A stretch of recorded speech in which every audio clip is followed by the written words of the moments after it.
سەبارەت بە مادەی یەک دوو پێشنیار هەیە. پێشنیاری یەکەم وەک خۆی مادەی یەک برگەکانی یەکەم و دووەم لە مادەی یەک بەم شێوەی خوارەوە هەموار دەکرێتەوە لەگەڵ زیادکردنی دوو خاڵ بە زنجیرەی دوو سێ بۆ برگەی یەکەم. زێدەڕۆکار بۆ مەبەستەکانی ئەم یاسایە ئەو کەسەیە بە زێدەڕۆیی هەڵساوە بە دروستکردنی خانوو یان تێدا نیشتەجێ یان میلادگرە شەرعیەکانی یان ئەوانەی بە حکمی یاسا بۆ بەخێوکردنیان ڕاست پێدراون. دوو سوودمەند بۆ مەبەستەکانی ئەم یاسایە ئەو کەسەیە کە لە دوای ساڵی 1991 زەوی یان یەکەی نیشتەجێ بوونی وەرگرت بێت بە هەر هۆکارێک بێت جگە لە ڕێگەی زیادکردنی ئاشکرا. سێ ئەو کەسانەی چ سروشتی بن یا معنەوی کە لە چوارچێوەی پرۆژەکانی نیشتەجێبوون لەلایەن دەستەی وەبەرهێنان یان دامەزراوەی شتری حکومی مۆڵەتیان پێدراوە زێدەڕۆیان لە دەرەوەی سنووری ڕێپێدراو کردووە حکومەکانی ئەم یاسایە نانگرێتەوە و زێدەڕۆیی یەکانیان بۆ بە خاوەن ناکرێت. دووەم شارەوانیەکان بۆیان هەیە ئەو زێدەڕۆکارەی کە پێش ڕێکەوتنی 13/2018 خانووی نیشتەجێبوونی بە زێدەڕۆیی دروست کردووە بکەنە خاوەنی ئەو زەویەی خانووەکەی لەسەر دروستکراوە مولکی دەوڵەتە جاچ مولکی دەواو بێت یا مولکی ڕەفتارکردن لەسەر بێت و بکەوێتە ناو سنووری شارەوانیەکان لە ناوچەکانی نیشتەجێبوون بێت بە پێی مەرج و حکومەکانی ئەم یاسایە. پێشنیاری دووەم پێشنیاری لیژنەی تایبەتمەند مادەکە وەک خۆی تەنیا بڕگەی دووەم بەم شێوەیە لێ بکرێت. دووەم شارەوانیەکان بۆیان هەیە ئەو زێدەڕۆکارەی کە پێش ڕێکەوتنی 12/2020 خانووی نیشتەجێبوونی بە زێدەڕۆیی دروست کردووە بکەنە خاوەنی ئەو زەویەی خانووەکەی لەسەر دروستکراوە و مڵکی دەوڵەتە جاچ مڵکی تەواو بێ یا مافی ڕەفتارکردنی لەسەر بێ بکەوێتە ناو سنووری شارەوانیەکان و لە ناوچەکانی بێت یان ڕەفتارکردن لەسەر بێت و بکەوێتە ناو سنووری شارەوانیەکان و لە ناوچەکانی نیشتەجێبوون بێت بە پێی مەرج و حکومەکانی ئەم یاسایە. سەبارەت تەواو بەڕێز سەرۆکی پەرلەمان کە بخەی دەنگدانەوە. ئێستا کێ لەگەڵ پێشنیاری یەکەمە؟ کەسی لەگەڵ نییە. هەر بەڕێزە لەگەڵ پێشنیاری دووەمە؟ بەڵێ.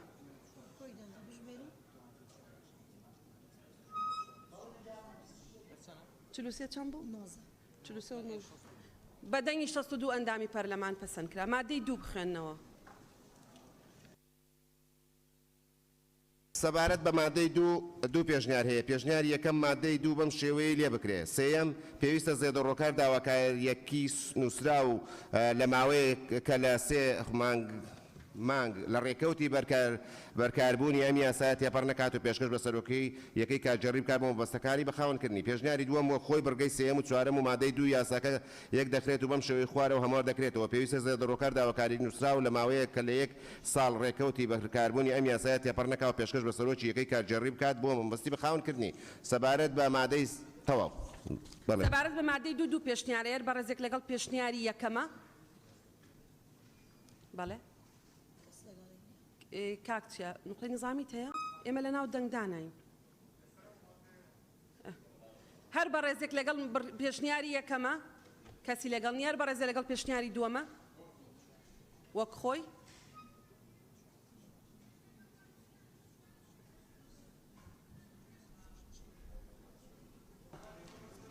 بەڕێز سەرۆکی پەرلەمان سەبارەت بە مادەی سێ پێشنیار هەیە. پێشنیاری یەکەم مادەکە وەک خۆی تەنها خاڵی چواری بڕگەی دووەم و مادەی سێەم بەم شێوەی لێ بکرێت. چوار هەر زێدەڕۆکاری خۆی نیشتەجێی خانووە زێدەڕۆکە نەبوو بەرامبەر یان بێ بەرامبەر کەسێکی تری تێدا نیشتەجێبوو لە کاتی بەخاوەنکردنە بە ڕێژەی 100% لە نرخی ڕاستەقینە دەخرێتە سەر نرخی ئاماژە پێکراو لە خاڵەکانی 1 و 2 و 3. پێشنیاری دووەم وەک خۆی مادەی سێ بڕگەکانی یەکەم و دووەم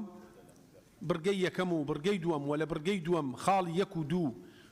چوارەم مادەی سێ یاساکە بەم شێوەی خوارەوە هەموار دەکرێتەوە لەگەڵ زیادکردنی بڕگەیەک بە زنجیرەی پێنجەم بەم شێوەیە.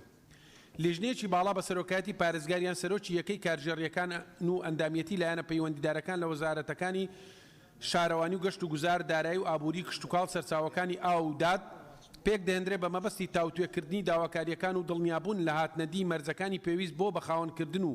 لیژنە بۆ هەیە لیژنەی لاوەچی لە شارەوانی پەیوەنددارەکان پێک بهێنێت بۆ ئەنجامدانی ڕێکارە تەکنیکیە پێویستەکان. دووەم بەهای ئەو زەویانەی زێدەڕۆییان لەسەر کراوە بە خانووی نیشتەجێبوون نرخەکانیان بەم شێوەیە دەخەمڵێنرێت. یەک، ئەگەر ئەو زەویەی زێدەڕۆیی کرا بۆ سەر پێشتر لەلایەن شارەوانیەوە کانەوە جیا کرابێتەوە نرخەکەی بە بڕێک دەخەمڵێنرێت بە 130 تا 150 لە نرخی ڕاستەقینەی زەویەکە و زێدەڕۆکاریش بە سوودمەند هەژمار دەکرێت. دوو، ئەگەر زێدەڕۆکار سوودمەند بوو بێت لە دەوڵەت لە کاتی بەخاوەنکردنە ڕێژەی سەدادە لە نرخی ڕاستەقینە دەخرێتە سەر نرخی ئاماژە پێکراو لە خاڵیەک. سێ، ئەگەر ئەو زەویەی زێدەڕۆیی کرا بۆ سەر پێشتر لەلایەن شارەوانیەوە جیا نەکرابێتەوە و نرخەکەی بە بڕێک دەخەمڵێنرێت 105 لە نرخی لە سەدی نرخی ڕاستەقینەی زەویەکە کەمتر نەبێت. چوار، هەر زێدەڕۆکارێک خۆی نیشتەجێی خانووە زێدەڕۆکە نەبوو بەرامبەر یان بێ بەرامبەر کەسێک تری تێدا نیشتەجێ بوو لە کاتی بەخاوەنکردنە ڕێژەی سەدادا لە نرخی ڕاستەقینەی دەخرێتە سەر نرخی ئاماژە پێکراو لە خاڵەکانی 1 و 2 و 3 سەرەوە. چوارەم، لیژنەی باڵا بۆی هەیە بە خاوەنکردن ڕەت بکاتەوە ئەگەر شوێنی خانووەکە سەرپێچی بوو بۆ مەستەرپلان یان نەخشەی کەرتی و زێدەڕۆکەش لا دەبرێت لەسەر ئەرچی شارەوانی و زێدەڕۆکاریش مافی ڕەفتارکردنی بە پاشماوەکان دەبێت و شارەوانی پەیوەندیدار لە سنووری خۆی بە پارچە زەویەکی نیشتەجێ بوو کە ڕوبەرەکەی لە 200 مەتر دووجا زیاتر نەبێ بەبێ بەرامبەر قەرەبووی زێدەڕۆکار دەکاتەوە. پێنجەم، هەر زێدەڕۆکارێک بۆی هەیە تەنها یەک خانووی زێدەڕۆیی بەناو بکرێت. پێشنیاری سێم، پێشنیازی لیژنەی تایبەتمەند مادەکەوەک خۆی تەنها خاڵی یەک چی بڕگەی دووەم و خاڵی بڕگەی یەکەم و دووەم لە مادەی دووەم و مادەی سێم بەم شێوەی لێ بکرێت. ئەگەر ئەو زەویەی زێدەڕۆیی کرا بۆ سەر پێشتر لەلایەن شارەوانیەوە جیا کرابێتەوە پێش زێدەڕۆیی کردنەسەری نرخەکەی بە بڕێک دەخەمڵێنرێت کە لە 125 لە نرخی ڕاستەقینەی زەویەکە کە و زێدەڕۆکاریش بە سوودمەند ئەژمار دەکرێت. بەڵێ سەبارەت بە مادەی سێ پێشنیارەیە بەڕێزێک لەگەڵ پێشنیاری یەکەمە کەسی لەگەڵ نییە هەر بەڕێزێک لەگەڵ پێشنیاری دووەمە وەک خۆی یەک کەسی لەگەڵ بەڕێزێ لەگەڵ پێشنیاری لیژنەی تایبەتمەندە.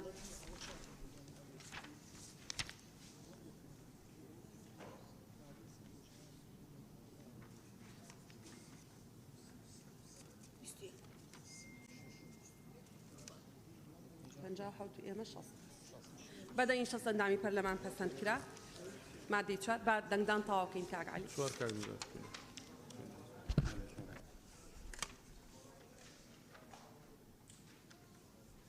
مادەی 4 تۆزێ سەریعی کەن پرۆسەکە سەبارەت بە مادەی 4 دوو پێشنیارەیە. پێشنیاری یەکەم مادەکە بەم شێوەی لێ بکرێت. دووەم، ئەگەر کەسی زێدەڕۆکار پابەند نەبێ بە پێدانی نرخی دیاریکراو یان خەمڵێنراوی هاتوو لە بڕگەی دووەمی مادەی سێم ئەم یاسایە یان مەرجەکانی هاتوو لە مادەی دووی ئەم یاسایە نەیگرێتەوە ئەوە مافی بەخاوەنکردنی نامێنێت و خانووەکە بە زەوی ئەوەی لەسەری دروستکراوە بە ناوی شارەوانی پەیوەندیدار تۆمار دەکرێت بە پێی یاسای فرۆشتن و بەکرێدانی مڵک و ماڵی دەوڵەت لە هەرێمی کوردستانی عێراق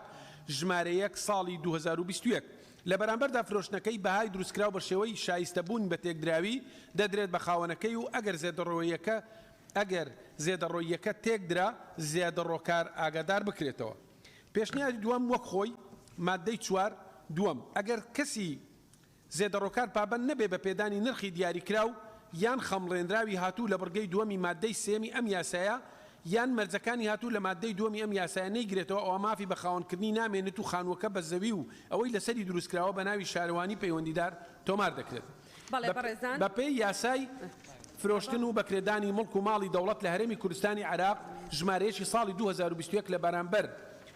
فرۆشتن و بەکرێدان بەهای دروستکرای بە شێوەی شایستەبوون بە تێکدراوی دەدرێت بە خاوەنەکەی. بەڕێزان سەبارەت بە مادەی 4 دوو پێشنیارەیە بەڕێزێک لەگەڵ پێشنیاری یەکەمە فەرموون کەسی لەگەڵ نییە هەر بەڕێزێ لەگەڵ پێشنیاری دووەمەوە خۆی فەرموون دەستان بەرزکەنەوە.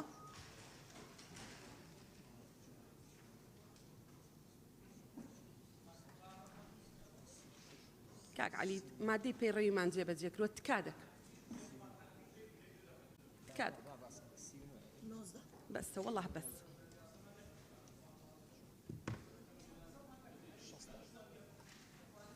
لە دەنگدانین ئێمە بەدەنگی شەست ئەندامی پەرلەمان پەسەند کرا مادەی دوای مادەی 5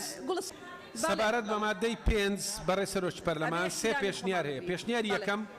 مادەکەوە خۆی تەنها خاڵی دوو لە بڕگەی یەکەم بەم شێوەی لێ بکرێت. دوو، هەر زیادەیەک لەو بڕی زەویانەی کە پێشتر دیاری کراوە بۆ تەرخانکردنی لە مادەکانی پێشتر بە خەمڵاندنی نرخی ڕۆژ بۆ سەرپێچی کرار تەرخان بکرێت بەو مەرجەی ماستەرپلان یان نەخشەی بنەڕەتی شار و شارۆچکە کان تێک نەدات. پێشنیاری دووەم مادەکە وەک خۆی تەنها خاڵی دووەم لە بەرگەی یەکەمدا بەم شێوەی لێ بکرێ. دوو ئەگەر ڕوبەری زەویەکە زیاتر بوو لەو ڕوبەرانەی کە لە خاڵی یەکی سەرەوە هاتووە و نەتواندرا بە پێی ڕێنمایەکانی نەخشەدانانی ئاوەدانی وەک زەوی سەربەخۆ جیا بکرێنەوە، ئەوان نرخەکەی بە 160 لە نرخی ڕاستەقینە دەخەمڵێنێ و بە ناوی زێدەڕۆکار تۆما دەکرێ و بە مەرجێک لە هەموو حاڵەتێکدا لە پارێزگا و قەزا و ناحیەکان ڕوبەری گشتی لە 400 مەتر دووجا زیاتر نەبێت. پێشنیاری سێم وەک خۆی مادەی 5 بڕگەی یەکەم و مادەی پێنجەمی یاساکە بەم شێوەی خوارەوە هەموار دەکرێتەوە. یەکەم نابێت ڕوبەری ئەو زەویەی بە خاوەن دەکرێت لە پارێزگاکان لە 300 مەتر دووجا و لە قەزاکان لە 400 مەتر دووجا و لە ناحیەکان لە 500 مەتر دووجا تێپەڕ بکە. دوو ئەگەر ڕوبەری زەویەکە زیاتر بوو لەو ڕوبەرانەی لە خاڵی یەکی سەرەوە هاتووە و نەتواندرا بە پێی ڕێنمایی نەخشەدانانی ئاوەدانی وەک زەوی سەربەخۆ جیا بکرێتەوە، ئەوان نرخەکەی بە 160 لە نرخی ڕاستەقینە دەخەمڵێنێ و بە ناوی زێدەڕۆکار تۆمات دەکرێت بە مەرجێک لە هەموو حاڵەتێکدا لە پارێزگا و قەزا و ناحیەکان ڕوبەری گشتی زەویەکە لە 800 مەتر دووجا زیاتر نەبێت. پێشنیارزی چوارەم پێشنیازی لیژنەی تایبەتمەند پرۆژەی هەموارەکە بە تەواوی لا ببرێ و پێویست بە هەموار ناکات. بەڵێ بەڕێزان سەبارەت بەڵێ سەبارەت بە مادەی 5 سێ پێشنیار هەیە، چوار پێشنیار هەیە، بەڵێ 4 پێشنیار هەیە. ئەو بەڕێزانەی لەگەڵ پێشنیاری یەکەمن، کەسی لەگەڵ نییە و بەڕێزانەی لەگەڵ پێشنیاری دووەمن، کەسی لەگەڵ نییە و بەڕێزانەی لەگەڵ پێشنیاری سێمن وەک خۆی، کەسی لەگەڵ نییە ئەو بەڕێزانەی لەگەڵ پێشنیاری چوارەمن، واتە ئەو مادەیە تعدیل نەکرێ لە قانونە ئەسڵێکە. ئەو بەڕێزانەی لەگەڵن مادەکە وەکو خۆی بمێنێتەوە.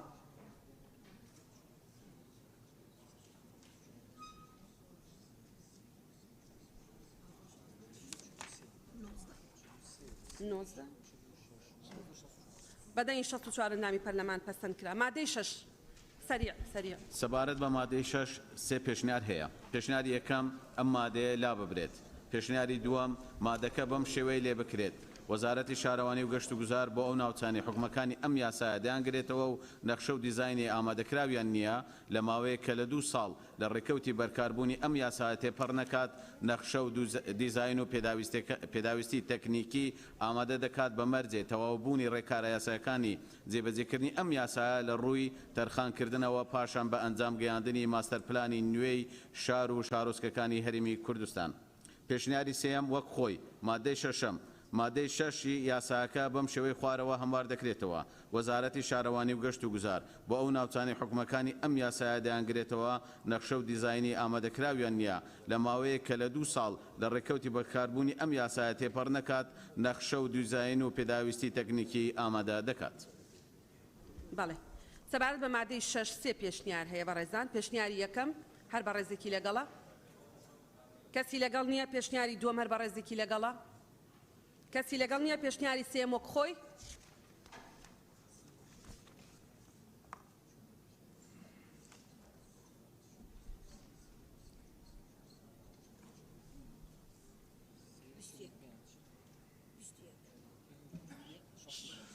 بەدەنی 65 نامی پەرلەمان پەسەند کرا.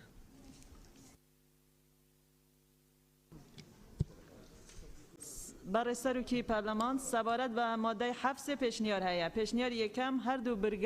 برگەکە لێک بدرێت و بەم شێوەی خۆرەوە داهاتە بەدەست هاتووەکان بە پێی ئەم یاسایە بەم شێوەیە تەرخان دەکرێت. ڕێژەی 70%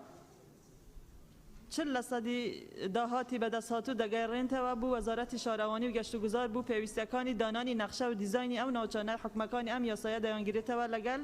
هاندانی ئەو فەرمانبەرانە کە بەشدارن لە ڕێکارەکانی جێبەجێکردنی ئەم یاسایە و ڕێژەی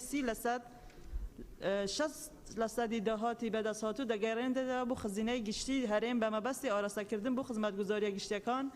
بۆ ئەو ناوچانەی کە حکومەکانی ئەو یاسایە دەیانگرێتەوە. پێشنیاری دووەم مادەکە بەم شێوەیە لێ بکرێت. پێویستە داهاتی بەدەست هاتوو 100% بگەڕێتەوە بۆ خەزینەی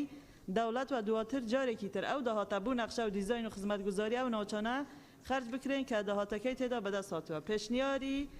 سێیان وەک خۆی مادەی 7 یاساکە بەم شێوەی خوارەوە هەموار دەکرێتەوە. داهاتە بەدەست هاتووەکان بە پێی ئەم یاسایە بەم شێوەیە تەرخان دەکرێت. یەکەم ڕێژەی 70% داهاتی بەدەستهاتوو دەگەڕێنرێتەوە بوو وەزارەتی شارەوانی و گەشتوگوزار بوو پێویستیەکانی دانانی نەخشە و دیزاینی ئەو ناوچانای حکومەکانی ئەو یاسایە دەیانگرێتەوە لەگەڵ هاندانی ئەو فەرمانبەرانەی کە بەشدارن لە ڕێکارەکانی جێبەجێکردنی ئەم یاسایە. دووەم ڕێژەی 30% داهاتی بەدەستهاتوو دەگەڕێنرێتەوە بوو خزینەی گشتی هەرێم بە مەبەستی ئاراستەکردنی بوو خزمەتگوزاریە گشتیەکان بۆ ئەو ناوچانایی کە حکومەکانی ئەو یاسایە دەیانگرێتەوە. سپاس.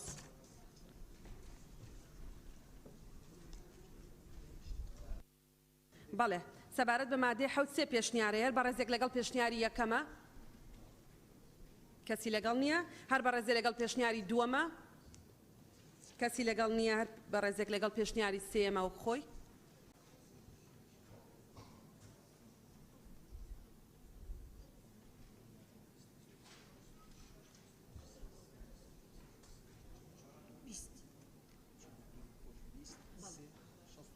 بەدەنگی 65 ئەندامی پەرلەمان پەسەند کرا. مادەی 8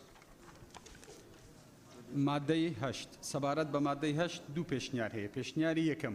مادەکە بەم شێوەی لێ بکرێت. مادەی 8 یاساکە بەم شێوەی خوارەوە هەموار دەکرێتەوە. ئەو خانوانەی کە لە سەردەمی ڕژێمی پێشوو و ڕووخاون بە هۆکاری سیاسی دوای ڕاپەڕینی ساڵی 1991 دروست کراونەتەوە یان شوێنەواری شوێنی خانوویان ماوە بەپێی تەواوی حکومەکانی هاتوو لەم یاسایە مامەڵەیان لەگەڵ دەکرێت بە مەرجێک بێ بەرامبەر و بەبێ هیچ بڕاپارەیەک ڕێکارەکانیان بۆ دەگرێتە بەر. پێشنیاری دووەم وەک خۆی مادەی 8 یاساکە بەم شێوەی خوارەوە هەموار دەکرێتەوە. ئەو خانوانەی کە لە سەردەمی ڕژێمی پێشوو ڕووخاو بە هۆکاری سیاسی دوای ڕاپەڕینی ساڵی 91 دروست کراونەتەوە یان شوێنەواری شوێنی خانوویان ماوە بەپێی تەواوی حکومەکانی هاتوو لەم یاسایە مامەڵەیان لەگەڵ دەکرێت و نرخەکەشیان بە بڕێک دەخەملێندرێ کە لە 200 نرخی ڕاستەقینەی زەویەکە بێت. بەڵێ سەبارەت بە مادەی 8 دوو پێشنیارەیە بەڕێزێک لەگەڵ پێشنیاری یەکەمە کەسی شیرین خان لەگەڵ پێشنیاری یەکەم هەر بەڕێزێ لەگەڵ یەک کەسی دوو کەسی لەگەڵ هەر بەڕێزێ لەگەڵ پێشنیاری دووەمە وەک خۆی.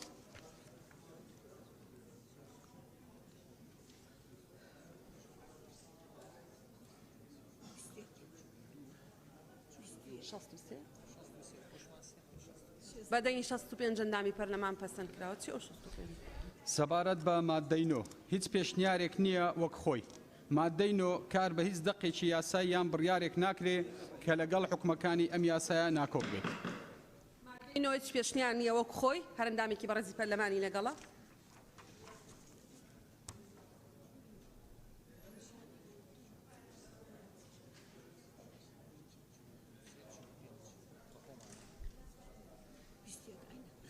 بەدەنگی 65 ئەندامی پەرلەمان پەسەند کرا.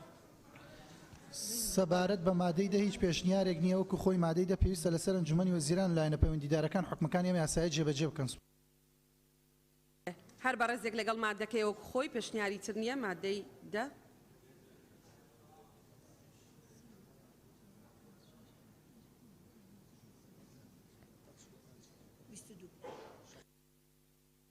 بەدەنگی 67 ئەندامی پەرلەمان پەسەند کرا. سەبارەت بە مادەی 11 هیچ پێشنیارێک نییە وەکو خۆی پێویستە لەسەر وەزارەتی شارەوانی و گەشتوگوزار لە ماوەیەک لە 6 ڕۆژ تێپەڕ نەکات ڕێنماییەک بۆ ئاسانجێبەجێکردنی حکومەکانی ئەم یاسایە بە هەمانگی لەگەڵ لایەنە پەیوەندیدارەکان دەربکات. بەڵێ مادەی دوای ئەوە هیچ بەڕێزانی هیچ پێشنیارێک نییە، هەر بەڕێزێکی لەگەڵە.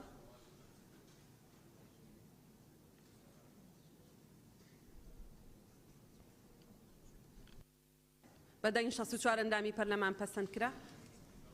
دوای ئەوە سەبارەت بە مادەی 12 هیچ پێشنیارێک نییە. مادەی 12 بەم شێوەی خوارەوە هەمار دەکرێتەوە. ئەم یاسایە دوای بڵاوبوونەوەی لە ڕۆژنامەی فەرمی وەقایعی کوردستان بۆ ماوەی 3 ساڵ لە ڕێکەوتنی بڵاوبوونەوەی کاری پێ دەکرێت. بەڵێ سەبارەت بە مادەی هیچ پێشنیارێک نییە، هەر بەڕێزێکی لەگەڵە.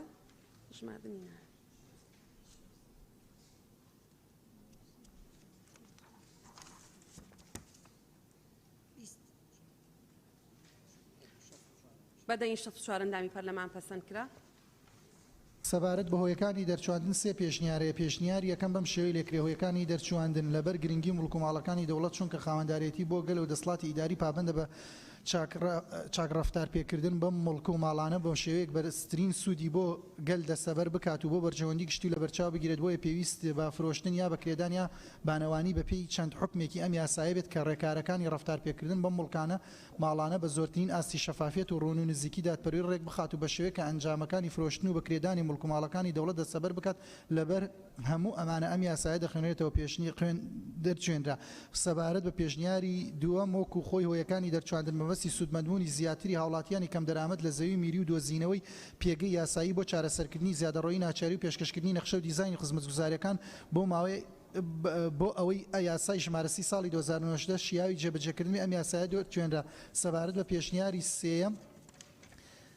پێشنیاری لیژنەی تایبەتمەندە بە مەبەستی پڕکردنەوەی ئەو کلێنانەی کە لە یاسای ژمارەسی ساڵی 2019دا هەبوون و سوودمەندبوونی زیاتری هاوڵاتیانی کەم دەرامەت لە زەوی میری و دۆزینەوەی دەرچەی یاسایی بۆ زیادەڕۆیی ناچاری ئەم یاسایە دەرچێنرا. سوپاس. بەڵێ هەرەندامێکی بەڕێزی پەرلەمان لەگەڵ پێشنیاری یەکەمە بۆ هۆکارەکانی دەرچواندن کەسی لەگەڵ نییە. پێشنیاری دووەم کەسی لەگەڵ نییە. پێشنیاری سێم پێشنیاری لیژنەی تایبەتمەند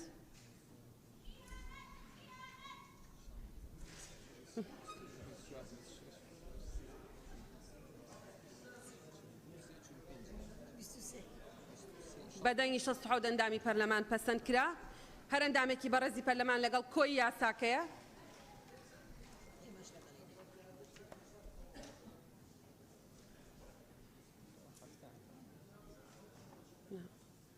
دکتۆر محەدینی لەگەڵا بێتە 68.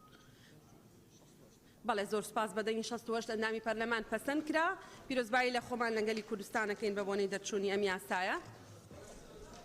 سەرچاو.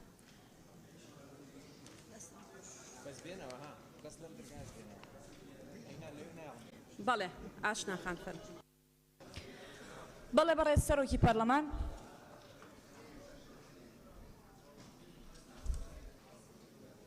بەڵێ بەڕێز سەرۆکی پەرلەمان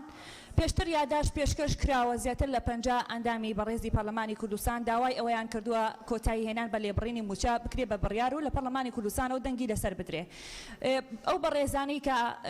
پێشتر قسەیان کرد لەسەر ئەوەی کە بۆچی ئەمە نەخراوەتە دەنگدانەوە حەقی خۆیانە چونکە ناوەڕۆکی یاداشتەکە وەکو خۆی جێبەجێ نەکراوە دەبوو بخرایەتە دەنگدانەوە چونکە زیاتر لە 50 ئەندامی بەڕێزی پەرلەمانی کوردستان داوای ئەوەیان کردو کۆتایی بە لێبڕینی موچە بهێنرێت. ئەمە یەک. دووهەم بێبەشکردنی ئەو هاوڕێیانە لە دەرەوە ئێمە پێمان وایە پێشێرکاریە پەرلەمبەر پەیڕەوی ناوخۆی پەرلەمانی کوردستان ئەمە پەیڕەوی ناوخۆی پەرلەمانی کوردستانە مادەی 57 بەرزەفتکردن ئێمە پێمان وایە مادەی سێهەمی بەرگەی سێهەمی ئەم مادەیە وەکو خۆی جێبەجێ نەکراوە چونکە هیچ قسەیەکی زبر بەکار نهێنراوە لەلای ئەو بەڕێزانەوە و ئێوەش ئاماژەتان بەوە نەیەوە کە قسەکانیان لە پرۆتۆکۆل دەسڕێتەوە. بۆیە پێمان وایە ئەمە پێشێرکاری پەیڕەوە و دەبێت ئەو هاوڕێیانە ئێستا بێنە ژوورەوە بەشدار بن و بخرێتە دەنگدانەوە ئەگەرنا ئێمەش بایکۆتی جەلسەکەکەین. ئاشناخان ئاشناخان ئەگەر دۆخی دانیشتن بە جۆرێکی لێ بێت کە نەتوانین دانیشتن بەردەوام بکەین مەجبورین ئیجراعات بکەین بە گوێرەی مادەی 57 مەجبورین ئەڵین ئاگادارتان نەکەینەوە داواتان لێ دەکەین دانیشتنەکە تێک چووە هەموو ڕێوشوێنەکانی مادەی 57 مان گرتووەتە بەر قەت حەز ناکەم مادەی 57 بگرمە بەر بەڵام ناکرێ 16 کەس نەهێڵێ 80 کەس کۆبوونەوە بکە 90 کەس کۆبوونەوە بکە لە دنیای تەجروبە لە دیموکراسیترین دەوڵەتی دنیای تەجروبەی وانە دوایە ئاشناخان تکا دەکەم قسەی خۆتت کردووە تکا دەکەم قسەی خۆت بەڵێ ئێمە کۆبوونەوەی پێشومان بە گوێرەی مادەی 66 پەیڕەوی ناوخۆ کردووە کە ئامادەبوونی حکومەتە ئەو بابەتەمان خستۆتە دەنگدانەوە تکا دەکەم بانەچینەوە سەری مامۆستا عەبدولستار دەست دەکەین بە جێبەجێکردنی بڕگەیەکی تری بەرنامەی کار بەڕێستان بیرۆکەتانەیە فەرمون بەڕێستان فەرمون هەمان شتە هەمووی فەرمون بەڕێستان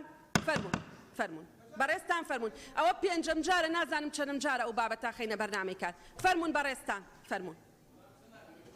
بەڵێ بیرۆکەکە خوێنیتەوە بەڕێز تەواو داوا لە بەڕێز دکتۆر زێدانەکەین با بفەرمێ بیرۆکەی بخوێنێتەوە.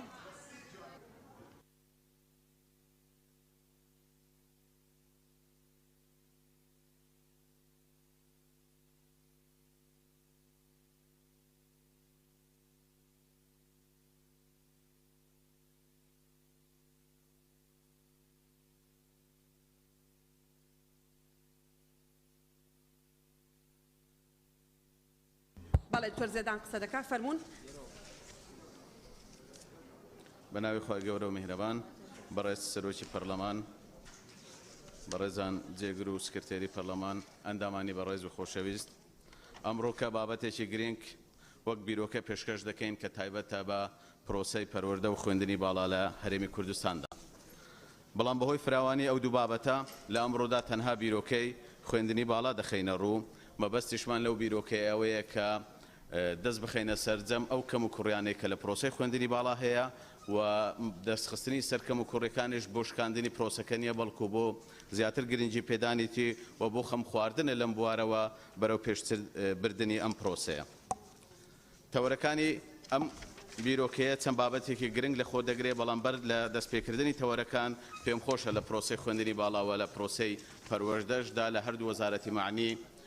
کە ئەو دوو شەی زۆر باو هەیە کە بەکاردەهێنرێ بەداخەوە لە نووسراوە فەرمیەکانیش کە وشەی قوتابی و خوێنکارە هیواخوازم هەردوو وەزارەت ڕێککەون لەسەر بەکارهێنانی وشەیەک لە وەزارەتی پەروەردەوە بەکارهێنانی وشەیەکی تر لە وەزارەتی خوێندنی باڵا هاوشێوەی وڵاتانی تری جیهان. تەوەرەی یەکەم لە بیرۆکەکەمان تیژی خستنە سەرکەرتی خوێندنی باڵا بەگشتی لە هەرێمی کوردستان. ئێمە لە هەرێمی کوردستان دەستپێکی خوێندنی باڵامان لە ساڵی 1968 و کاتێک کە زانکۆی سەلاحەدین دامەزرا لە شاری سلێمانی دواتر بە چەند قۆناغێکەوە گواسترایەوە لە ساڵی 1970 لە شاری هەولێر جێگیر کرا و دامەزرا. تا ڕاپەڕینی بەهاری ساڵی 91 هەرێمی کوردستان تەنها ئەم زانکۆی هەبوو و بێبەش بوو لە کەرتی خوێندنی باڵا بەگشتی لە ئاستی عێراقدا. دواتر هەریەک لە زانکۆی سلێمانی و زانکۆی دهۆک دامەزران و لە ساڵی 2006 وەزارەتی خوێندنی باڵا دامەزرا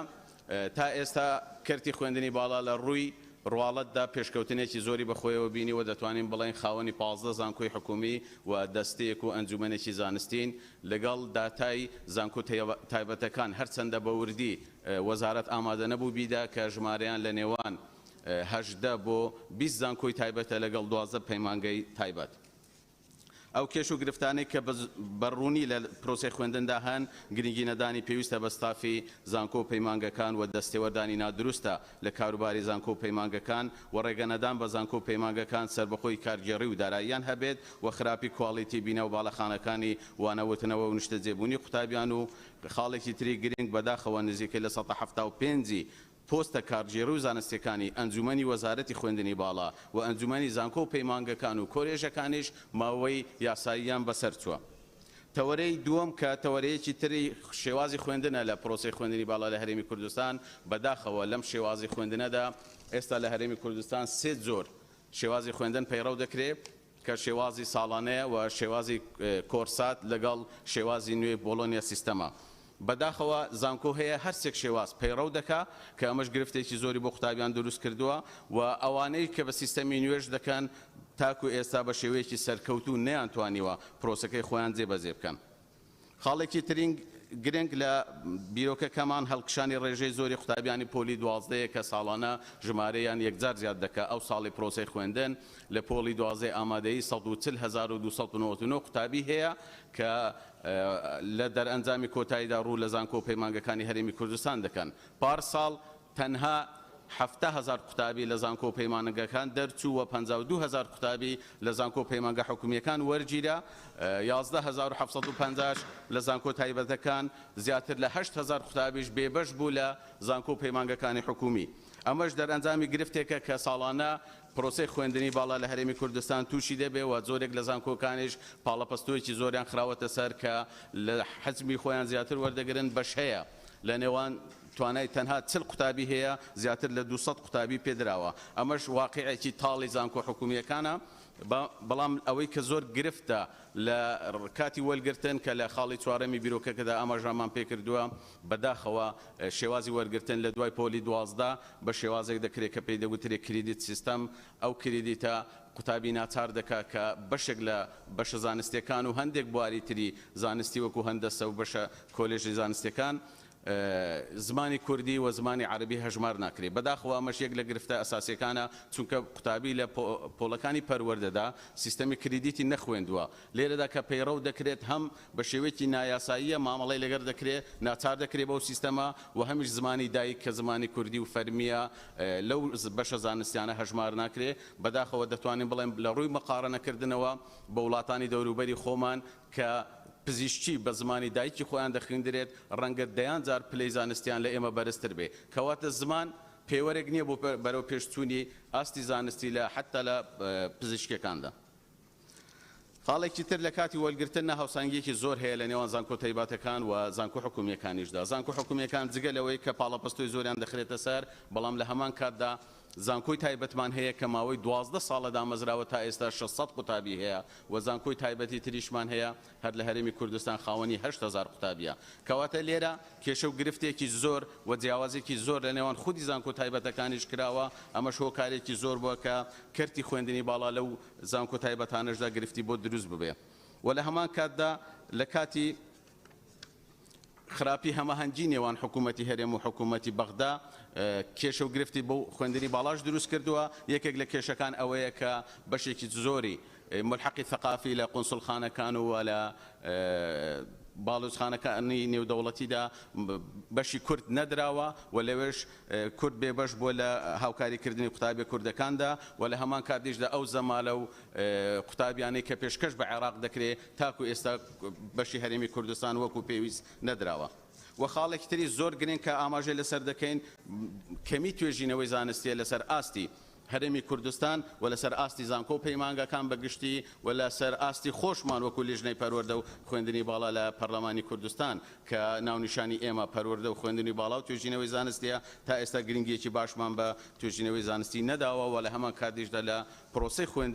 خوێندنی باڵادا لە هەرێمی کوردستان ئەم پرۆسەیە زۆر لاوازە لە پێشنیارەکاندا دەیخینە ڕوو چۆن بتوانین چارەسەری بکەین. گرفتەکانی تری ڕێنمایی و دووپاتکردنەوەکانمان هەیە کە ماوەی ساڵێک و 3 مانگمان دەستنیشان کردووە زیاتر لە 7 ڕێنمایی دەرکراوە و دووپات کراوەتەوە کە ئەمەش سەرگەردانی بۆ خودی قوتابیانی بەکەلۆریۆس و ماستێر و دکتۆرا دروست دەکات. لە نووسینی ڕێنمایەکانی ماستەر و دکتۆرادا جیاوازی نەکراوە لە نێوان بەشە زانستیەکان دەکرێت بۆ نمونە ماستێرێک لە بەشی کیمیا یان بیرکاری لەگەڵ بەشی مێژوو وەلبگرین هەمان پێوەریان داناوە کە دەبێت لاپەڕەکانیان لە 150 لاپەڕە زیاتر نەبێت کەواتەوە گرفت دروست دەکات ڕەنگە بەشێکی زانستی هەبێت بتوانێت کەمتر لە 100 لاپەڕە بابەتە زانستیەکەی خۆی بروشێنێت بەڵام لە بەشەکانی تری مێژووی کە یاخود بەشی ئەدەبیاتمان هەیە زیاتر لە 200 لاپەڕی پێویست بێ. و پێوەرێکی تر هەیە کە کێشەی زۆری دروست کردووە لە نێوان زانکۆکان ئەوەیە کە کاتێک لیژنەیەکی تایبەتمەند لە وەزارەتی خوێندنی باڵا لیستی زانکۆ جیهانیەکانە کە هەڵسەنگاندن بۆ دەکا ئەمە یەکێکە لەو گرفتە هەر گەورانەی کە قوتابی کورد کاتێک دەچێتە دەرەوە دەخوێنێ و دەگەڕێتەوە گرفتی بۆ دەروست دەکرێت چونکە بەشێکی زۆر لە ئەو ئاستە زانستی لە هەرێمی کوردستاندا هەیە باشترین زانکۆمان 5,000 جیهانە و خراپترینیشمان 18,000 سەر ئاستی جیهانە بەڵام ئەو لیژنەیە کە لە وەزارەتی خوێندنی باڵا هەیە بڕیاریان داوە لە ماوەی چەند ساڵی ڕابردوو تەنها 1000 زانکۆی جیهان احترافی پێ دەکرێت ئەمەش گرفتێک دروست دەکراکەوەتە زانکۆکانی خۆشمان لە ڕووی واقعیەوە لە وەزارەتی خوێندنی باڵا بڕوا پێکراو نین ئەوەش گرفت دروست دەکاوە لە هەمان کاتیشدا پێشنیارمان کردووە کە پێداچوونەوەی بکرێت لەسەر ئاستی زانکۆکانی خۆمان پێوەەر بۆ زانکۆکانی تری جیهانی دابدرێت بەداخەوە لە کاتی هاتنی کۆڕۆنا و بابەتەکانی تر خوێندنی ئۆنلاین خود خوێندنی تێکەڵ دروست کراوە لە زانکۆکان تا ئێستا گەورەترین گرفت بۆ لە بەردەم قوتابی و لە بەردەم مامۆستاشدا لەسەر شێوازی خوێندن و شێوازی دانانی بابەتەکانی لەسەر سایتە ئەلکترۆنیەکان و شێوازی ئامادەبوونی قوتابی لەوانەکاندا کە بەشێکی زۆری ناوچە جوگرافیەکانی هەرێمی کوردستان هێڵی ئەنتەرنێتیان خراپە بۆیە پەلەی تێدا دەکەین پێشنیار و ڕاستپاردەکانمان بە پەلە دەخەینە ڕوو لەسەر ئەم بیرۆکەیە خاڵی یەکەم پێشنیار دەکەین هەمواری دووەمی یاسای خوێندنی باڵا و توێژینەوەی زانستی بکرێت کە لە ساڵی 2008 بە ژمارە دەرچووە و هەمواری یەکەمی زانکۆ تایبەتەکان بکرێت بۆ بەرەنگاربوونەوەی ئەو دۆخە نەخوازراوانەی کە هەیە و هەمان کاتیش یاسای ژمارە 9 ساڵی 2012 کە تایبەتە بە پێدانی ناسناوی زانستی ڕێنمایی بۆ دەربکرێت لە ئەنجومەنی وەزیران کە ماوەی 9 ساڵە دەرچووە تا ئێستا ڕێنمایی بۆ دەرنەکراوە. خاڵی دووهەم کە زۆر گرنگە جەختی لەسەر بکەینەوە ئایا ئەم ساڵ پێشنیاری وەزارەتی خوێندنی باڵا چییە بۆ چارەسەرکردنی کێشەکانی پرۆسەی خوێندنی باڵا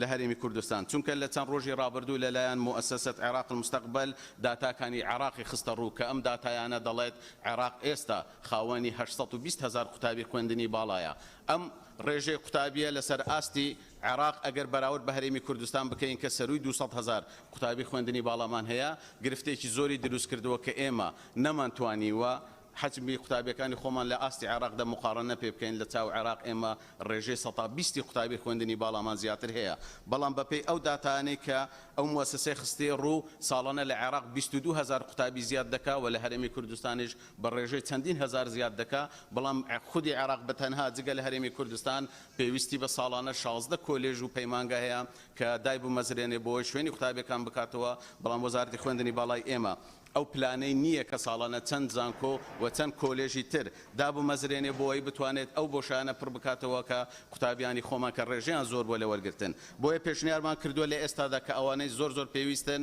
لە شاری ئاکرێ و شەقڵاوە و خانەقین زانکۆی تایبەت دروست بکرێ هاوشانی شارەکانی تری هەرێمی کوردستان و زانکۆی تایبەت بە خوێندنی پۆلۆتەکنیک دروست بکرێ کە تا ئێستا لە هەرێمی کوردستان نییە چونکە بە پێی دوایین داتاکان کە لەگەڵ وەزارەتی پلاندانانی عراقی و مؤسسەکانی تری دەرەوەی وڵاتدا کراوە پێویستە هانی قوتابیانی پۆلی 12 بدرێت کە ڕوو لە خوێندنی پۆلیتەکنیک بکەن چونکە بازاڕی کار لە عێراق و لە هەرێمی کوردستان پێویستی بە خوێندنی پۆلیتەکنیکە خاڵی سێیەم پێویستە پێداچوونەوە بە پەیڕەوی سیستەمی کریدیت بکرێ بۆ قوتابیان ناکرێت لە پەروەردەکردنەی خوێندووە لە خوێندنی زانکۆ لە کاتی وەرگرتن ناچاری بکرێ و زمانی دایشتی تێدا فرامۆش بکرێت چوارم پلانی دروستکردنی کەمپی مۆدێرن کێشەیەکی هەر سەرەکیمان هەیە لە کە ئەو زانکۆانەی کە کەمپیان نییە بۆ نمونە زانکۆی سەلاحەدین کە زانکۆی دایکە لە هەرێمی کوردستان تا ئێستا بێخاوەنە و بێکەمپە بۆ پرۆسەی خوێندن و لە هەمان کاتیدا ئەو زانکۆانەی کە کەمپ و پرۆسەی خوێندنیشی تێدا دەکرێت کە وەکو زانکۆی سلێمانیە گرفتی هەرە گەورەی ئەوەیە کە زەویەکانی مامۆستایان لەلایەن شارەوانی وە دابەش کراوەتەوە دووبارە بەبێ ڕەزامەندی زانکۆ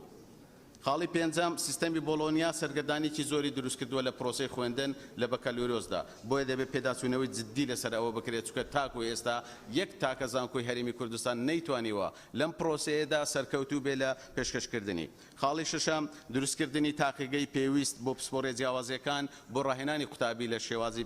پراکتیکی خاڵی هەفتەم پێشنیاریکردنەوەی بۆردێکی ڕاوێژکاری لە وەزارەت بۆ سەرجەم زانکۆ تایبەتەکان کە ئێستا ڕێژەیان بۆتە نزیکەی 20 زانکۆی تایبەت لەگەڵ 12 پەیمانگە بەڵام تا ئێستا نەیانتوانیوە بۆ یەک جاریش بەیەکەوە کۆ ببنەوە و لەگەڵ وەزارەت و ستافی وەزارەت تاوتەی بابەتی زانستی خۆیان بکەن کەم ماوە خاڵی هەشتم پێویستە پێداچوونەوەی جددی بکرێت لە خراپی هەمەهەنگی نێوان حکوومەتی هەرێم و حکوومەتی بەغدا جگە لە خراپی بواری سیاسی بەڵام پێویستە لە ڕووی زانستیەوە ئەو کەرتە پێداویستی زانستی دابین بکرێەوە حکوومەتی هەرێم پێویستی بەوەیە کە هەماهەنگی زیاتر بکەوە قوتابیانی هەرێمیش بێبەش نەکرێن لەو پرۆسەی کە لە بەغدا هەیە خاڵی نۆیەم خاڵێکی زۆر گرنگە بۆ پێشنیار بۆ هەڵسەنگاندنی چۆنەتی بڵاوکردنەوەی لیستی زانکۆ جیهانەکان پێویستە وەزارەتی خوێندنی باڵا پێوەری باشترین زانکۆی خۆی کە 5,000 و خراپترینی کە 18,000 بکاتە پێوەر بۆ ناساندنی سەرجەم زانکۆکانی جیهان کەواتە دەبێت هەر زانکۆیەک لە سەروی 18,000 بێت دەبێت دانی پێدابنێ هاوشانی زانکۆکانی خۆی و لە هەمان کاتدا زانکۆ کوردستانیەکانی پارچەکانی تری کوردستان وەکو هەستێکی نەتەوەی دەبێت هەر هەمویان دانی پێدابندرێت و قبول بکرێت خاڵی دێهام کەمکردنەوەی ڕێژەی پشوەکان لە پرۆسەی خوێندن کەمە گرفتێکی گەورە دروست دەکات لە بەردەم پرۆسەی خوێندندا جگە لە یادی نەورۆز کە 3 ڕۆژە بەتەنها خاڵی 11 بەشێکی زۆری دەرچوان و پەیمانگەکان کێشەی ناونیشانی فەرمانبەرێتیان هەیە کە زانکۆ دەکرێتەوە یان بەشێک دەکرێتەوە لە ناو زانکۆەکان خودی حکوومەت و وەزارەتەکانی تر پابەند نینە بەو ناونیشانەی کە لە خوێندنی باڵا دەردەچێت 12 ڕێگریکردن لە هەر دەستێوەردانێکی نادروست لە زانکۆ و پەیمانگەکان 13 بەگومانی بوونی سەختەکاری بەداخەوە بەشێکی زۆری ستافانی خوێندنی باڵا و دەرەوەی خوێندنی باڵاش بڕوانامەی سەختەیان هەیە بۆیە دەبێت پێداچوونەوەیکی جددی بکرێ بەسەر ئەو بڕوانامانەی کە سەختن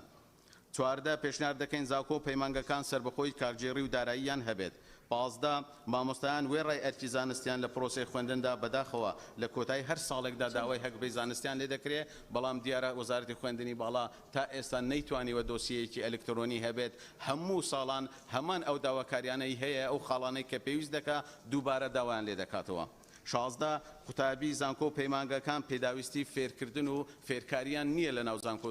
پەیمانگەکاندا کامەش گرفتێکی گەورە دروست دەکات لە بەردەم پرۆسەی خوێندن حەفدا پێشنیارمان بۆ زیادکردنی توێژینەوە کە یەکێکە لە خاڵە هەرە گرنگەکانی ئەم بیرۆکەیە ئەوەیە یەک ئەلف بۆ گرنگیدان بە توێژینەوەی زانستی پێویستە سنتەری توێژینەوەی نیشتیمانی دابمەزرێ چونکە نەبوونی سنتەرێکی توێژینەوەی نیشتیمانی کاریگەری زۆری هەبوو لەسەر کەمی توێژینەوە و ناساندنی زیاتری گەل و نیشتیمانەکەمان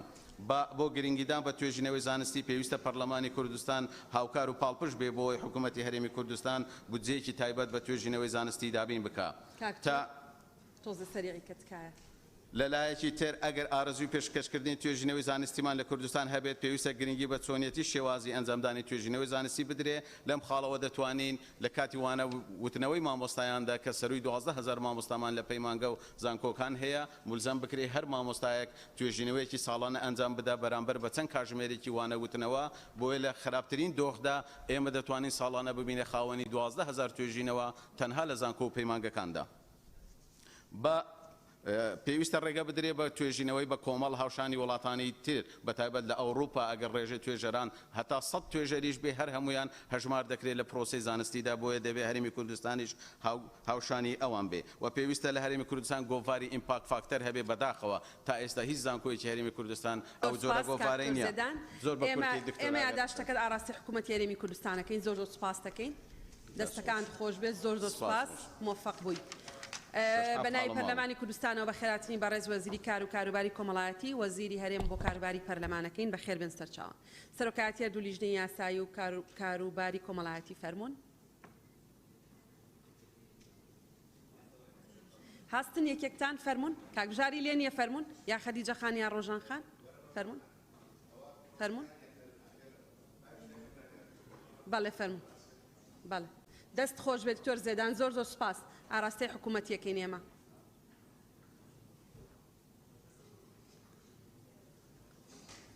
فەرموو شیرین خاوەرە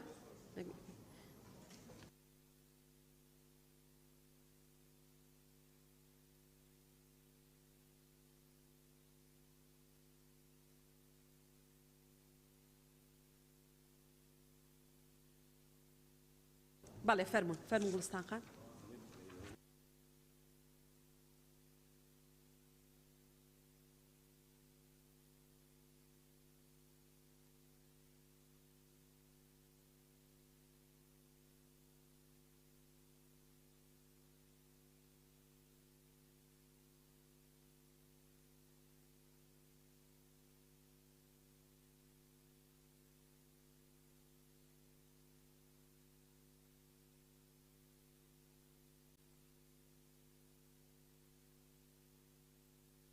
بەڵێ بەڕێزان بڕگەیەکی تری بەرنامەی کار جێبەجێەکەین کە بریتیە لە خوێندنەوەی دووەم بۆ ئەو پێشنیاز و پرۆژە یاسانی خوارەوە بەپێی حکمی مادەکانی 1970 لە پەیڕەوی ناوخۆ یەکەم پێشنیاز و پرۆژە یاسای هەمواری یەکەمی یاسای ماف و امتیازاتی کەمەندام و خاوەن پێداویستی تایبەت بە ڕێستانەزان پەرلەمان بۆ خۆی پێشنیازێکی هەبوو حکوومەتی هەرێمی کوردستانیش پرۆژەیەکی نردبوو بەپێی مادەی 83 ئێمە لێکمان داون کراون بە یەک راپۆرتی هاوبەش دەرفەتیان دەدەینێ بە بەڕێزان لە لیژنە هاوبەشەکان بۆەوەی راپۆرتەکەمان بۆ بخوێنەوە و دواتر دەست بە مناقەشاکە فەرموو بەنای خۆی گەورە میهرەبان بۆ سەرۆکایەتی پەرلەمانی کوردستان بابەت راپۆرتی لیژنەی تایبەتمەند کە ڕاستاندنی بۆ کراوە لەلایەن لیژنەی کاروباری یاسایی لیژنەی کاروباری یاسایی ڕۆژی دووشەمە ڕێکەوتی 4/6 2021 کاتژمێر 1 نیوەڕۆ کۆبنەوەی خۆی ئەنجامدا مەبەستی پێداچوونەوە داڕشنی یاسایی و دڵنیابوون لە دژنەبوونی دەقەکانی لەگەڵ دەستور و یاسا کارپێکراوەکان بەپێی حکومەکانی مادەی 85 بڕگەکانی یەکەم و سێم سەبارەت بە راپۆرتی لیژنەی کاروباری کۆمەڵایەتی و داکۆچی لە مافی مرۆڤ تایبەت بە خوێندنەوەی دووەم بۆ پرۆژە پێشنیازی یاسای هەمواری یاسای ماف و ئیمتیازاتی کەمەندامان و خاوەن پێداویستی تایبەت ژمارە 22 ساڵی 2011 لە هەرێمی کوردستان لیژنەی یاسایی ئەم داڕشنەی خوارەوەی پێپەسەندە یاسای هەمواری یەکەمی یاسای ژمارە 22 ساڵی 2011 یاسای ماف و امتیازاتی کەمەندامان و خاوەن پێداویستی تایبەت لە هەرێمی کوردستان عێراق مادەی یەکەم ناونیشان یاسا ژمارە 22 ساڵی 2011 یاسای ماف و امتیازاتی کەمەندامان و خاوەن پێداویستی تایبەت لە هەرێمی کوردستان داش عێراق هەموار دەکرێتەوە بەم شێوەی خوارەوە دەخوێندرێتەوە یاسای ژمارە 22 ساڵی 2021 یاسای ماف و امتیازاتی کەمەندامان لە هەرێمی کوردستان داش عێراق دووەم دەستەواژەی کەمەندام جێگەی دەستەواژەی کەمەندام و خاوەن پێداویستی تایبەت دەگرێتەوە و لە هەر شوێنێک ئەم یاسایەدا هات بێت مادەی دوو یەکەم خاڵی چواری مادەی یەکەمی یاساکە هەموار دەکرێتەوە بەم شێوەی خوارەوە دەخوێندرێتەوە ئەنجومەنی چاودێری و شیاندنی کەمەندامان لە هەرێمدا دووەم خاڵی پێنجەمی مادەی یەکەم هەڵدەوەشێتەوە ئەم دەقی خوارەوە شوێنی دەگرێتەوە کەمەندام هەر کەسێک کەمەندام توانای یان ناتواناییەکی تەواوی ماوەی درێژی جەستەیی مێشکی هزری یان هەستیان هەیە زگماک بێت یان دواتر ڕوویدا بێت بە جۆرێک لە کاتی مامەڵەکردن لە دۆخ و بواری جیاوازەکاندا نەتوانێت توانا و کارایی خۆی و هاوشێوەی کەسانی تر بەبێ ئاستەنگ بخەنەگەر سێیەم خاڵی شەشی مادەی یەکەم هەڵدەوەشێتەوە و ئەم دەقەی خوارەوە شوێنی دەگرێتەوە شەش کورتەباڵا ئەو کەسەیە کە بەهۆی ناڕێکی لە سیستەمی گەشەیدا ئاستی بەرزی باڵای بە شێوەیەکی نائاسایی کەم بێت ئەمەش بە بڕیاری لیژنەیەکی پزیشکی پسپۆڕی دەستنیشان دەکرێت چارەم بڕگەکانی حوتەم و دەیەمی مادەی یەکەمی یاساکە هەموار دەکرێت و بەم شێوەی خوارەوە دەخوێندرێتەوە حوتەم ناسنامە ئەو بەڵگەنامە تایبەتەیە کە وەزارەت بۆ پێناسی کەم ئەندامان دەری دەکات و هەڵگرەکەی لەو ماف و ئیمتیازاتانی ئاشنا بێت کە ئەم یاسایە دەیبەخشێت دێم بنکەکانی حەواندنەوە ئەو بنکانەی کە کەمەندامان لە خۆ دەگرێت ئەوانەی شوێنی مانەوەیان نییە و پێویستیان بە کەسانێک هەیە چاودێریان بکەن پێنجەم بەرگەیەک بە زنجیرەی یازدەیەم بۆ مادەی یەکەم زیاد دەکرێت و بەم شێوەی خوارەوە دەخوێندرێتەوە یازدەیەم سندوقی کۆمەک بۆ چاودێری و شیاندنی کەمەندام و کورتەباڵاکان مادەی سێیەم یەکەم بەرگەی دووەمی مادەی سێیەمی یاساکە هەموار دەکرێتەوە و چوار خاڵی بۆ زیاد دەکرێت و بەم شێوەی خوارەوە دەخوێندرێتەوە پێنج وەزارەتی دارایی و ئابووری شەش وەزارەتی شارەوانی و گەشت و گوزاری هەرێم حەوت وەزارەتی ئاوادانکردنەوە و نیشتەجێکردنی هەرێم هەشت دەستەی سربەخۆی مافی مرۆڤ دووەم بەرگەی سێمی مادەی سێ هەموار دەکرێت بەم شێوەی خوارەوە دەخوێندرێتەوە سێەم نوێنەری کۆمەڵەکانی کەم ئەندامان کە لە نێوان خۆیاندا دەستنیشان دەکەن بەمەرجێک هەر نوێنەرێک تەنها بۆ ماوەی 2 ساڵ نوێنەرایەتیان دەکات و لە کاتی پێویستدا دەکرێت ماوەکەی درێژ بکرێتەوە و بەمەرجێک لە 2 ساڵ تێپەڕ نەکات مادەی سپاس مادەی چوارەم بڕگەی یەکەمی مادەی چوارەمی یاساکە هەموار دەکرێت و 2 خاڵ بەم زنجیرانەی خوارەوە بۆ مادەکە زیاد دەکرێت و بەم شێوەیە خوارەوە دەخوێنرێتەوە چوارەم پێداچوون و لێ پێچینەوە لەو سکاڵا و هەوڵدانانەی تایبەتم بەو پێشێلکاریانەی بەرامبەر کەمەندامان ئەنجام دراون و گرتنەبەری ڕێکاری پێویست لە باریانەوە پێنجەم ئامادەکردنی راپۆرتی ساڵانەی تایبەت بە بارودۆخی کەسانی کەم ئەندام و بەرزکردنەوەی لە ڕێگەی وەزیرەوە بۆ ئەنجومەنی وەزیران مادەی پێنجەم هەردوو بڕگەی دووەم و سێەمی مادەی شەشەمی یاساکە هەموار دەکرێت و بەم شێوەیە خوارەوە دەخوێنرێتەوە دووەم ئەوانەی حکمەکانی بڕگەی یەکەمی ئەم مادەیە دەیانگرێتەوە و فەرمانبەری کەمەندامن شایستەی دەرماڵەی لە بڕی کەمەندامی دەبن بەو ڕێژەیەی ئەنجومەنی وەزیرانی هەرێم بڕیاری لەبارەوە دەدات و دەخرێتە سەرموچەی فەرمانبەران و دوای خانەنشین بوونیشیان بەردەوام دەبێت سێەم ئەوانەی حکمەکانی بڕگەی یەکەمی مادەی سەرەوە دەیانگرێتەوە و کەسانی کەمەندامی بێدەرامەتن شایستەی بەخشینی لە بری کەمەندامی دەبن کە یەکسانە بادوو لە سەرسەی کۆمەکی پاراستنی کۆمەڵایەتی سەرەڕای کۆمەچێک کە بەم شێوەیە دیاری دەکرێت کۆمەکی پاراستنی کۆمەڵایەتی لەگەڵ ڕێژەی پەککەوتەیی ینی هەردووچیان بۆ دەکرێت کەڕەتی ڕێژەی پەککەوتەیی مادەی شەشەم بڕگەیەک بە زنجیرەی چوارەم بۆ مادەی نۆیەمی ئەم یاسایە زیاد دەکرێت و بەم شێوەیە خوارەوە دەخوێنرێتەوە چوارەم دانانی پرۆگرامی تایبەت دەربارەی کەمەندامان و کورتەباڵایان لە پرۆگرامەکانی پەروەردەیی مادەی حەفتەم یەکەم بڕگەی چوارەمی مادەی دەیەمی یاساکە هەموار دەکرێت و بەم شێوەیە خوارەوە دەخوێنرێتەوە چوارەم خاوەن پرۆژەی تایبەتی بچووک مامناوەند گەورە پابەند دەبن بە بەکارخستنی ڕێژەیەک لە کەمەندام و کورتەباڵایان لە پرۆژەکانیان لە ڕێگەی خولی شیاندن و ڕاهێنانی گونجاو بە مەرجێک کارەکە لەگەڵ توانا و لێزانینیان گونجاو بێت بە ڕەچاوکردنی حکمەکانی مادەی شەشەمی ئەم یاسایە و بەم شێوەیەی خوارەوە یەکەم خاوەن پرۆژە گەورەکان پابەند دەبن بە بەکارخستنی ڕێژەیەک لە کەمەندام و کورتەباڵایان لە پرۆژەکانیان لەسەر بنەمای داواکاری بە جۆرێک لە ڕێژەی 5% کەمتر نەبێت و بۆ هەر بەکارخستنێکی زیاتر لە ڕێژەی دیاریکرا و حکوومەت تاماوی 3 ساڵ نیوەی مانگەکەیان دەگرێتە ئەستۆ و ئەو هەندانە دەکرێت بە ڕێگەی لێخۆشبوون لە باج بێت. دووەم، خاوەن پرۆژەی مامناوەند و بچووکەکان پابەت دەبن بە بەکارخستنی ڕێژەیەک لە کەسانی کە مەندام لە پرۆژەکانیان لەسەر بنەمایی داواکاری بە جۆرێک لە ڕێژەی 5% کەمتر نەبێت و حکوومەتیش تاماوەی 3 ساڵ نیوەی مانگانەکەیان دەگرێتە ئەستۆ و ئەو هەندانە دەکرێت بە ڕێگەی لێخۆشبوون لە باج بێت. دووەم، بڕگەیەک بە زنجیرەی پێنجەم بۆ مادەی دەیەمی یاساکە زیاد دەکرێت و بەم شێوەیە خوارەوە دەخوێنرێتەوە. پێنجەم، بێبەشکردن یان دوورخستنەوەی هەر کەسێک لە کارکردن یان ڕاهێنان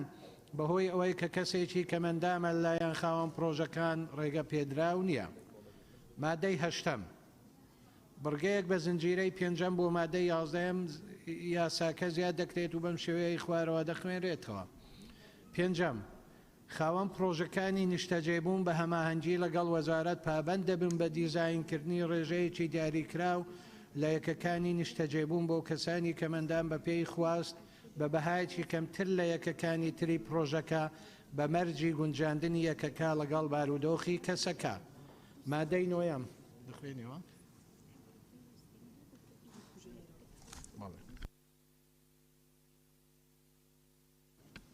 بەڕێز سەرۆکی پەرلەمان مادەی 9 خاڵێک بۆ بڕگەی دووهەمی مادەی 12یەمی یاساکە بە زنجیرەی 3 زیاد دەکرێت بەم شێوەی خوارەوە دەخوێنرێتەوە. 3. دامەزراندنی ناوەندێکی پێشکەوتوو بۆ دەستنیشانکردنی پێوەرەکانی کەم ئەندامی و پێکهاتە و ئەرکەکانی بە ڕێنماییەک ڕێک دەخرێت کە وەزیر بە هەماهەنگی لەگەڵ ئەنجومەنی وەزیران و وەزیری تەندروستی دەری دەکات. مادەی 10 بڕگەی یەکەمی مادەی 13 یاساکە هەموار دەکرێت بەم شێوەیە دەخوێنرێتەوە. یەکەم، لایەنە پەیوەندیدارەکان لە حکوومەت پابەندن بە ڕەخساندنی هەلی چالاکیە وەرزشی و کۆمەڵایەتیەکان بۆ کەم ئەندامان و یارمەتیدانیان بۆ ئەنجامدانی ئەو وەرزشانەی کە دەگونجێت لەگەڵ بارودۆخیان و ئەمەش لە ڕێگای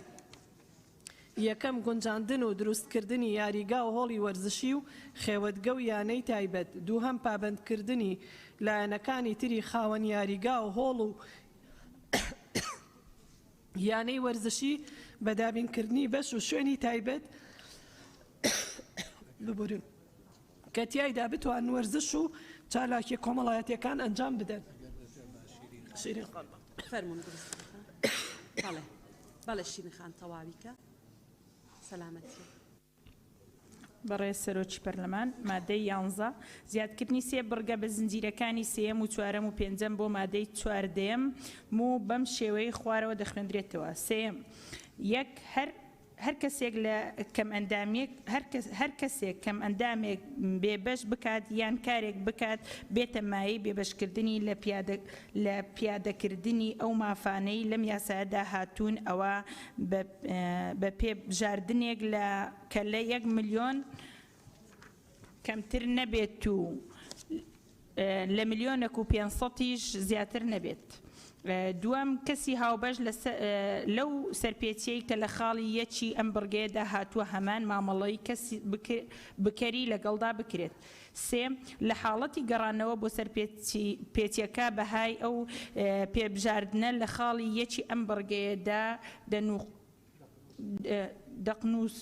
دەقنووسکراوە دەبێتە 2 هێندە. 4. هەر کەسێک بە مەبەستی بەهرەمەندبوون بە ناشایستەیی لە هەر مافێک دەقنووسکراو لەم یاسایەدا بە ساختە خۆی بکاتە کەسی کەمەندام یان سیفەتی هەڵبگرێت یان لەگەڵیدا بەشدار بێت یان هاوکاری بکات ئەوە پێبژاردنێک کە لە 2,500,000 دینار کەمتر نەبێت و لە 5 ملیۆن دینار زیاتر نەبێت سزا دەدرێت. 5. ئەگەر کرێکارێک لە کارەکەی بێبەش بکرێت بەهۆی ئەوەی کەسێکی کەمەندامە ئەوە دەبێت قەرەبوویەکی پێ بدرێت کە بڕگەکە یەکسانی کرێی کارەکەی بێت کە لە ڕێکەوتی بێبەشکردنیەوە بۆ ماوەیە کە لە 6 مانگ کەمتر نەبێت و ئەمەش وەکو قەرزێکی نایابی ممتاز هاو شێوەی کرێکار هەژمار دەکرێت و بڕیاری قەرەبووکردنەوەکەش تەنها ئەو کاتە هەڵدەوەشێتەوە کە کەسی بێبەش کراو بچێتە سەر کارەکەی و لە هەمان شوێن و هەمان ڕێکەوت. مادەی 12 وەزیری کار و کاروباری کۆمەڵاتی بە هەماهەنگی لەگەڵ وەزیری تەندروستی پێویستە ڕێنمایی بۆ ئاسان جێبەجێکردنی حکومەکانی ئەم یاسایە دەربکات. مادەی 13 کار بە دەقی هیچ یاسایە یان بڕگەیەک ناکرێت لەگەڵ حکومەکانی ئەم بڕیارێک ناکرێت کە لەگەڵ حکومەکانی ئەم یاسایەدا ناکۆک بێت. مادەی 14 پێویستە ئەنجومەنی وەزیران و لایەنە پەیوەنددارەکان حکومەکانی ئەم یاسایە جێبەجێ بکەن. مادەی 15 ئەم یاسایە لە ڕێکەوتی بڵاوکردنەوەی لە ڕۆژنامەی فەرمی وەقایعی کوردستان جێبەجێ دەکرێت.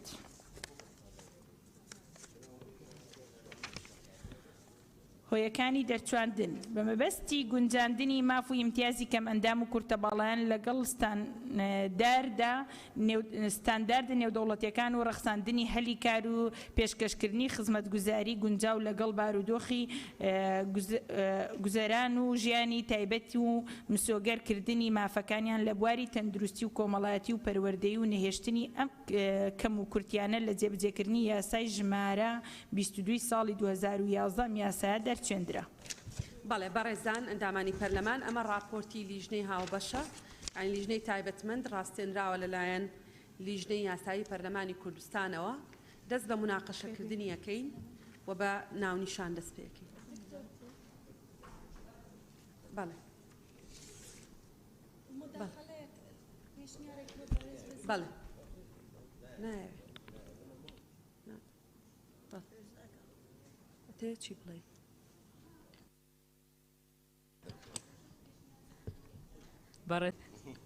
برای سروکا پرلمانی ناونیشانی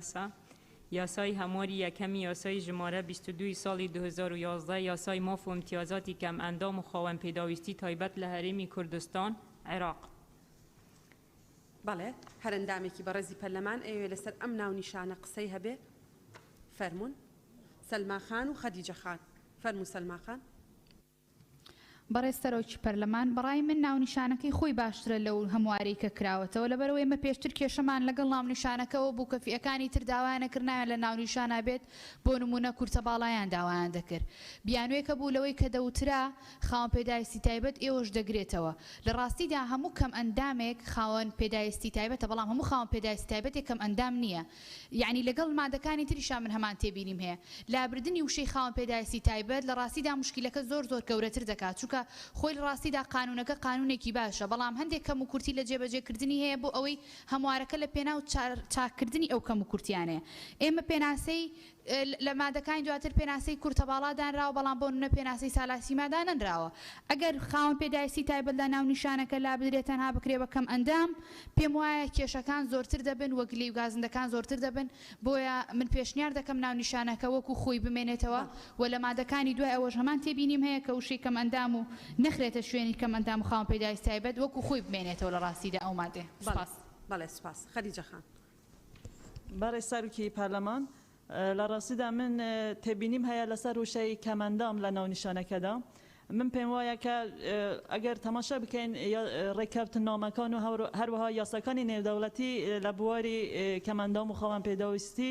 هەمویان بەو ئاراستەیانە کە هیچ جیاکاریەک لە نێوان کەسانی کەمەندام نەکرێتن ئەوانیش وەکو کەسانی ئاسایی ژیانی ئاسایی خۆیان بەردەوام بن و دژی هەموو جیاکاریەکەن بەڵام خودی ئەو وشەیە کە دەڵێ کەمەندام ینی نیشانەی ئەوەیە کە ئێمە دەمانەوێت جیاکاریەک بکەین. کەمەندام جیاوازە لە کەسێکی ئاسایی و ئەوەش لەوانەیە لە ڕووی دەرونیشەوە ینی تەسیرێکی باشیان لەسەر دروست نەکەتن بویە من پێم وایە کە ئەگەر تەنها بڵێین یاسای هەمواری یەکەمی یاسای ژمارە 22 ساڵی 2011 یاسای ماف و امتیازاتی خاوەن پێداویستە تایبەت لە هەرێمی کوردستان واتە ئەو وشەی کەمەندامە نەمینیت باشترە. زۆر سپاس. بەڵێ سپاس. ڕۆژان خان بەستر.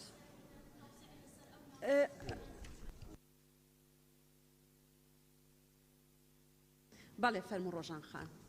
برای سروکا پرلمانی وکی خدیجه خانه آماجه پیگیری که یا دستواجه کم اندام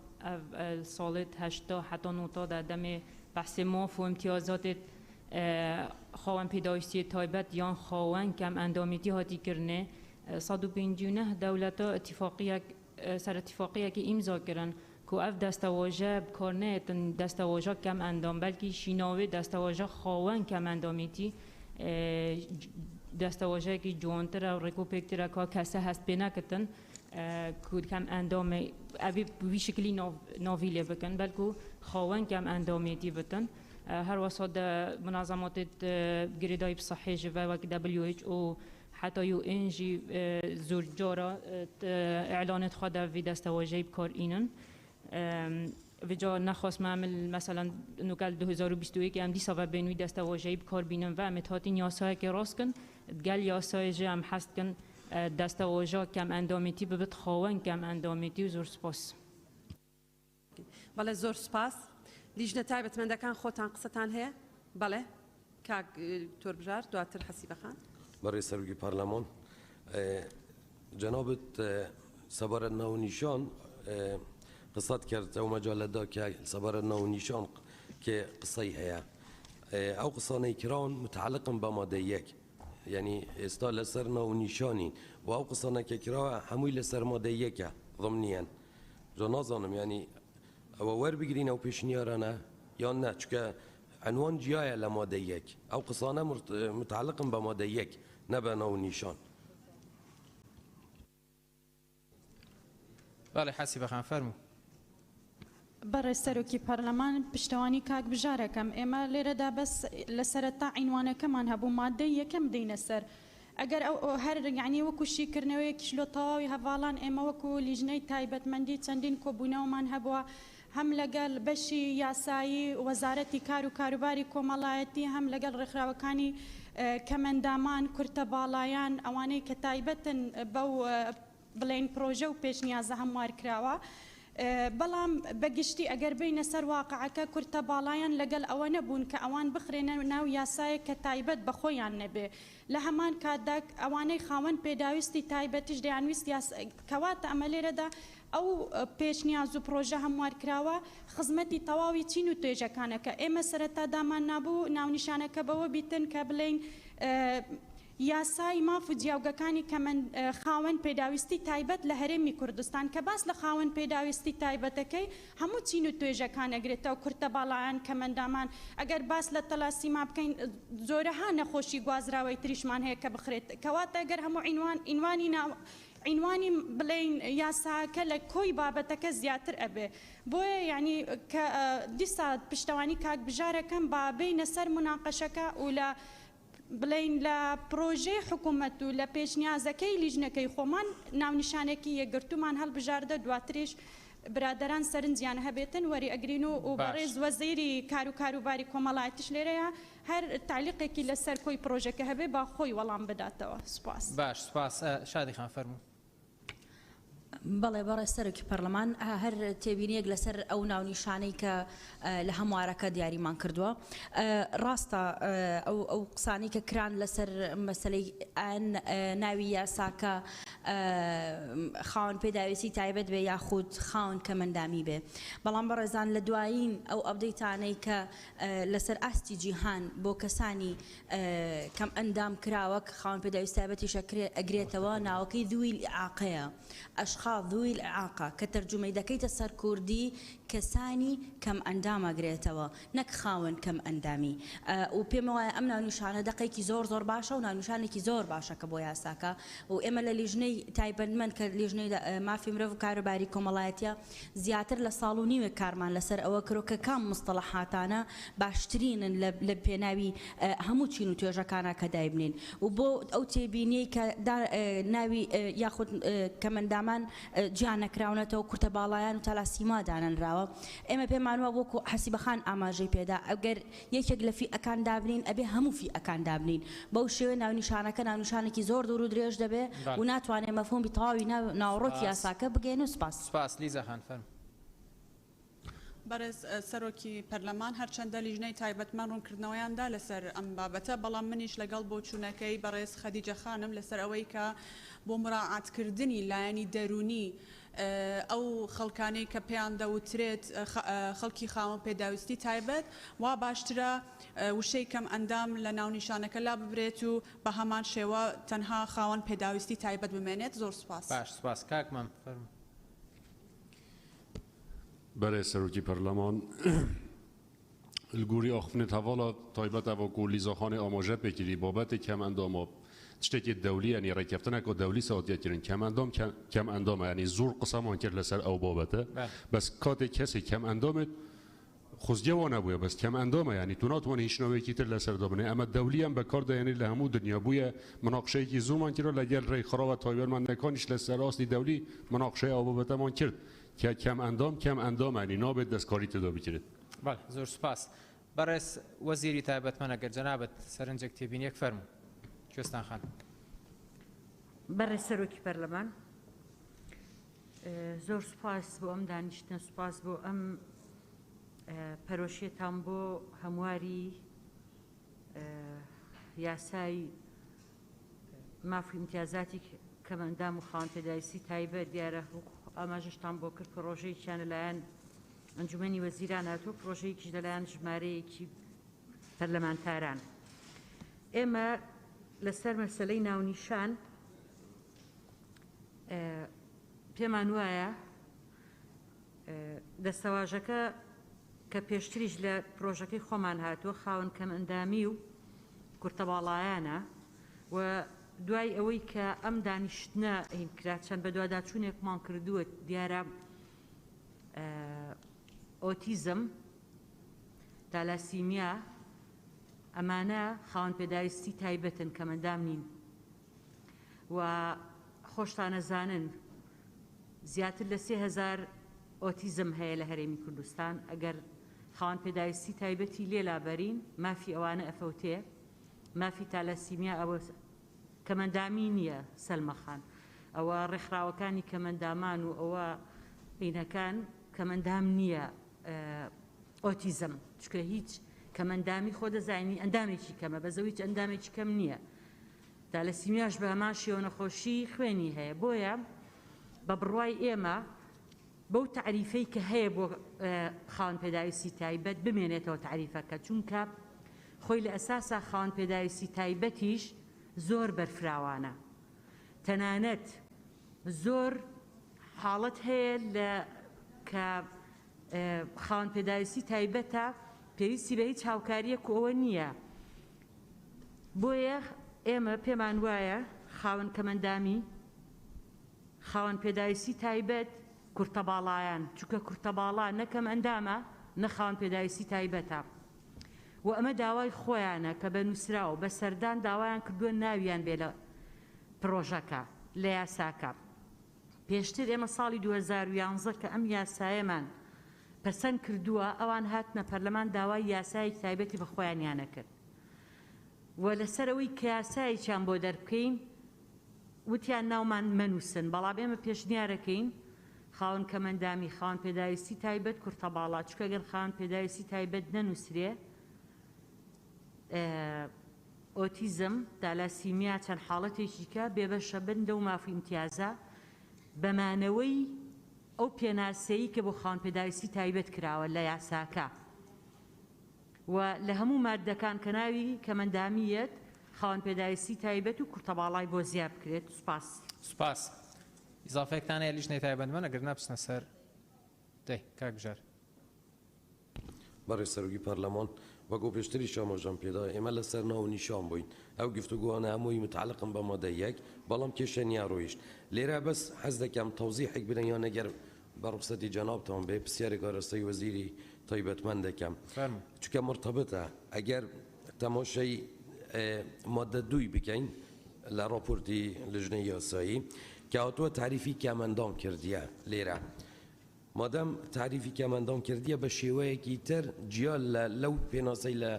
یاسا ئەسلیەکەدا هەبووە ئایا ئەمە کافیە بۆ ئەوەی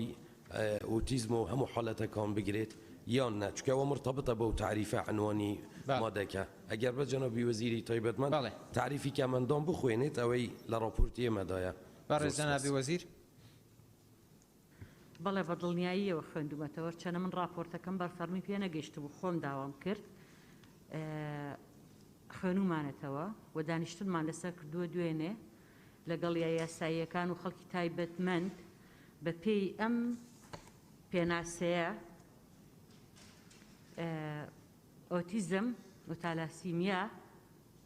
کەم ئەندامی نانگرێتەوە چکە خۆی ئەساسەن تا ئێستا نازانرێ ئۆتیزم کێشەکەی چییە. دووەم وەکو باسم کرد تالاسیمیا کێشەی جەستەییشی نییە کێشەی خوێنی هەیە بۆیە نانگرێتەوە. بۆیە داواکەین کە خاوەن پێداویستی تایبەت ئیزافە بکرێت بۆ تعریفەی کە لە یاسا کۆنەکە هەیە. زۆر سوپاس. مادە 1 بەڕێزان فەرمون. برای سروک پارلمانی ماده یکم ناونیشانی یاسایی ژماره 22 سال 2011 یاسای ماف و امتیازاتی که اندام و خواهان پیداویستی تایبەت لە هەرێمی کوردستان عێراق هەموار دەکرێت و بەم شێوەیە خوارەوە دەخوێندرێتەوە. یاسای ژماره 22 سالی 2011 یاسای ماف و امتیازاتی کەم ئەندامان لە هەرێمی کوردستان عێراق. دوم دەستەواژەی کەم ئەندام جێگەی دەستەواژەی کەم ئەندام و خاوەن پێداویستی تایبەت دەگرێتەوە لە هەر شوێنێکی ئەم یاسادا هاتبێت. سپاس. هەر بە ڕێزێکەوەی گفتوگۆ لەسەر مادەیەکە بە دەست بەرزکاتوتان ناوەکان تومارکەین.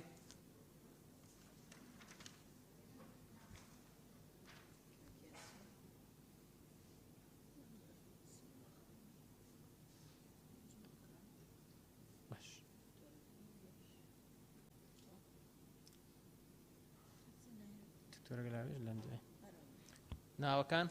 کاگیاسین سەلمەخان جوانخان دکتۆرە گەلاوێش چیتر لەنجەخان ئەم جارە جیاکاریەکی پۆزتیڤ بۆ کاگیاسینەکەین. فەرموو کاگیاسی.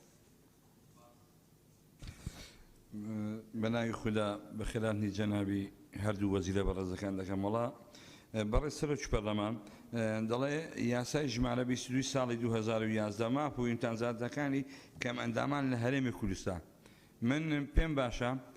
کورتەباڵا و ئۆتیزمیشی بۆ زیاد بکرێت لەبەرەوەی کورتەباڵا زۆرن ئۆتیزمیش زۆرن هیچ ئیشارەتێکی بەوەی دانەدا بەس دەڵێ کەم ئەندام ئەو کەسێک کە چاوەکی لەدەستدا بێ یان دەستێکی لەدەستدا بێ بەڵام کورتەباڵا ئەگەر بڵێن هەموو گیانیشی لەدەستداوە یعنی بڵێم چی چ ناوەکی لێنێ بۆی پێم خۆشە هاوڕیانیش پێشگیری بکەن ئەو دوو شتێک بۆ زیادکرێت ئۆتیزم و کورتەباڵا. سوپاس. سەلمەخان فەرموو. بەڕێز سەرۆکی پەرلەمان من پێشنیارەکەی خۆم تەکی دەکەمەوە کاک بژار وا بزانم لە ناو نیشان وەری ناگرنە تا بێنە سەرماندەکان. سوپاسی جەنابی وەزیر دەکەم بەڕاستی هیوادارم قسەکانی بە هەند وەربگیرێت چونکە خاوەن پێداویستی تایبەت ئەگەر لە قانونەکە لا بدەیت لە ناو نیشانەوە جارێکی تەکید لەسەرەکەم و ئێمە پێشتر کێشەمان لەگەڵ یەک فئە هەبوو کە کورتەباڵەکان بوو داوایان دەکرد بڕوات و من جەخت دەکەم لە سەرەوەی کە هەبێت بەڵام ئێستا فئەکانی تریش دێنە ناو بۆ نە داون ئۆتیزم تالاسیمیا و نەخۆشەکانی تریش کە هەن ئەوانە کە ئێمە خاوەن پێداویستی تایبەت لا دەبین ئەوانە کەم ئەندام نین داون کەم ئەندام نییە خاوەن پێداویستی تایبەتە تالاسیمیا کەم ئەندام نییە خاوەن پێداویستی تایبەتە ئەگەر تۆ لە عینوانەوە لای بدەی یعنی ئەو کاتە بەڕاستی هەموارەکە دەستکاری نەکەین باشتر هەر هیچی لێ نەکەین بۆیە ئەو پێشنیارێک کە حکومەت خۆی کردوێتی یاسای ئەوەی کە بەڕێزەنابی وەزیر وتی ڕێک هاوشێوەی ئەوەی ئەو کەوتی خاوەن پێداویستی خاوەن کەمەندام و خاوەن پێداویستی تایبەت و کورتەباڵەکان لە عینوان بێت چکە کورتەباڵە نەخاوەن پێداویستی تایبەتە نەکەم ئەندامە فئەیەکی تایبەت وە باوەڕش ناکەم قانونێکی تایبەتیان بۆ دەرچێ لەناو ئەم فئەیە کە جێگەی دەکرێتەوە ناو قانونە باتیایە بێ وە فئەکانی تریش لە پێناسەی خاوەن پێداویستی تایبەتە لا نەدرێ. بەڕاستی ئەو هەموارێکە لە بەردەستی ئێمەیە هەموارێکی زۆر مەترسیدارە لەسەر توێژی خاوەن پێداویستی تایبەت و کەم ئەندامان لە هەرێمی کوردستان هیوادارم چاک بکرێ و سوپاس. کاک بژار باوانی بەڕێزانی تیژ وەربگرین ئینجا یەک لەحسە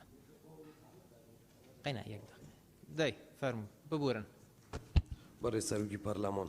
ئەوە پرۆژەی حکوومەت لە بەردەستمانە جەنابی وەزیر ئاماژەی پێدا کە خاوەن پێداویستی مهمە لە ناو نیشاندا هەبێ ئەوە پرۆژەی حکوومەتە حکوومەت خۆی خاوەن پێداویستی تایبەت لاو بردیە نە لە ژنەی یاسایی کردیە و نە لە ژنەی معنیش و لە سەبارەت ئەم ڕاپۆرتەش دڵنیا بەوە ئەندامانی لە ژنەی یاساییش لێرەن تقریبا 3 جار ئەم ڕاپۆرتەمان گۆڕی ئەوە پرۆژەی حکوومەت بە شێوەیەکە حکوومەت مەساندی تێبینی تر هەیە بەڵام بۆەوەی لەسەر ئێمە و لژنەی تایبەتمەند نشکێتەوە ئەوە پرۆژەی حکوومەتە حکوومەت خۆی داوایان کردیە کە خاوەن پێدەویستی تایبەت نەمێنێت لە عنوان و لە یاساکەدا ئەوە پرۆژەی حکوومەت لە بەردەستمانە سپاس بەڕێز جوان خان فەرموو بەڕێز سەرۆکی پەرلەمان ئەو راپۆرتەی لەبەردەستی ئێمەدایە نووسراوە لیژنەی مافی مرۆڤ و لیژنەی یاسایی ئەو راپۆرتیان ئامادە کردووە لیژنەی یاسایی لە کۆتاییەکەیدا ئیمزایان کردەوەی تێبینی هەبووە نووستی تێبینیم هەبەوەی نەیبووە ئیمزای خۆی کردووە ئێمە کە گفتوگۆ لەسەر هە پرۆژه یاسایی دەکەین ئەوە خوێندنەوەی دووەمە و لە خوێندنەوەی سێم دەبێتە دەنگدان کە ڕوونکردنەوەشمان پێدەدرێ دوسێ ڕوونکردنەوەی جیامان پێدەدرێ ئەمە لە ڕوونکردنەوەکان تێناگەن یەک ڕوونکردنەوەی بە تەفاسیل پێمان بدرێ تاکو لە مۆزوعەکە وەکو خۆی تێبگەین من لەسەر مادەی یەکەم پشگیری سەلماخان دەکەم هەمان پێشنیارم هەیە کە کەم ئەندام و خاوەن پێداویستی تایبەت لە ناو یاساکە وەکو خۆی بمێنێت سپاس سپاس دکتۆرە گەلاوێش بەڕێز سەرۆکی پەرلەمان لێرە من جارە تێبینیەکەم لەسەر ئەوەیە مادە یەکەم و ناونیشانەکە یعنی دووبارە کرایتەوە مادە یەکەم لە یاسا ئەسلەکەی ئەوە دەبێتەوە مادە یەکەم یان نا کە بەڕاستی ئەوە ئەمە هەموارە دەبی مادە بە مادە هەموار بکرێن نەک لێرە بفتە مادە یەکەم لەوێژ مادە یەکەم نییە بەنسبەت لادانی دەستەواژەی کەم ئەندام لە جێگەی دانانی کەم ئەندام لە جێگەی کەم ئەندام و خاوەن پێداویستی تایبەت بەڕاستی ئەوە ناکرێتن چکە لە زمنی یاساکە کورتە باڵا دانرێ کورتە باڵا خاوەن پێداویستی تایبەتە دەتوانین دایبنین لەو زمنە بەڵام ناتوانین لە کەم ئەندام دایبنێن چکە هیچ ئەندامێکی دەستەی کەم نییە بەنسبەت ناونیشانی یاساکەش پێم باشە ببتە یاسای ژمارە 22 ساڵی 2011 یاسای پاراستنی ماف و ئیمتیازات نەک بەس ماف و ئیمتیازات ئەومان تێپەڕاند هەر لێرەیە هەر لە مادە یەک نووسرایە هەر لە مادە یەک نووسرایە کە ناونیشانەکە بۆیە ئەوە هەڵەیەک هەیە لێرە لە مادە یەکەم و لە ناونیشانەکە بۆیە مداخەلەشمان نەکرد لە ناونیشانەکە چکە لەبەر مادە یەکەم بۆیە پێم باشە بکرێتە پاراستنی یاسای پاراستنی ماف و ئیمتیازاتی کەم ئەندامان و خاوەن پێداویستی تایبەت لە هەرێمی کوردستان عێراق لەنجەخان فەرموو بەڕێز سەرۆکی پەرلەمان بە خێراتنی وەزیرە بەڕێزەکان دەکەم لە مادەی یەکەم لە خاڵی دووە پێشەوەی بێمە سەر شەرحکردنی مادەکە بەڕێز وەزیری کاروباری کۆمەڵایەتی ڕوونی کردەوە کە خاوەن پێداویستی تایبەت لەگەڵ کە ئەندام جیاوازیەکی هەیە ئەویش لەبەر ئەوەی حالاتی ئۆتیزم و بڵین ئەو بابەتانەی هاوشێوە کەم ئەندام نین بەڵام لێرە کە دەڵێ دەستەواژەی کەم ئەندام جێگەی دەستەواژەی کەم ئەندام و خاوەن پێداویستی تایبەت دەگرێتەوە ئایا ئەوە لە ئیمتیازاتەکان واناکە ئۆتیزم و ئەوانە کە کەم ئەندام نین لێی بێبەش بن ئەوە پرسیارە هیوادارین وەڵام بدەنەوە زۆر سوپاس لیژنەی تایبەتمەند حەسی بەخان فەرمووی بدە بەڕێز سەرۆکی پەرلەمان تێبینی برادەران جوان بوو بەڵام ئێمەش وەکو لیژنە خۆمان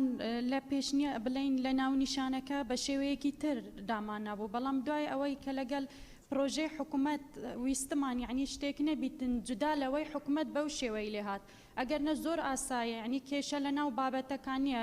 دەتوانین ناونیشانی بڵین هەموارەکە بەو شێوەی لێ بکەینەوە وەک ئەوەی لیژنەکەی خۆمان یاسای ماف و جیاوگەکانی کەمەندام و خاوەن پێداویستی تایبەت و کورتە باڵایان لە هەرێمی کوردستان وەک هیچ کێشەیەک لە ناو ناوەڕۆکی مادەکان بەگشتی نامێنێت و سوپاس سپاس کاک ڕۆمیۆ بەڕێز سەرۆکی پەرلەمان پێدەچێەوە ئەو ناونیشانە زۆر قسە هەڵ بگرێ وەکو ئەوەی کە ئێمە یەکێ لە برادرانیش باسی ئەوەی کرد کە ساڵێک و 6 مانگە ئێمە لەگەڵ سەرجەم بەشی هەرە زۆری ئەو ڕێکخراوانەی کە پەیوەستم بە کاری ئەمدامی و خاوەن پێداویستی تایبەت و هەروە ڕێکخراوی نێودەوڵەتی شێمە مەجموعەیەک وەرکشۆپ و کۆبوونەوەمان کردووە لەوانەیەکی لە هۆکارەکانیش ئەوە بێ بۆ ئەوەی پێوەری نێودەوڵەتی وەربگرێت مەسلەی کەمەندامی لەسەر ئاستی جیهاندا هەر خۆی کەمەندامیە ئەوەی شادی خان باسی کرد معاقین یان معەوەقین پێداکرێت بۆیە هۆکاری دومیش ئەوەیە بەڕاستی هەن من ناڵێم خەلەل بەڵام جیاوازی لە بیر و بۆچوونی تێڕوانینی لیژنەی ئێمەوەکوی لیژنەی کاروباری کۆمەڵایەتی و داکۆچی لە مافی مرۆڤ لەگەڵ ئەو پرۆژە یاسایە کە حکوومەت ناردبووی. ئێمە زۆر جار دەڵێن دەبێ ئێمە مراعاتی پرۆژە یاسا بکەین بۆ ئەوەی نەبێتە بارگرانی لەسەر حکوومەت. یعنی نیمچە خەلەلێک بووە لە نێوان هەردوو پرۆژەکە و بیر و بۆچوونی لیژنەی تایبەتمەند، بەڵام من پێم وایە وەکو ئەوەی کە هاتووە شتێکی شاملە و هەمویان دەیانگرێتەوە. زۆر سپاس. کاکژار. بارێ سەرۆکی پارلەمان پرسیارێک ئاراستە کرا جوابی ئەو پرسیارە دەدەین. سەبارەت عنوان و مادە یەک. عنوانی راپۆرتەکە جیایە لە مادە یەک. ئەگەر تەماشای پرۆژەی حکوومەت بکەین ئەوەی لە حکوومەت هاتووە و لەگەڵ راپۆرتی لیژنەی تایبەتمەندی پەرلەمان لەگەڵ کەلیشەی بیدایەتی راپۆرتی لیژنەی یاساییش لە هەر سێکیاندا ناو یاساکە وەک خۆی هاتووە هەمواری یاساکە. لێرە کە لەسەرێ عنوانەکە دیارە ئێمە ناتوانین یعنی لەگەڵ مادە یەک دەمج بکەین. دوشتی زۆر لێک گیان ئێمە بە پێی پەیڕەویش بێ و بەبی کەلیشەی ثابتی راپۆرتی لیژنەش بێ. عنوانەکە دەبێ یاسای هەمواری یەکەمی یاسای ژمارە ئەوەندەیە. اینجا دواتر دێن چونکە ئەمەش یاسایە ڕاستە تعدیلی یاسایە بەڵام هەر یاسایە اینجا دێن مادەی یەکەم محاولە دەکەین عنوان بگۆڕین. عنوانیش دەگۆڕێت لەو جەلسەیە و ڕای حکوومەت و لەگەڵ ئەندامانی پەرلەمان ئەو کات بۆ جەلسەی داهاتوو دەتوانین عنوانی یاساکە بگۆڕین. بەڵام ئەوەی لەسەرێ یاسای هەمواری یەکەم ئەوە دەبێت هەبێت هیچ کێشەی تێدا نییە لەگەڵ مادە یەک جیایە و عنوانەکەش جیایە. بەڵام دایمان تعدیلی یاساکە هەندێ ئاڵۆزە ینی زۆر معقەدە. زۆر سپاس. بەڕێز وەزیری تایبەتمەند فەرموو. بەڕێز سەرۆکی پەرلەمان ڕاستە ئێمە یاساکە تەنها نووسیمانە خاوەن کەمەندامی و کورتەواڵا بەڵام ئەم پرۆژێ ئەم هەموارە لەبەر هەستیاریەکەی ئێمە دواتریش بە دوواداچوورمان کردووە و ڕێکخراوەکانی کەمەندامیمان بینیوە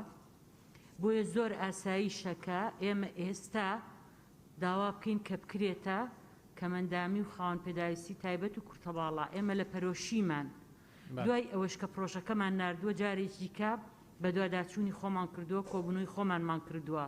ئەوە لە پەرۆشیمانەکە کۆبوونەوەمان کردو و جارێک کە ویستومانە ناونیشانەکە بەقەدەر هەموارەکە بێت. ئەمە هەر بۆ ڕوونکردنەوە بەڵام من تاکید دەکەمەوە لەسەرەوەی کە خاوەن پێداویستی تایبەت بمێنێتەوە کورتەواڵاشی بۆ زیاد بکرێت بەو هۆکارانی کە زۆر لە بەڕێزانی پەرلەمانتاران ڕوونیان کردەوە. سوپاس. سپاس. مادەی دوو بەڕێزان فەرموون خوێنەوە.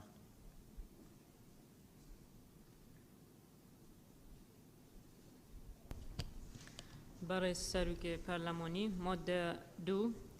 یەکەم خۆلی چۆری مادەی یەکەمی یاساکە هەموار دەکرێت و بەم شێوەیە خۆرەوە دەخوێندرێتەوە. 4 ئەنجومەنی چاودێری و شیاندنی کەمەندامان لە هەرێمدا. دووەم خاڵی پێنجی مادەی یەکەم هەڵدەوەشێتەوە و ئەم دەقەی خۆرەوە شوێنی دەگرێتەوە.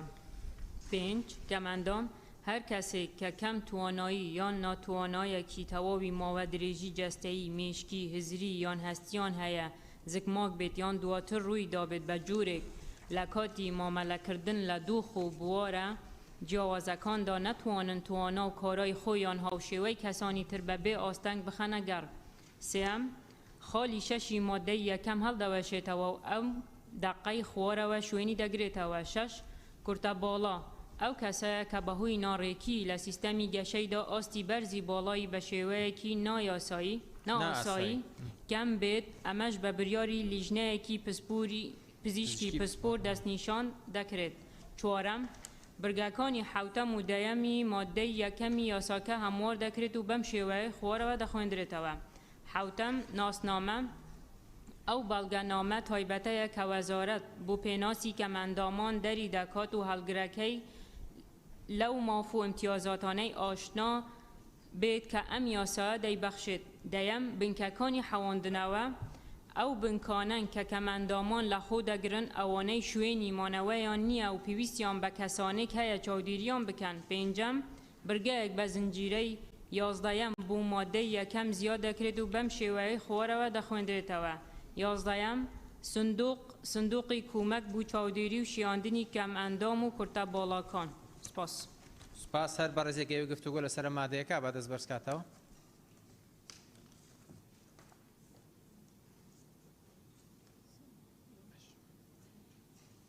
باڵام بوش.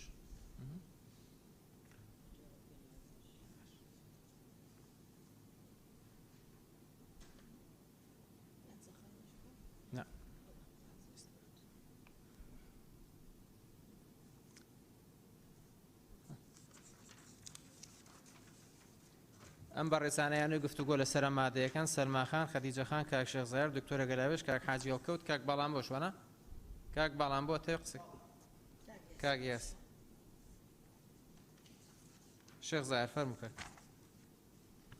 بەڕێ سەرۆک پەرلەمان بەخێراتنی وەزیرە بەڕێزەکانەکەم بڕگەی حوتەم و دێم بڕگەی حوتەم ناسنامە و بەڵگەنامێ تایبەتەیە کە وەزارەت بۆ پێناسی کەمەندامان دەری دەکات.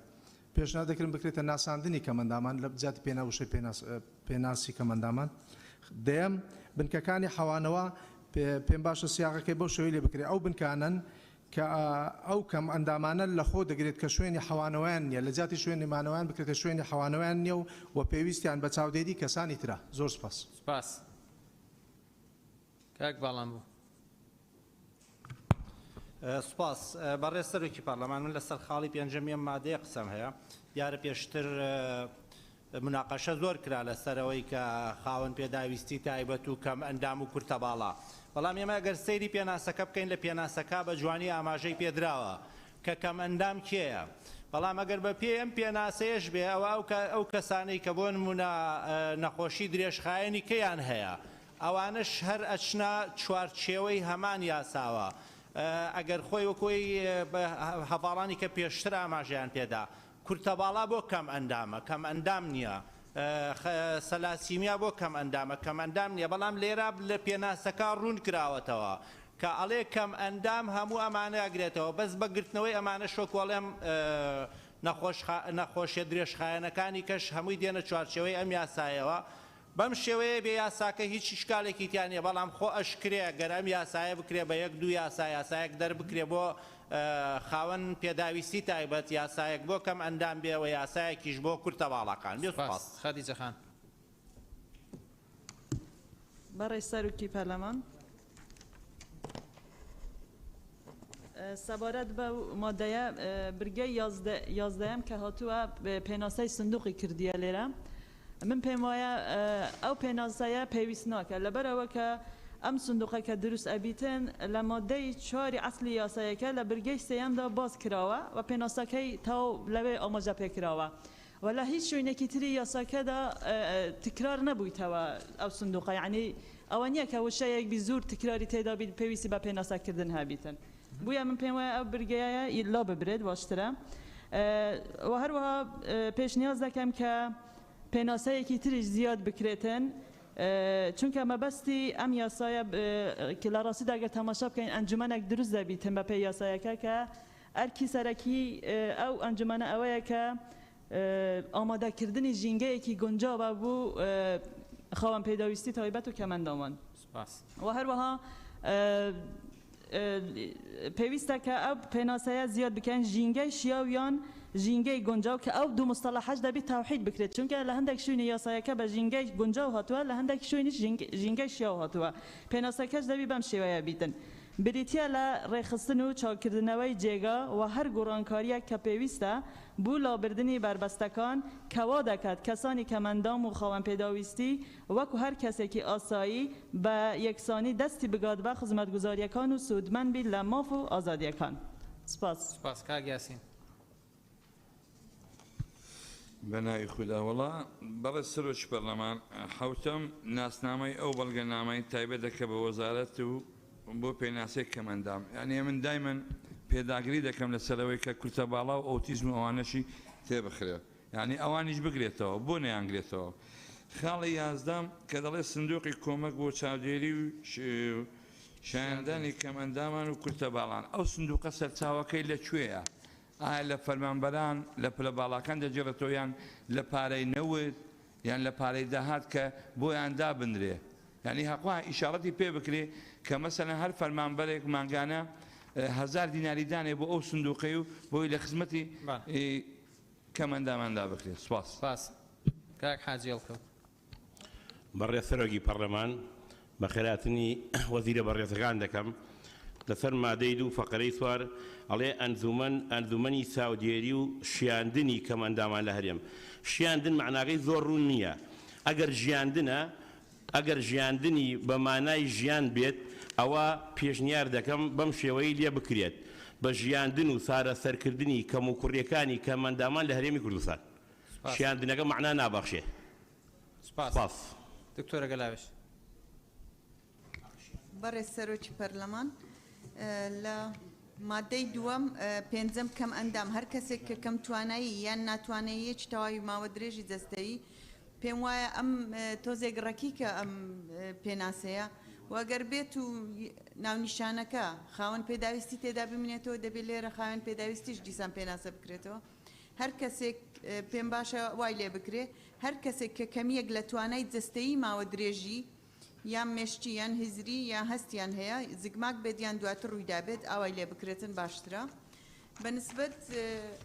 شەشەم کورتە باڵا ئەو کەسەیە کە بەهۆی ناڕێکی لە سیستەمی گەشەیدا ئاستی بەرزی باڵای بە شێوەیەکی نایاسایی کەم بێت ئەمەش بە بڕیاری لیژنەیەکی پزیشکی پسپۆر دەستنیشان دەکرێت پێم وایە سیستەمی گەشە لێرە زۆر فراوانە و زۆر شت دەگرێتەوە بۆیە پێم وایە ئەو کەسێک کە بەهۆی ناڕێکی لە هۆرمۆنی گەشە ئەوە دابدرێتن باشترە زۆر سپاس سەلمەخان بەڕێستەرۆکی پەرلەمان من چەند تێبینیەکم هەیە لە ئەنجومەنەکە ناوی ئەنجومەنی چاودێری و شیاندنی کەمەندامان و خاوەن پێداویستی تایبەت و کورتە باڵەکان لە هەرێمی کوردستان بێ لە ڕاستیدا دیسانەوە ناکرێت پێناسی خاوەن پێداویستیەکان لا برێ وەکو خۆی کە مادەی پێنجەم هەڵدەوەشێتەوە پێویستەکە ئەو دەقەی کە لە قانونە ئەسڵەکە هەیە وەکو خۆی دابنرێتەوە و کەم ئەندامیش لە قانونە ئەسڵەکە پێناسەکەی گونجاوتر و جوانترە و باشترە لەوەی کە ئێستا هەیە چونکە لە کۆتایی پێناسی کەم ئەندامدا دەڵێ ئەوانەی کە نەتوانتوانەی کارەی خۆیان هاوشەوەی کەسانی تر بەبێ ئاستەنگ بخەنەگەڕ ڕاستە ئەمانە ئەمە پێناسی کەم ئەندامەکەین بەڵام ئەمە دەبێتە بیانوێک لەوەی کە هەندێک کەسێ دەتوانێت کەم ئەندامیشە دەستێکی نییە بەڵام دەتوانێت ئیشەکانی خۆی بەڕایی بکات چونکە ئەو مستەڵحی دەستەواژەی ئاخیر دەستەواژێکی گونجاو نییە و مادەی شەشەم لە یاسا ئەسڵەکە پێناسی کەم ئەندامە مادەکە خۆی بمێنێتەوە کورتە باڵا بکرێتە بڕگەیەکی تر زیاد بکرێت لەناو مادەکەیە لەسەر بڕگەی دووەمی ناسنامە بۆ بڕگەی چوارەم ببورن ناسنامە ئەو بەڵگەنامە تایبەتەیە کە وەزارەت بۆ پێناسی کەم ئەندامان و خاوەن پێداویستی و کورتە باڵایان جێبەجێ دەکات ئەوەی کە وەکو خۆی هەیە بەڵام خاوەن پێداویستی تایبەت و کورتە باڵایانی بۆ جێگە بکرێتەوە بنکەکانی حەوانەوەش بە هەمان شێواز ئەو بنکانن کە ئەندامەکان و خاوەن پێداویستی تایبەتەکان لە خۆ دەگرنەوەی شوێنی مانەوەیان یاخود وەکوی کاک شێخزایەتی حەوانەیان نییە سندوقەکەش بە هەمان شێواز سندوقی کۆمەک بۆ چاودێری و شیاندنی کەم ئەندامان و خاوەن پێداویستی تایبەت و کورتە باڵاکان بێت زۆر سپاس نه شادی خان ناود نەنووسی بەگەر قسەت هەیە فەرموو لەسەری بەڕێز سەرۆکی پەرلەمان هەر لە قسەکانی کاک باڵام بۆ دەست پێەکەم بەوەی کە پێویستە دوو یاسای جیاواز هەبن خۆی ئەگەر تەماشای کورتە باڵایان و کەمەندام و خاوەن پێداویستی بکەین دوو توێژن کە معاناتەکانیان وەک یەکە بۆیە تەنها زیادکردنی وشەی کورتە باڵایان لە عینوانی یاساکەدا تەواوی کێشەکان چارەسەرەکات و پێویست بەوە ناکە کە یاسایەکی تایبەت بۆ کورتە باڵایان دابڕێژرێ سەبارەت بە پێناسەی کەمەندامان زۆر باس کرا لەوانە دکتۆرە گەلاوێژ و تایبەتەن زۆر هاتە سەرەوە ئەو پێناسەیە کە بەڕێز دکتۆرە گەلاوێژ ئاماژەی پێکرد لە بڵین یاسا ئەسلیەکەیە کە لە پێش هەموارەکەدا هەیە بەو شێوەیە بەڵام کە هاتین باسمان کرد لەبەر ئەوەی کەسانی کەمەندام و خاوەن پێداویستی تایبەت بوون بە پێویستمان زانی کە بە هەماهەنگێک لەناو ئەو پرۆژەیە کە لە حکومەتەوە ئاراستەمان کراوە وەکو لیژنەی تایبەتمەندیش ئەو پێناسەی بۆ دابڕێژین و دڵنیاشتان دەکەینەوە کە ئەو پێناسەی ئێستا کە هەیە لە ناو یاسا هەموارکراوەکە هەم کەمەندامان خاوەن پێداویستی تایبەت ئەوانەی کە نەخۆشیەکانیان هەیە ئۆرتیزم بێ یان تالاسیمایان هەر نەخۆشیەکی تر وە کورتە باڵایانیش هەمویان لە ماف و ئیمتیازەکان وەکو یەک لە ناو یاساکە دەستەبەر دەکەن بەنسبەت سندوق ئەوەی کە مامۆستا خەدیجە باسی کرد ڕاستە لە مادەی چوارەمدا هاتیە بەڵام ئێمە وەکو لیژنێش کە باس لە سندوقمان کردبوو وڵای هەر لەگەڵ ئەوە یعنی ئێمە بە دوو برگەمان باس کرد بوو سەرەتا باس لەوە کرایە کە سندوقی کۆمەک بۆ چاودێری و شیاندنی کەمەندامان و کورتە باڵایان دومیش ئاماژە بەوە بکرێتن چێە ئەو کەسەی سەرپەرشتی سندوقەکە ئەکا ئێمە برگەیەکمان زیاد کرد بوو کە ئەم سندوقە بە پەیرەوێک ڕێک دەخرێت کە لەلایەن ئەنجومەنی وەزیرانەوە دەردەچێتن سەبارەت بەوەی کە حاجی هەڵکەوتیش باسی لە شیاندن کرد شیاندن بە ژیاندن نایە بەڵکو بەڕاهێنانەوە دێت ئەو بنکانەی کە حکوومەت لێرەدا درستی ئەکا بۆ کەسانی کەمەندامیان خاوەن پێداویستی تایبەت ئەوانەی کە نەخۆشیەکانیان هەیەوە لەلایەن باوانیانەوە کەسێک نییە چاودێریان بکە حکوومەت بنکەی حەوانەوەیان بۆ دابین دەکات و کەسانی پسپۆرت تێدانە کە لە ڕێگەی ئەم پسپۆڕانەوە دووبارە یارمەتی ئەو کەسانە ئەدرێت بگەڕێنەوە سەر ژیانی ئاسایی خۆیان و سوپاس. سپاس کاک بژار. بەڕێز سەرۆکی پەرلەمان پێشتری شاماژان پێدا لژنەی یاسایی سێ جار راپۆرتی ئامادەی کردیە. راپۆرتێکمان ئامادە کرد خاوەن پێداویستی تایبەت و کورتەباڵان تێدا بوو بە شێوازێکی ڕێک و پێک بوو زۆر دواتر لەسەر داوای لژنەی تایبەتمەند جارێکی تر دوو کۆبوونەوەی تر لژنەی یاسایی ئەنجامدا هەموو تێبینیەکانی لژنەی تایبەتمەند بەهەند وەرمان کرد خۆی ئەم راپۆرتە بەڕاستی ینی ئەوە دەسەڵمێنێت کە باشترە لژنە تایبەتمەندەکان و هەمومان بەڕێگای بەڕێستانەوە هەماهنگ بین لەگەڵ وەزارەتی معنی لە کاتی ئامادەکردنی راپۆرت چونکە بەڕاستی سێ جار راپۆرتمان گۆریە ئێستاش ینی دەبێت بۆەوەی ئەندامان لە بەرچاویان ڕۆم بێت لژنەی یاسایی تەنیا ڕاستاندنی یاسایی و دستوری بۆ راپۆرتی لژنەی تایبەتمەند دەکات ئەوانی تر پێویستە لژنەی معنی لە ڕووی ئەکادمی و علمی و کۆمەڵاتیەوە بەرچەف بدەن بەس پرسیارێک ئاراستەکرا بەڕێز سەرۆکی پەرلەمان کاگیاسین پرسیارێک ئاراستە کرد لە بەرگەی سێمدا لە مادەی چوارەم کە باسی سندوق دەکات دەڵێت سندوقێک بوو چاودێریکردن و شیاندنی کەسانی کەمەندام و خاوەن پێداویستی تایبەت دادەمەزرێت و لە نێو بودجەی وەزارەتدا بودجەیەکی بوو تەرخان دەکرێت ئەو تەمویلەکە و دەعمی ئەو سندوقە دیارە لە یاساکەدا لەبەرەوە لەم راپۆرتە باسمان نەکرد بەوەی تیکرار نەبێ ئەخیر تێبینی بەڕێز سەرۆکی پەرلەمان لژنەی تایبەتمەند ئاماژەی پێدا بە مادەیەکی سەربەخۆ لە راپۆرتی ئەوەندا باسی سندوق کرابوو ئەو سندوقە خۆی لە یاساکەدا وەکو هەمووان بەرگە لە مادەی چوار بەرگەی سێم هەبووە یعنی تەنیا تیکرار دەبوو ئەگەر ئەوەی لژنەی تایبەتمەند ئیزافەمان کرد بووە لەبەرەوە لە لژنەی یاسایی ئەو مادەمان لادا و چونکە تیکرار دروست دەکرد زۆر سپاس سەرچە با دوای ئەو باشە بەڕێز سەرۆکی پەرلەمان هەر بۆ زانیاری بەڕێستان بۆ زانیاری ئەندامانیش ئێمە لە لیژنەی تایبەتمەند کۆنتاکتێکی زۆر باشمان لەگەڵ وەزارەتی تایبەتمەنددا هەبووە لە حکوومەتی هەرێمی کوردستان بۆ نووسینەوەی ئەم هەموارە و تەنانەت هەفتەیەک پێش نووسینەوەی ئاخر راپۆرت کە ئاڕاستی لیژنەی یاساییمان کردووە وەزارەتمان ئاگادار کردوێتەوە کە هەر تێبینیەک هەر خاڵێک هەر شتێک هەیە لەم راپۆرتەی کۆتاییدا ئەوان پێیان باشە گۆڕانکاری تیا بکەین ئاگادارمان کەن لیژنەی تایبەتمەند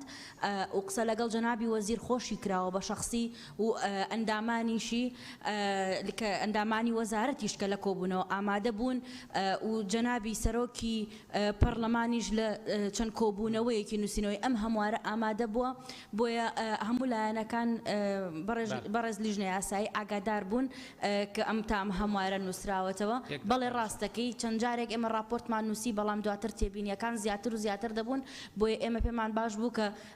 راپۆرتەکە على ئەکمەل وەجه بگاتە بەردەمی بەڕێستان بۆیە ئەو نەکاتی خایەن یەک خاڵی تر بەڕێز سەرۆکی پەرلەمان بنکەکانی حەواندنەوە ئەگەر ئێمە ئەو مستەڵەحەی کە نووسراوە ئەوانەی شوێنی مانەوەیان نییە بکەین بەوانەی شوێنی حەوانەوەیان نییە ئەوە فئەیەکی زۆر زۆر گەورە لە کەم ئەندامان دەگرێتەوە بەڵام ئەوانی کە شوێنی مانەوەیان نییە محەددە و بۆ ئەو کەسانە بێ کە زۆر پێویستیان بەوە هەیە کە شوێنی مانەوەیان بۆ دابین بکرێ و زۆر سپاس زۆر سپاس گوڵستان خان فەرموو بەڕێز سەرۆکی پەرلەمانی ئەس باوەرم برادەرێکی بەحسێ پێناسا کورتەباڵا کرد خاڵا شەشێدا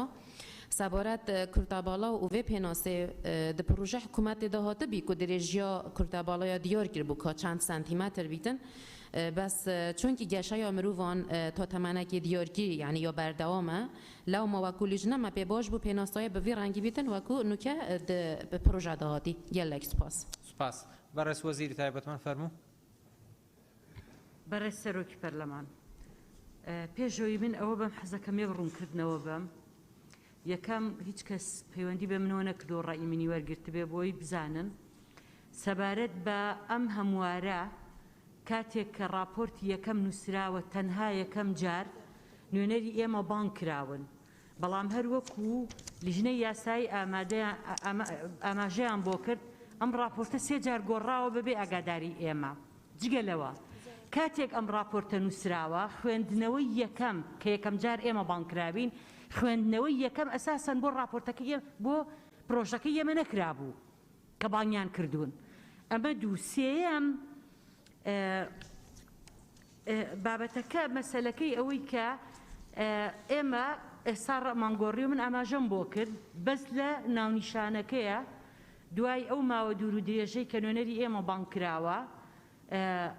کۆمەڵی گۆڕانکاری کراوە بەبێ ئاگاداری ئێمە بەبێ ئەوی پرۆژەکە ئێمە ئەساسەن هەر هاتی بێتە پەرلەمان کە ئەوەی خۆیان خوێنەوەی یەکەمی بۆ کراوە جگەلەوە من ئەم راپۆرتە پێم نەگەیشتووە بە ڕەسمیش من دوێنێ خۆم داوام کردووە بۆیان هێناوم یعنی لە کاتێکا پێویست بوو یاساکە هەموارەکە بگاتە وەزارەت لەگەڵ بانکێشتدامەکە بەڵام من خۆم داوام کردووە لە پەرلەمانتارێکی بەڕێز بۆی ناردووم تێبینیەکانمان لەسەر مادەی یەک ئێمە ببورن مادەی دوو ئێمە لەگەڵ هەموارەکەی خۆمانین لەگەڵ ئەوەین کە وشەی شیاندن لا ببرێت چونکە شیاندن ینی بابەتێکە کە کەمەندامی پێویستی بە چارەسەر هەیە پێویستی بە چاودێری هەیە بەڵام شیاندن لەکوێ شیاندن ینی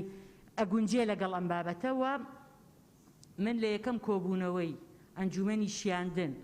کە ئێستا ناوی ئەنجومەنی شیاندنە کە نوێنەری دوو ڕێکخراویتیا بۆ خۆیان نیگەران بوون لە وشەی شیاندن بۆیە لەگەڵ ئەسڵی یاساکەی خۆمانی لەسەر مەسەلەی ئەوەی کە خاڵی پێنج بادە یەکەم هەڵوەشێتەوە ئێمە لەگەڵەوە نین هەڵبوەشێتەوە چکە داوامان کردو خاوەن پێداویستی تایبەت بمێنێتەوە ئەوەی کەمەندامی وەکو یاساکەی خۆمان پرۆژەکەی خۆمان کەڵین خاوەن کەمەندامی بەو شێوەیە بێ من دووبارەی ناکەمەوە هەموو جارێ بڵێم لە هەر شوێنێک ناوی کەمەندامی هات بنووسێ کەمەندامی و خاوەن پێداویستی کورتەباڵا چکە لە سەرەتایە باسم کردووە لە عینوانەکە و لە مادەی یەکەوتومە لەبەرەوەی ئێمە وەک وەزارەت وەک حکوومەت داواکەین تایتڵەکە ببێت بە خاوەن کەمەندامی خاوەن پێداویستی تایبەت کورتەباڵا پێویستە لە هەر مادەیەک کەمەندامی هات هەر سێکی بنووسێ بۆیە لە هەموو مادەیەک دووبارەی ناکەمەوە بۆ مەسەلەی کورتەباڵا لەگەڵ پێناسەکەی لیژنەی پەیوەندیدارین بۆ حوتەم ناسنامە هەر لەگەڵ ئەوەی بڵێ هەموارەکەی لیژنەی پەیوەندیدارین کە یێتە سەر مەسەلەی سندوق تەنها لەگەڵەوەی شیاندنەکەی لێلا ببرێت ئەوانی کە لەگەڵ یاین و سوپاس زۆر سپاس لیژنەی تایبەتمەند ئەگەر ئیزافەیەکتان هەیە کاک بشار دوایی لیژنەی تایبەتمەندیش باش بەڕێز سەرۆکی پەرلەمان ئەوە لە پرۆژەی حکوومەت خۆیدا ئەوە شیاندن هاتووە نازانم بەس لێک نەگەیشتنێک هەیە لە نێوان حکوومەت و لیژنەی تایبەتمەنددا بەڕاستی جا ئەوان پێشتر جواب بنەوە کاک بژار ئێوە باوی لەسەر ئێمە ناشکێتەوە مەجبورم جواب بدەم باوی نەڵێن لیژنەی یاسای ئەوانەی کردیان ناشکێتە نا بەڕکاک لیژنەی تایبەتمەند فەرمون جارێ ئەو ڕوونکردنەوەی خۆتان بن بەڕێز سەرۆکی پەرلەمان ئێمە کۆتا کۆبوونەوەی پێشنووسینەوەی راپۆرتەکە راپۆرتی ئامادەکراو کە ئێستا لە بەردەستی بەڕێستانایە کۆبوونەوەی لیژنەمان کردووە بە سەرۆکایەتی سەرۆکی پەرلەمان بە ئامادەبوونی ڕێکخراوێک کە وەزارەت دیاری کردووە کە ڕێکخراوێکی تایبەتمەندە و نوێنەرایەتی ڕێکخراوەکانی تری کردو کە لە مەجای کە مندامانە کارەکەن لەگەڵ کاک هۆگر کە ڕائیەکێکە لە ڕاوێژکارەکانی وەزارەتی تایبەتمەند لەگەڵ بەرپرسی ژووری یاسایی وەزارەتی تایبەتمەند لە کۆبوونەوەکە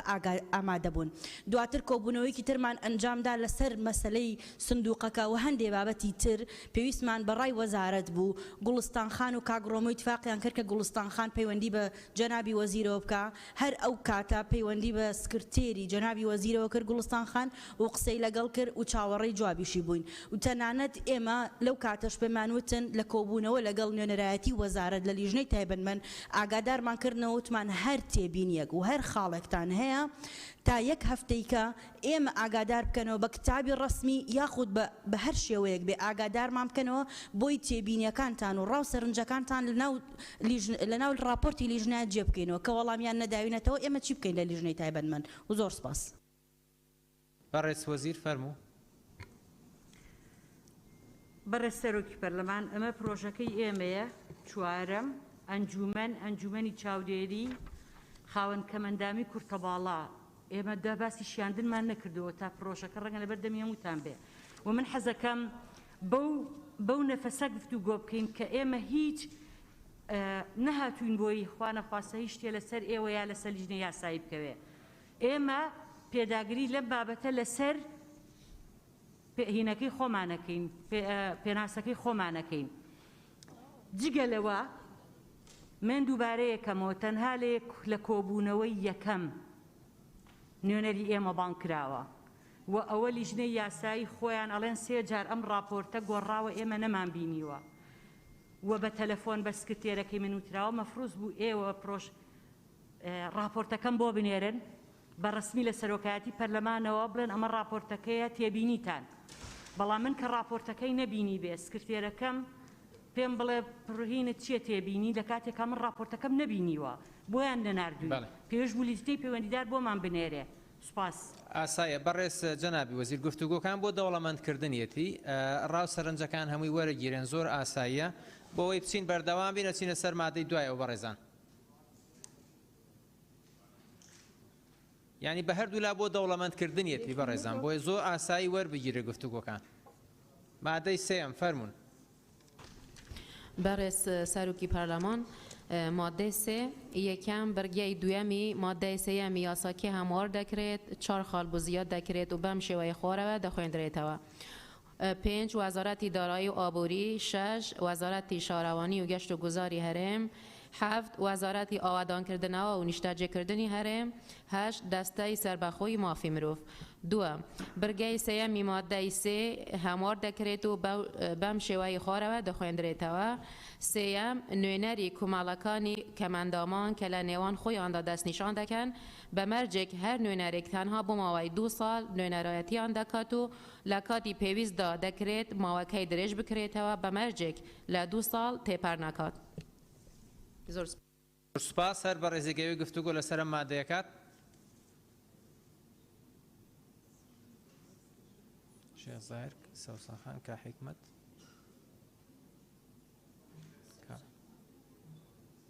شێخ زاهر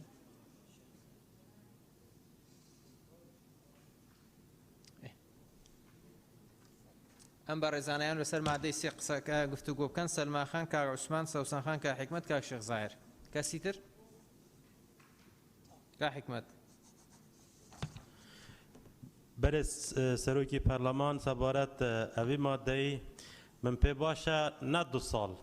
یعنی بکەنە 4 ساڵش بەر هەندێک و 2 ساڵادا کەس نەشێتن تشتێکی پێویست بۆ وی مەجموعە خەڵکی بکەتن یعنی یا باشتر ئەوە 4 ساڵ بن دا ئەو بەرێزێ سەرۆکاتیا وێ دەستەیە کەتن یعنی بزانیتن کات چ شۆل کریە و زۆر سپاس. زۆر سپاس. سەلما خان. بەڕێز سەرۆکی پەرلەمان لە ئەو بڕگانەی کە دانراوە وەزارەتەکان من پێمە وەزارەتی ئاودانکردنەوە زۆر پێویست نەبێت لە ڕاستیدا چکە خاوەن پێداویستی تایبەت و کەمەندامان زۆر کێشیان لەگەڵ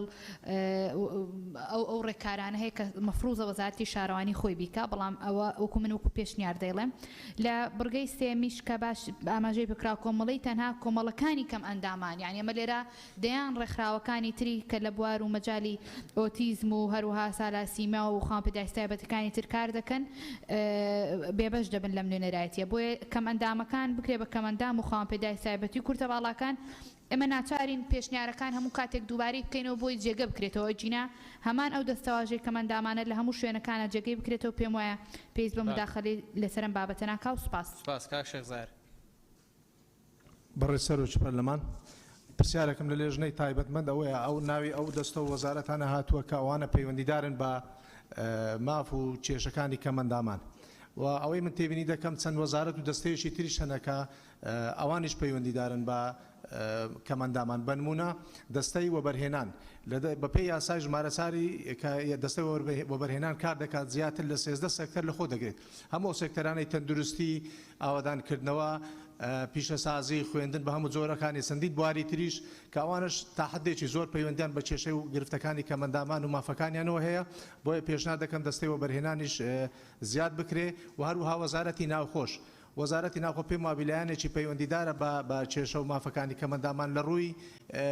دانی مۆڵەت بە کەمەندامان و لە ڕووی ئۆتۆمبیلانی کەمەندامان ئۆتۆمبیلی تایبەتی کەمەندامان کە لێی دەخۆڕن یاخود هاوردە دەکرێت و بۆیە پێشنهاد دەکەم وەزارەتی ناوخۆش زیاد بکرێ و زۆر سپاس سەوسن خان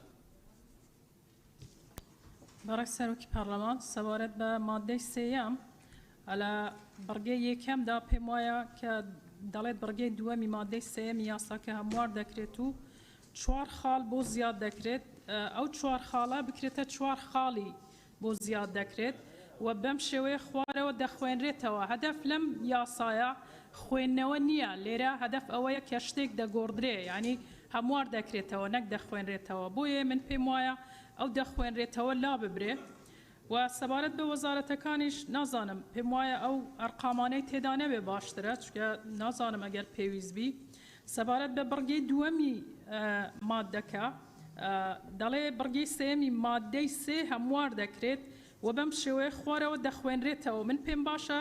بەو شێوەیە لێ بکرێت بڕگەی سێمی مادەی سێ هەموار دەکرێت واوەکە لا ببردرێ و بکرێتە بەم شێوەیە خوارەوە لێ دەکرێت و سەبارەت بە بڕگەی سێەم دەڵێن نوێنەری کۆمەڵەکانی کەمەندامان کە لە نێوان خۆیاندا دەستنیشان دەکەن بە مەرجێک هەر نوێنەرێک تەنیا بۆ ماوەی 2 ساڵ نوێنەرایەتیان دەکات و لە کاتی پێویست دەکرێت ماوەکەی درێژ بکرێتەوە بە مەرجێک لە 2 ساڵ تێپەر نەکات پێم وایە لێرە ئەگە ئەو نوێنەری کۆمەڵەکانی کەمەندامان بکرێتە سەرۆکی کۆمەڵی کەمەندامان نەک کۆمەڵەکانی کەمەندامان چکە لێرە دیارە یعنی مەبەستی کێ ئەوجا ئەو نوێنەرە ئەگەر بکرێتە سەرۆک باشترە و لێرەش کە دەڵێ لە نێوان خۆیاندا دەست نیشان دەکەن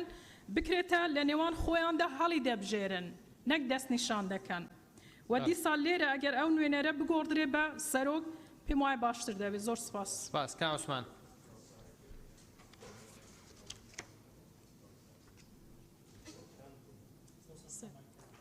کا عوسمان فەرموو بەڕێز سەرۆکی پەرلەمان بە خێراتنی وەزیرە بەڕێزەکان دەکەین دیارە بڕگەی سێم مادەی سێم کە هەموار دەکرێتەوە بەم شێوەی خوارەوەی لێ دەکرێت منیشار لەگەڵ ئەوەم دەخوێنرێتەوە کە لا ببرێ بڵێ لێ دەکرێت باشترە تەبعاً سێم نوێنەری کۆمەڵەکانی کەم ئەندامان ینی واتە ئەو تەبعاً لە ناو خۆیاندا چەند ڕێکخراوێکن ینی ئەوە یەک ڕێکخراو نابن دیارە کە لە نێوان خۆیاندا بە هەڵبژاردن نوێنەری خۆیان دیاری دەکەن لێرە نووسراوە لە نێوان خۆیاندا خۆیان کەسێک دەنیشان دەکەن هەڵبژارنەکەی بۆ ئیزافە بکرێت زۆر باشە بە مەرجێک هەر نوێنەرێک تەنها بۆ ماوەی 2 ساڵ 2 ساڵەکە بکرێت بە 4 ساڵ نوێنەرایەتیان دەکات و لە کاتی پێویستیدا دەکرێت ماوەیەک درێژ بکرێتەوە بە مەرجێک لە 2 ساڵ تێپەر نەکات دەتوانین لێرە 2 ساڵەکە بکرێت بە ساڵێک زۆر سپاس سپاس لیژنەی تایبەتمەند فەرموون کاک ڕۆمیۆ بەڕێ سەرۆکی پەرلەمان ئەو پێشنیارەی شێخ زایر کردی کە باسی ئەوەی کە دەستەیەوە بەرهێنانیشە بێ ئەمادەبێ من پێم وایە کە لە میانی دەستەیەوە بەرهێنان باسی وەزارەتی پەروەردە و باسی ئەمانەی کرد هەمووی تایە لە ئەسڵی یاساکە هەیە ئەم وەزارەتانە ئەمانەی کە لێرە ڕێز کراون ڕێزبند کراون ئەوانە ئیزافە کراون بۆ ئەوەیە و ئەوەی سەلماخانیش باسی کرد وەزارەتی ئاوادانکردنەوە نیشتەجێ کردن وەکو ئەوەی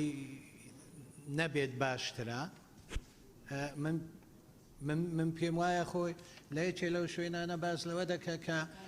یەکەکانی نیشتەجێ بوون دەبێ ئەو پێوەرانەی تیابێ کەمەندامان پێویستیان پێیەتی. بەڵێ سوپاس حەسی بەخان فەرمو. بەڕێز سەرۆکی پەرلەمان ڕاستە لێرانە لە مادەی سێەم لە بڕگەی یەکەم چوار وەزارەت و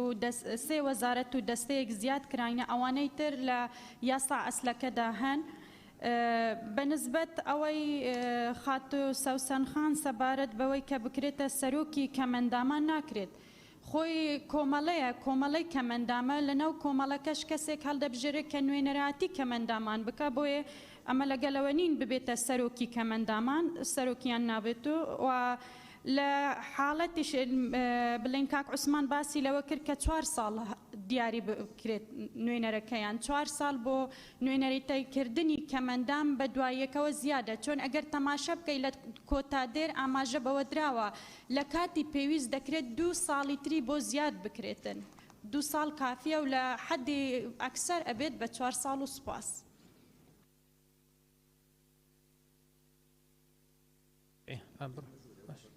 فەرمو کاکەڕان نقطە نیزامە فەرم. بەڕێز سەرۆکی پەرلەمان وڵات تەنها ڕاستکردنەوەیەک لە یاسا ئەسڵەکەدا دەستەوە بەرهێنان نەهاتووە تەنها چوار وەزارەت خوێندنی باڵا و توێژنەوەی زانستی پەروەردە تەندروستی ڕۆشنبیری و لاوان واتاوەی کاک شێخ زاهیر باسی کرد دەستەوە بەرهێنان لە یاسا ئەسڵەکەدا بە هیچ شوێک ئاماژەی پێ نەکراوە. یەک دەقە بە سوپاس. فەرمو شادی خان. ئێمە بەستمان نەبوو بڵین لە یاساسڵەکە دەستەوە بەرهێنان ئاماژی پێکراوە بەستمان بڵین ئەو شوێنانەی دەستەوە بەرهێنان ئەیگرێتەوە کاریان لەگەڵ دەکا بەشی زۆریان وەزارەت لە پێی یاساکە بم زیادکردنی کە ئێستا هەیە لە هەموارەکە و لەگەڵ یاسا کۆنەکە بەشی زۆریان ئاماژیان پێکراوە. سوپاس. بەڕێز کوێسان خان جەنابی وەزیر. بەڕێز سەرۆکی پەرلەمان خۆی لە ئەسڵی یاساکە وەزارەتی خوێندنی باڵا و توێژینەوەی زانستی هەیە وەزارەتی پەروەردە هەیە تەندروستی هەیە ڕۆشنبیری و لاوان هەیە ئێمە ئەوەی داوای خۆمان دووبارەیەکەینەوە وەزارەتی دارایی و شارەوانی و گەشت و گوزار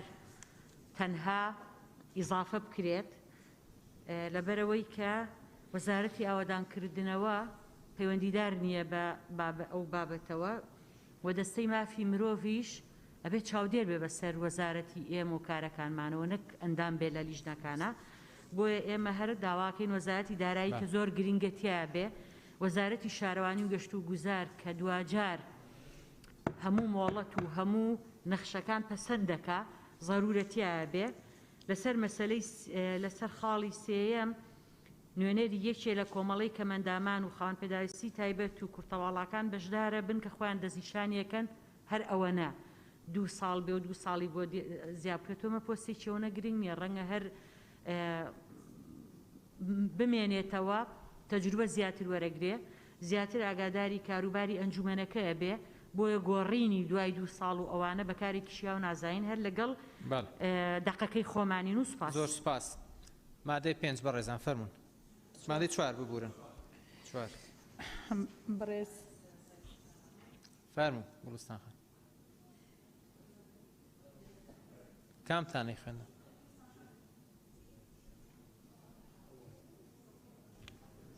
برای سەرۆکی پەرلەمان مادەی 4 بڕگە یەکەمی مادەی 4 یاساکی هەموار دەکرێت 2 خاڵ بەم زنجیرانەی خۆرە بۆ مادەکە زیاد دەکرێت و بەم شێوەیە خۆرەوە دەخوێندرێتەوە. 4 بە دوواداچوون و لێپێچینەوە لەو سکاڵا و هەوڵدانانەی تایبەتن باو پێشێلکاریانەی بەرامبەر کەمەندامان ئەنجام دراون و گرتنەبەری ڕێکاری پێویست لەو بارەیانەوە. 5 ئامادەکردنی راپۆرتی ساڵانەی تایبەت بە بارودۆخی کەسانی کەمەندام و بەرزکردنەوەی لە ڕێگەی وازیرەوە بۆ ئەنجومەنی وازیران. زۆر سپاس. زۆر سپاس. هەر بە ڕێزێگەی و گفتوگۆ لەسەر مادەیەکە بە دەستی بەرزکاتەوە.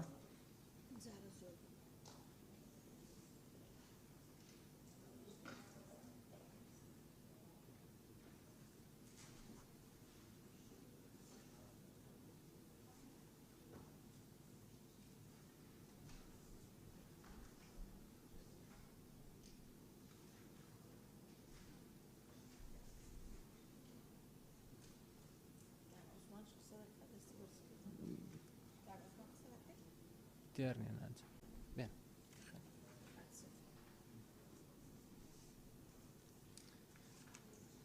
ئەم بە ڕێزانە یانەوەی گفتوگۆ لەسەر مادەی چوارکەن. کاکچیا، جوانخان، دکتۆرە گەلاوێش، سەوسانخان، کاک تۆڕێبوار، کاک نزار، کاک کاروان، کاک حاجی سەفین. کیتر؟ تاو. کاک نزار. بەناوی خدای گەورە سەبارەت بە مادەی چوار بەڕێز سەرۆکی پەرلەمان لە مادەی چوار خاڵی چارەم دەرێ بە دوواداچوون و لێپێچینەوە لەو سکاڵا و هەوڵدانانەی تایبەتن بەو پێشیلکاریانەی بەرامبەر کەمەندامان ئەنجامدران و گرتنەبەری ڕێکاری پێویست لە بارەیانەوە. من پێم باشە وا لێ بکرێ بە دوواداچوون و لێپێچینەوە لەو سکاڵا و تێبینی و داواکاری تایبەتن بە کەمەندامان تێبینی و داواکاری ئەمە زیاد بکرێت و لە هەمان کاتیش لە خاڵی پێنج دەرێ ئامادەکردنی راپۆرتێکی ساڵانەی تایبەت بە بارودۆخی کەسانی کەمەندام و بەرزکردنەوەی لە ڕێگەی وەزیرەوە بۆ ئەنجومەنی وەزیران. من پێم باشە ساڵ زۆرە ئەگەر بکرێ ببێتە 6 مانگ جارێک پێمان باشە. زۆر سپاس. کاک حاجی سەفین. بەڕێز سەرۆکی پەرلەمان بە خێراتنی وەزیرە بەڕێزەکان دەکەم. مادەی چار خاڵی سارم دەرێ بە دوواداچوون و لێپێچینەوە لەو سکاڵا و هەوڵدانانەی تایبەتن بەو پێشێلکاریانەی بەرامبەر کەم ئەندامان ئەنجام دراون و گرتنەبەری ڕێکاری پێویست لە باریانەوە. پێم باشە لێرە بە دوواداچوون و لێکۆڵینەوە لەو سکاڵا و هەوڵدانانەی تایبەت بەو یعنی لێپێچینەوە بکرێتە لێکۆڵینەوە لێرەش کەم ئەندامان ئەنجام دراون گرتنەبەری ڕێکاری یاسایی پێویست لە باریەوە. یاساییەکە زیاد بکرێتن. سپاس. بەڵێ سپاس. کاک کاروان. بەڕێز سەرۆکی پەرلەمان من بە تێبینیەک دەست پێ دەکەم ئەگەر ئیجازە فەرموون. ئەم دانیشتنە دەبووە بە حزوری کەمەندامان خۆیان بووە بەداخۆ من لێرە نانبینم لە تاڵقی سەرەوە لە هەمان کاتیشدا پێم وایە لە ئامادەکردنی پرۆژە یاساکەش هەموارەکەش پرسیان پێ نەکراوە. ئەمە تەنها تێبینیەک و پێشنیاز دەکەم بۆ مادەی دوو خاڵی ئێساسی زیاد بکرێت کار بچیان گرنگم بەلامەوە. خاڵی یەکەمیان دابینکردنی ئامێرە یارمەتیدەرەکانە کە جەنابی وەزیر ڕەنگە خۆی ئاگادار بێت چێکە لە کێشە ئاساسیەکان کە کەمەندامان ڕوبەڕووی دەبنەوە بەداخۆ کە ئامێری یارمەتیدەرە. بۆیە پێشنیاز دەکەم بڕگەیەک زیاد بکرێت بۆی کە دابینکردنی ئامێرە یارمەتیدەرەکان لە ڕێگەی وەزیر و ئەنجومەنی وەزیرانەوە. نقطەی یەکەم. نقطەی دووەم ئەم ناسنامەیە کە کەمەندامان هەیەە بەڕێز سەرۆکی پەرلەمان لە ناسنامەیەک زیاتر سوودێشتری بووان نیە لە کاتێکدا ئەمان تەبەقەیەکن لە کۆمەلگا کە ڕەنگە ڕێژیانەوەندە بەرز نەبێت بۆی وا پێویست دەکات کە سوودمەند بن لە ناسنامەکەیان بە جۆرێکەوە من پێشنیاز دەکەم ئەمە ئیزافە بکرێ کاراسانی بۆ ئەوەی هەڵگرانی ناسنامەی کەمەندامی سوودمەند بن لە خزمەتگوزاریەکانی کەرتی تەندروستی بێ بەرامبەر واتەلانی کەم لە کەرتی تەندروستی بێ بەرامبەر ئەمانە سوودمەند بن چکە خوا مینحەیەکیانەیە 150,000 پارەکەوەندە زۆر نییە لە کەرتی تەندروستی لانی کەم کەرتی گشتی تەندروستی دەتوان بێ بەرامبەر سوودمەند تێیدا. زۆر سپاس. زۆر سپاس. کاک تۆڕێبوار. بەڕێز سەرۆکی پەرلەمان من سەبارەت بەو مادەیە من دوو پێشنیارمەیە دوو خاڵمێمەوە ئیزافە بکرێ. یەکیان ئەوەیە کە لە چوارچێوەی ئەو مادەیە هەڵێک ئیزافە بکرێ بە داڕشتنی بەرنامە و پلان بۆ چۆنیەتی دەستەبەرکردنی مافەکانی کەمەندامان. ئەمە کە دەکرێت ئەرکی وەزارەتی سامانە ببورن وەزارەتی کار و کاروباری کۆمەڵاتی بی. خاڵێکی تر کە وەسەی لەسەرەکەم بە پێویست سەزانام ئیزافە بکرێەوەی کە دۆزینەوەی هەڵی کار یارە لە تەخسیساتی حکوومەتی هەرێمی کوردستان بۆ میلاکاتی تازم بە پێویست زانم کە بۆ کەم ئەندامان بەشێکی جیا بکرێتەوە تەخسیساتی میلاکات بۆ ئەمانیش دیاری بکرێت. من بەم دوو خاڵە بە ئیزافەیە زانم کە سەربار بکرێت. زۆر سپاس. سپاس. سەوسان خان. بەڕێز سەرۆکی پەرلەمان منیش دوو تێبینیم هەیە. یەکەم لەسەر مادەی چوارەم بڕگەی چوارەم کە دەڵێ بە دوواداچوون و لێپێچینەوە لەو سکاڵا و هەواڵدانانەی لە ڕاستیدا لێپێچینەوە و بە دوواداچوون بۆ هەواڵدان ناکرێ. ینی من پێم باشە لێرە بکرێتە بە دوواداچوون و لێپێچینەوە لەو سکاڵا و گیر و گرفتەکان یاخود کێشەکانی کە تایبەتن لێرە کێکی دەوێت کە تایبەتن بەو پێشێلکاریانەی بەرامبەر کەمەندامان ئەنجام دراون و ڕێکاری پێویست لەو بارەیەوە بگیرێتە بەر بەو شێوازەی لێ بکرێ و سەبارەت بە بڕگەی پێنجەم پێم وایە کە دەڵێ ئامادەکردنی راپۆرتی ساڵانەی تایبەت بە بارودۆخی کەسانی کەمەندام و بەرزکردنەوە لە ڕێگەی وەزیرەوە بۆ ئەنجومەنی وەزیران بەو شێوازەی لێ بکرێ پێشنیار دەکەم ئامادەکردنی راپۆرتی ساڵانەی تایبەت بە بارودۆخی کەمەندامان و کەسانی خاوەن پێداویستی تایبەت و بەرزکردنەوەی لە ڕێگەی وەزیری پەیوەندیدارەوە بۆ ئەنجومەنی وەزیران. زۆر سپاس. سپاس کاکسیا. برای سەرۆکی پەرلەمانی تێبینیا من هەر دوماهی خاڵ یا پێنجی بوو ئامادەکردنی راپۆرتی ساڵانە تایبەت بە بارودۆخی کەسانی کەمەندام وەکو کاکنزاری ئیشارەت پێدا من هەر پێ باشە ئەگەر فاصلی بێت ینی هەر چار هەیڤەجارێکێ ئەگەر کێماس ینی زێدەتر نەبێت هەر شەش هەیڤەجارێکی راپۆرت بێتە بەرزکردن باشتر از ساڵێکی چون ماوەی ساڵێکدا گەلە گۆڕانکاری تێنەکردنێ ئەگەر فاصلی یان شەش هەیڤجارێکی راپۆرت بێتە پێشکەشکردن. زۆر سپاس. بەڵێ زۆر سپاس. جوان خان فەرموون. بەڕێز سەرۆکی پەرلەمان سەبارەت بەو بۆ چوونانەی ئێمە کە ئاراستەی لیژنەی تایبەتمەند دەکەین ئێوە هەست دەکەم بە دڵێکی گەورەوەری ناگرن ڕوونکردنەوەی زۆریان لەسەری هەیە. پێم وایە یەک ئەندام یاخود سەرۆکی لیژنە کافیە بۆ ئەوەی ڕوونکردنەوەمان بداتێ لەسەر ئەو بابەتە. بۆ چوونەکان دایمە دەڵێن نەخێر بەو شێوەی نییە بە شێوەیەکی ترە. ئەگەر بە شێوەیەکی ترە و خۆتان پێی مقنعن پێویستی نەئەکرد بێهێن نەهۆڵی پەرلەمان و ئەندامانی پەرلەمان بۆ چوونی لەسەر بدەن. ئەوە خاڵێک. خاڵێکی تر پشگیری لە هەموو ئەو هەواڵانە دەکەم بە نسبەت ئامادەکردنی راپۆرتی ساڵانەی تایبەت بە بارودۆخی کەسانی کەم ئەندامان.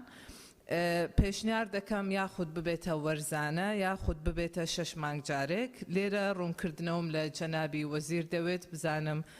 راپۆرتی ساڵانە مەبەستی چییە مەبەستی لە کەم و کوڕەکانی کەم ئەندامە کە جەنابەت پێشکەشی ئەنجومەنی وەزیرانی دەکەی یاخود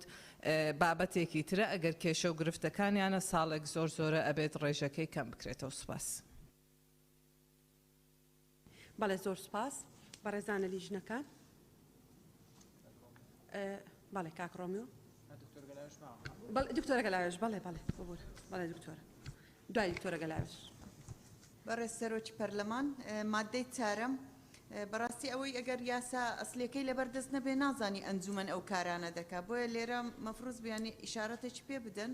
کارەکانی ئەنجومەنە چکە دەبێت بگەڕێەوە یاسا ئەسلەکە دەزانی ئەنجومەن ئەو بە دوواداچون و لێپێچینەوە و سکاڵانە نەدەکاتن. بەنسبەت ئەمن مەسەلەن بە دوواداچون و لێپێچینەوە لەو سکاڵە و هەوڵدانانەی تایبەتن بۆ پێشێلکەرەری بەرامبەر کەم ئەندامان ئەنجامدراون یعنی لە چ ڕوویەکەوە چۆن ئەو بە دوواداچون دەکا ئەنجومەن ینی پێویستە ڕوونکردنەوەیەک بدەن و بەنسبەت خاڵی پێنجەم ئامادەکردنی راپۆرتی ساڵانەی تایبەت بە بارودۆخی کەسانی کەم ئەندام ینی نازانم ئەنجومەن چۆن ئامادەی دەکا و راپۆرتە مەسەلەن دەبێت لەلایەن خودی خێزانەکەەوە راپۆرتەکە بدرێتە ئەنجومەن یان چۆن بارودۆخی کەم ئەندامان بەس خێزانەکان دەزانین بۆیە وە لە ڕێگەی وەزیرەوە بۆ ئەنجومەن بەرز دەکرێتەوە پێویستە ڕوونکردنەوەیکی تری پێ بدرێ ئایا لە بارودۆخی تەندروستیتی یان بەرەو پێشچوونی کار و چالاکیەکانی کەم ئەندامان بۆیە ئەگەر وا بێ دەبێ ڕێژەکە کەم بکرێتەوە مەسەلەن 6 مانگ جارێک بێت چکە ڕوودانەکانی دەستەیی و ئەوانە 6 مانگ جارێک ڕوودەدەن نەک ساڵێک جارێک. سوپاس. بەڵێ زۆر سپاس. بەڵێ کاک ڕۆمیۆ فەرموون. بەڕێز سەرۆکی پەرلەمان وڵا من تێبینیەکم هەبوو لەسەر وشەیەک هەموویان بە شێرە زۆری ئەندامانی بەڕێز بە هەوڵدانیان خوێندەوە هەواڵدانان بوو نەختێ لە ئیخبارە. دوام برای بەڕێزمان کاروان کەوتی لە ڕێکخراوی پەیوەست بە کەمەندامان لێرە ئامادە نەبوون. بەڕاستی ئەم خەتاکە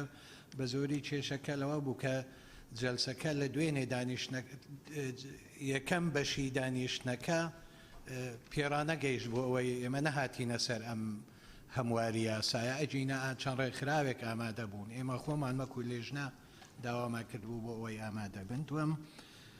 دکتۆر ڕێبوار کە باسی ئەوە دەکات ئەو پێشنیارانەی باسی تەخسیساتی مالی کرد باڵێ کەلەمەیان نەکراوە. من پێم وایە هەر هەمان قسەی دکتۆرە گەلاوێژ دەکەم کەوتی ئەبوایە مادەکە پرۆژەکە خۆی یاساکە ئامادە بێت چونکی لە زۆرێک لە هەندێک لە بڕگە و هەندێک لە مادەکانی ئەم یاسایە باسی ئەویش کراوە بۆ ئاگاداریتان ئەوەی جوانخانیش وڵی من پێم وایە بەڕێزان ئەندامانی لیژنەی پەیوەندیدار لە خەمخۆری خۆیانە بۆیە هەرێکە و دەیەوێ وەڵامی ئەم مەسەلەیە بداتەوە ئەجینەش بە مەسەلەکە شتێکی تر نییە. زۆر سپاس. بەڵێ سپاس بۆ بەڕێست. ئەزانی ئێوە چی بکەن لەبەر کات قسەکانی خۆتان لەگەڵ ڕئیسی لیژنەکەتانە یەکخەن. بەڵێ. یعنی بەڕێزان لە لیژنە بەڵێ بەشی زۆری و یاسانی کە مناقەشەکراوان هەموو ئەندامان بەشی زۆری ئەندامانی لیژنەی تایبەت ئەخ ڕێی جیاوازتان هەیە؟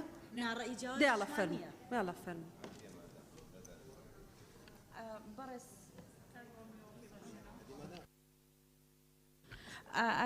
یەک خاڵی ترم هەبوو بە ڕێسەرۆکی پەرلەمان ئێمە لە ئەسنای ئامادەکردنی هەموارەکەش زیاتر لە 4 جارگەر هەڵە نەبم کۆبوونەوەمان لەگەڵ ڕێکخراوەکانی تایبەتمەند بە بواری کەمەندامان کردووە کە کار لەو بوارەدا دەکەن لەگەڵ خۆشیان و توێژە جیاوازەکانیشمان بینیوە مەسەڵەن کۆبوونەوەیەکمان تەنیا لەگەڵ کورتەباڵایان کردووە کۆبوونەوەیەکمان لەگەڵ تالاسیمان کردووە کۆبوونەوەی ترمان لەگەڵ ڕێکخراوەکانی تری تایبەتمەند کردووە بە بوارەکە خۆیان کە کاری تیاکەن تا توانیمانە خاڵەکان دەستنیشان بکەین و زۆر سپاس. بەڵێ زۆر سپاس بەڕێز وەزیری کار و کاروباری کۆمەڵایەتی بەڕێستان. بەڕێز سەرۆکی پەرلەمان ئێمە لەگەڵ ئەم هەموارە نین دیارە لە ئەسڵی یاساکە ئەرکەکانی ئەم ئەنجومەنەی داناوە ئەم ئەنجومەنە کاریان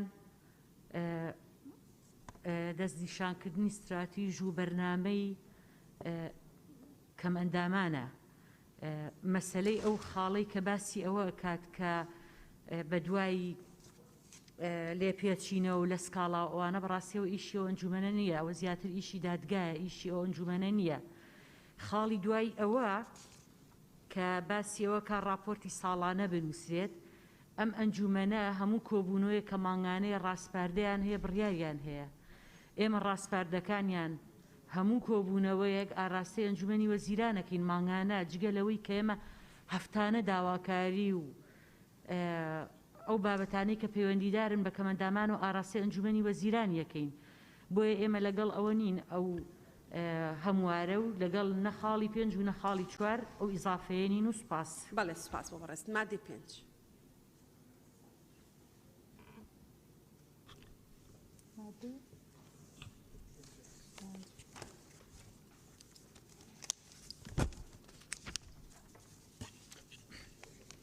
بەڕێز سەرۆکی پەرلەمان مادەی 5 هەردوو بڕگەی دووەم و سێمی مادەی 6 یاساکە هەموار دەکرێت و بەم شێوەیەی خوارەوە دەخوێندرێتەوە. دووەم ئەوانەی حکومەکانی بڕگەی یەکەمی ئەم مادەیە دەیانگرێتەوە و فەرمان بەری کەمەندامن شایستەی دەرماڵەی لە بری کەمەندامی دەبن بەم ڕێژەی ئەنجومەنی وەزیرانی هەرێم بڕیاری لەبارەوە دەدات و دەخرێتە سەر موچەی فەرمان بەرانیان و دوای خانەنشین بوونیشیان بەردەوام دەبێت. سێم ئەوانەی حکومەکانی بڕگەی یەکەمی مادەی سەرەوە دەیانگرێتەوە کەسانی کەمەندامی بێدەرامەتن و شایستەی بەخشینی لە بری کەمەندامی دەبن کە یەکسان بە 2 لە 3 کۆمەکی پاراستنی کۆمەڵایەتی سەرەڕای کۆمەکێک کە بەم شێوەیە دیاری دەکرێت کۆمەکی پاراستنی کۆمەڵایەتی ڕێژەی پەکەوتەیی ڕێژەی پەکەوتی. بەڵێ هەر بە ڕێزێکی قسە بکە خەدیجە خان کاک حکمت خەدیجە خان و کاک حکمت دکتۆر زاهر کاک شێخ ئیشەڵا دەبێ دکتۆر شێخ زاهر دکتۆرە گەلاوێش کێمان نەنووسیوە کاک یاسین بەڵێ بەڕێزان خەدیجە خان کاک حکمت شێخ زاهر دکتۆرە گەلاوێش کاک یاسین تەواو کاک یاسین فەرموو.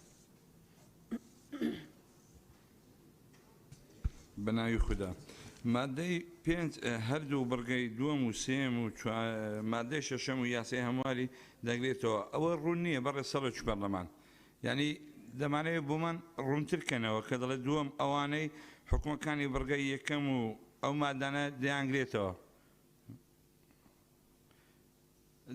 دەمانەوێت ئەوەمان بۆ ڕوونکەنەوە بە تەواوی مادەی دووەم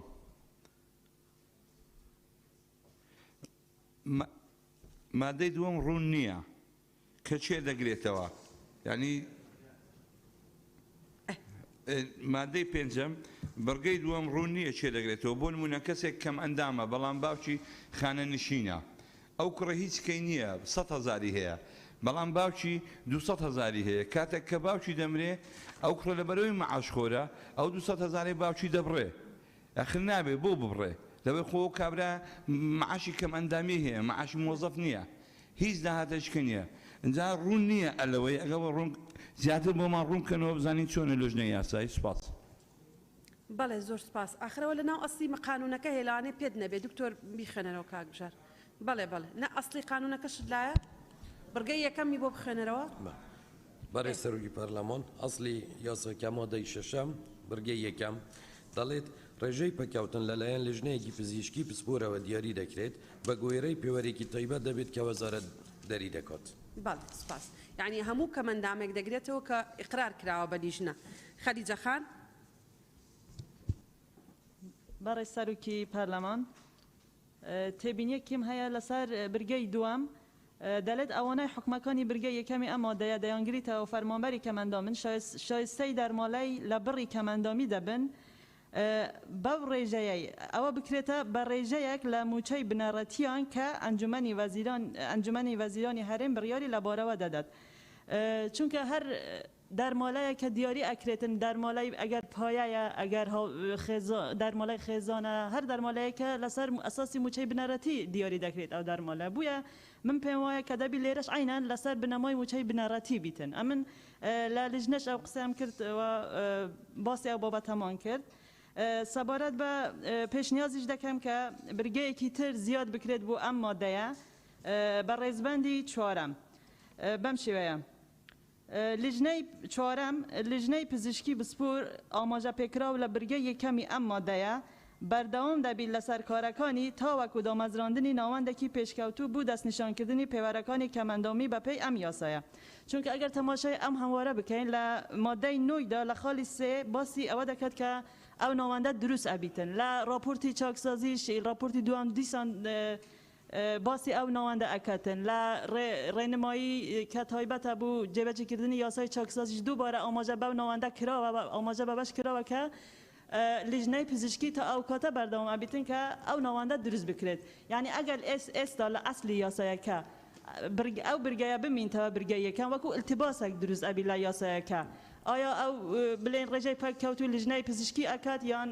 ئەو ناوەندە یعنی دەبی تۆزێک ینی ئێمە ڕوونکردنەوەیەک لەم هەموارەش بدەین بۆ ئەوەی ئەو التباسە نەمینیتن سپاس بەڵێ سپاس بۆ بەڕێز کاک حکمەت بەرێ سەرۆکی پەرلەمان اتمادە پێنجێدا بەحسێ هەموارکردنایەکی یاکری و دوو برگاپێک دێتن اتمادە شەشێدا هەمان شێوە مادە هەفتێژی بەحسێ مادە هەشتەیە کریە نەهەیە دەهەیە کریە یازدەیە دۆزدەیە کری یعنی من پێ باشە وەختێ هەموارێکی مادەیەکی سەر چەند برگایەکە یان برگایەکی تێتە کردن هەرت نەفسی مادەیدا ئەو هەموارە بێتە بەحسکردن زۆر سپاس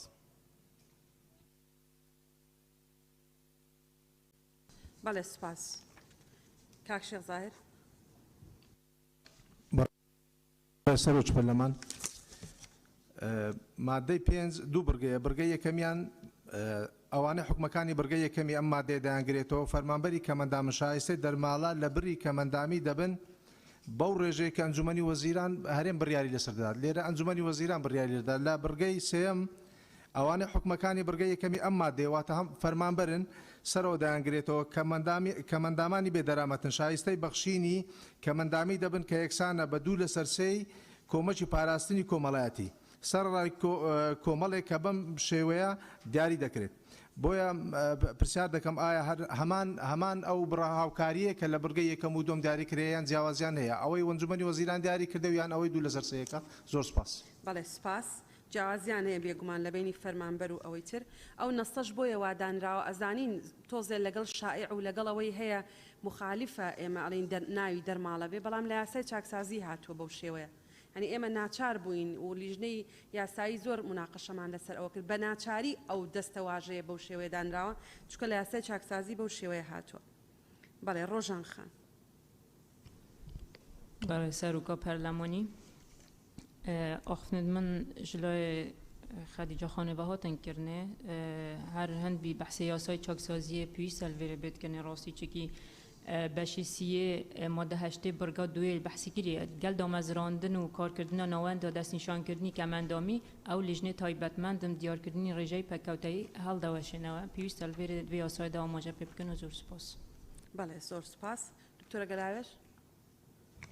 بەڕێز سەرۆکی پەرلەمان من هاوڕای قسەکانی کاک حکمەتم ئێرە مادەی پێنجەمە هەموارەکە مادەی شەشەمە بۆیە مەسەلەن ئەوە ناڕێکیەک هەیە لە حازرکردنی راپۆرتەکە بەنسبەت ئەو خاڵی سێم ئیمادەی شەشەم دەرەبەخشینی لە بڕی کەم ئەندامی دەبن کە یەکسانە بە دوو لەسەر سێ کۆمەکی پاراستنی کۆمەڵایەتی ئەو دوو لەسەر سێ لەسەر چ ئەساسەکی دایانە پێویستمان بە ڕوونکردنەوەیە و کۆمەکی پاراستنی کۆمەڵایەتیش پێم باشە بڕەکەی دیار بکرێ لێرە زۆر سپاس بەڵێ زۆر سپاس ناو دەنووسی قسە بکە فەرموو بەڕێز سەرۆکی پەرلەمان لە قانونە ئەسڵەکەیە کە بڕگەی سێمەکەی تعدیلەکەن لێرە ئەڵێ ئەو کەسانەی کە کۆمەکی پاراستنی کۆمەڵاتی کەڕەتی ڕێژەی پەکەوتەی دەکا ئەوانەی کە فەرمانبەر نین یعنی هەموو ئەو کەسانە دەگرێتەوە کە فەرمان هەرچەنە بەداخەوە تا ئێستا جێبەجێ نەکراوە ئەو مادەیە هەمویان بە شێوازێکی یەکسان مچەوەرەگرن لە هەموارەکەڵێ بێدەرامەتن لە ڕاستیدا وشەی بێدەرامەت ئەمە ئەزانی مەبەستیان خەڵکی هێژار و کەم دەرامەتە بەڵام بەڵێ ئەوی تری داهاتی نییە وشەی بێدەرامەت پێناسەیەکی نییە لەوەی کە لە شوێنێکی ترایمە هەمان بێ بۆ منە کەسێک لەوانەیە خانووی هەبێ بەڵام وەزعی خراپیان ئیشی نەبیان هەر شتێکی تر چۆن ئەو پێناسی بێدەرام بەڕای من هەموو قانونە ئەسڵەکەی خۆی لەوە باشترە بۆی پێشنیار دەکەم ئەو بڕگەی وەکو قانونە ئەسڵەکەی خۆی بمێنێتەوە بۆی هەموو ئەو کەسانی کە نافەرمانبەرن سوودمەند بن لێ سپاس سپاس بەڕێز وەزیری کاروباری کۆمەڵایەتی چۆ دەرە پرسیاریان نەکردو بەڵێ بەڵێ بەڵێ فەرموون بەڕێز وەزیری هەرێم بەڕێز سەرۆکی پەرلەمان بە ناوی خۆم و بەڕێز وەزیری تایبەتمەند ئێمە لەگەڵ ئەوەین کە مادەی چواری پرۆژە یاسایی کە لە ئەنجومەنی وەزیران هاتووە و هەموو ئەنجومەنی وەزیران دەنگی لەسەرداوە وەکو خۆی بمێنێتەوە ئەویش بەو شێوەیەی خوارەوە هەردوو بڕگەی دووەم و سێمی مادەی شەشەمی یاساکە هەموار دەکرێت و بەو شێوەیە خوارەوە دەخوێندرێتەوە دووەم ئەوانەی حکومەکانی بڕگەی یەکەمی مادەی سەرەوە دەیانگرێتەوە لە کەسانی فەرمانبەر شایستەی دەرماڵەی بەرامبەری کەم ئەندامی دەبن بە پێی ئەو ڕێژەیە و لەو سنوورەی ئەنجومەنی وەزیرانی هەرێم بڕیاری لێدەدات سێەم ئەوانەی حکومەکانی بڕگەی یەکەمی مادەی سەرەوە دەیانگرێتەوە لە کەسانی بێدەرامەت شایستەی بەرامبەری کەم ئەندامی دەبن کە یەکسانە بەدوو لە سەرسەی کۆمەکی چاودێری کۆمەڵایەتی سەرباری کۆمەکێک کە بەم شێوەیەی دێت دیاری دەکرێت کۆمەکی چاودێری کۆمەڵایەتی فی ڕێژەی پەکەوتەی زۆر سپاس بەڕێز سەرۆکی پەرلەمان زۆر سپاس بۆ بەڕێستان بەڵام بەڕێز کە خۆی لێرە نییە بەڕێز وەزیری کار و کاروباری کۆمەڵایەتی کە لە بیرمە کە بانگمان کردبوو بۆ دانیشتێکی پەرلەمانی کوردستان سەبارەت بە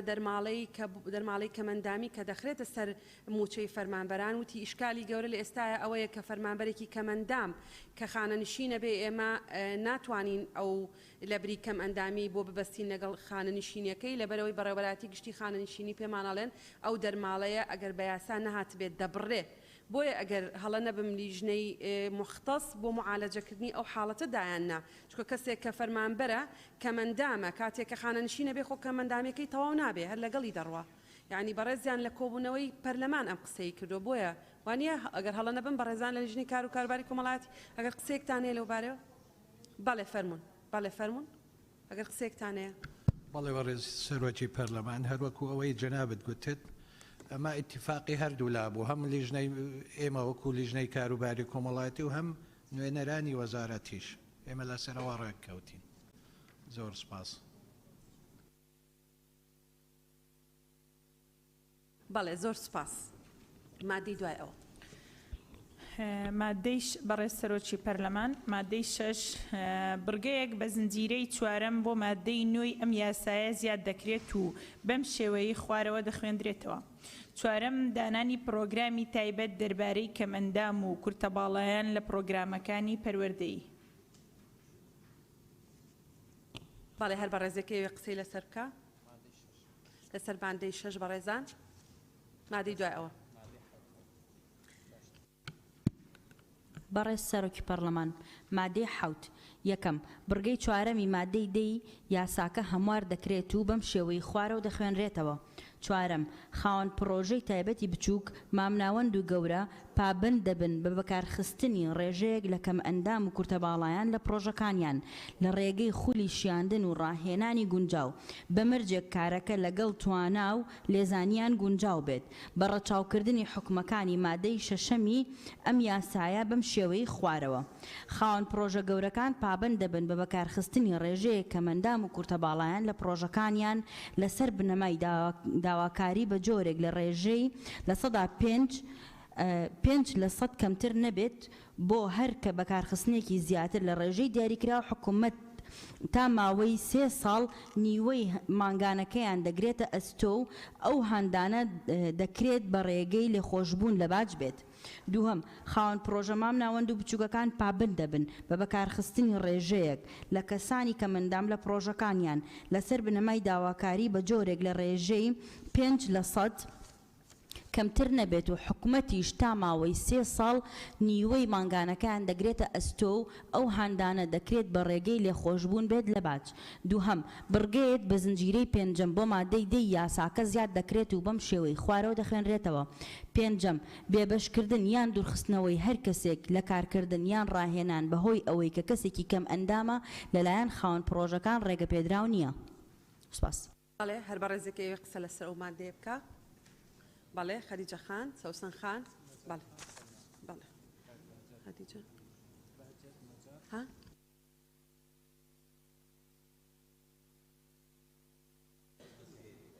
قەینەکە خەدیجە خان سەلما خان کاک بەهجەت دکتۆر ڕێبوار نەجات خان بەڵێ شێخ زاهیر کاک مەم ناوەکان توی تێنە ناوەکانە خوێنمە بە ڕێزانەگەر ناوێکم نەنووسی بوو خەدیجە خان سەلما خان کاک بەهجەت دکتۆر ڕێبوار مامۆستا نەجات شێخ زاهیر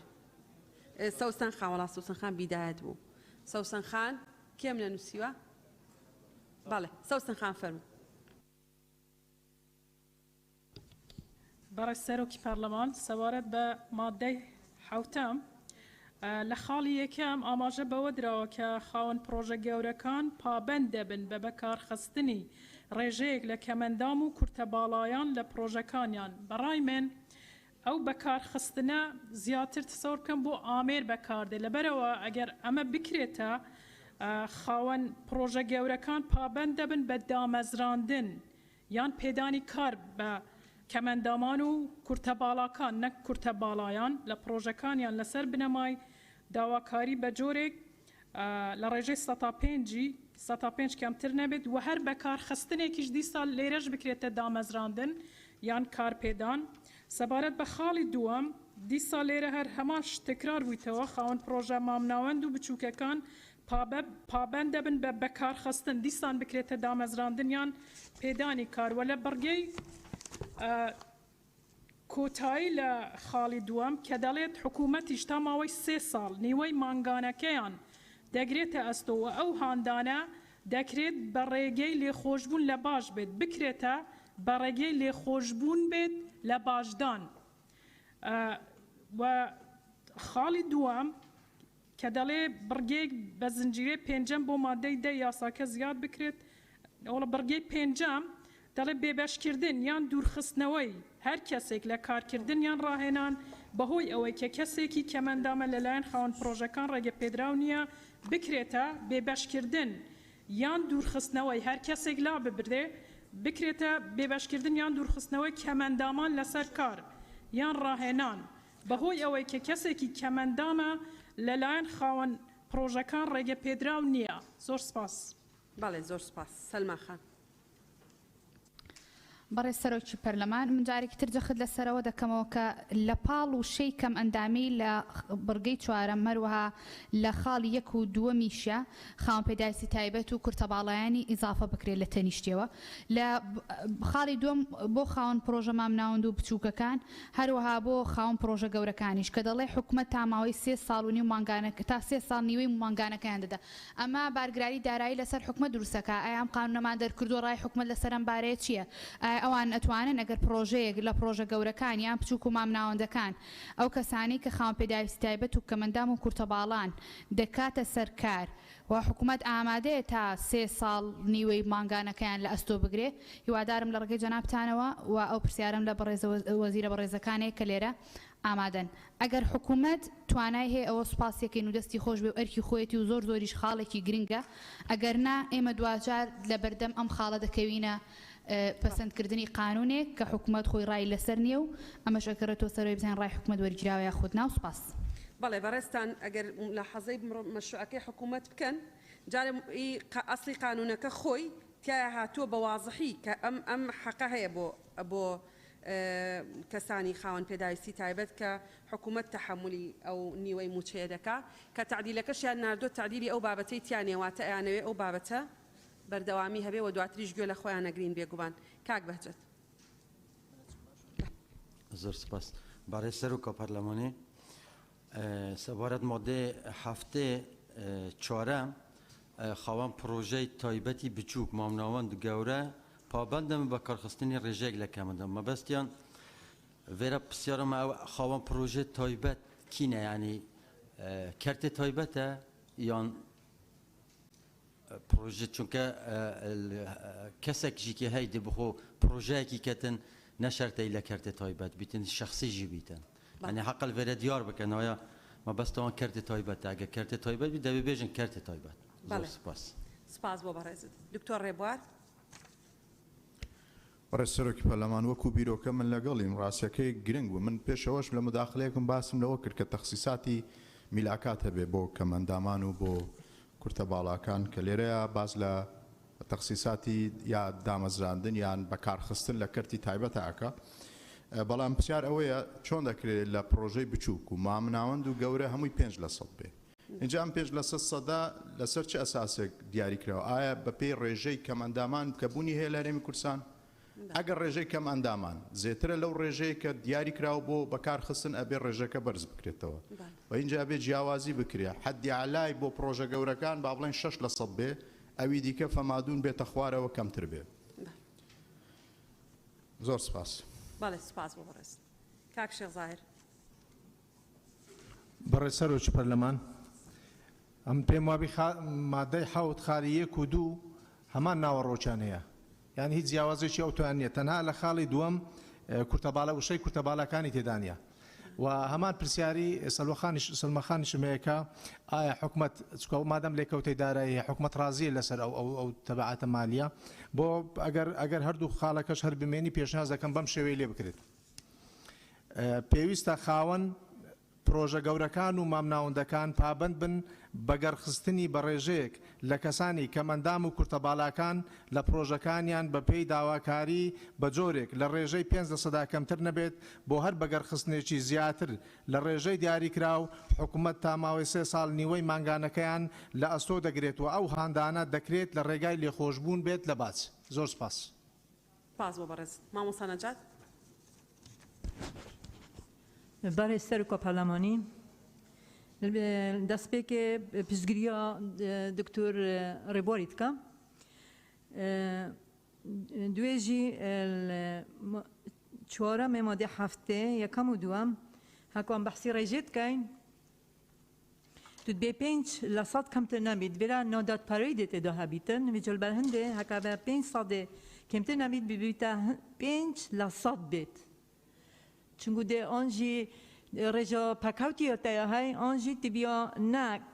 کەمتر نەبێت چێت بیتن یەکی 5 بیت 6 بیت 7 بیت حتا سەدەژی بچیتن البێرە تبیا تحدید ببیتن نا یعنی یا وەکری بیتن هەکەم بەرێ خبدەینە یا وەکریە 5% کەمتر نەبیت هەوەسەوە خەڵۆ دوێژی ها نفس شێوە یعنی 5% کەمتر نابێتن یۆڤاکریا و نادۆتپەروەریە تێدا هەی تیڤە ببیتە 5% بیت زۆر سوپاس.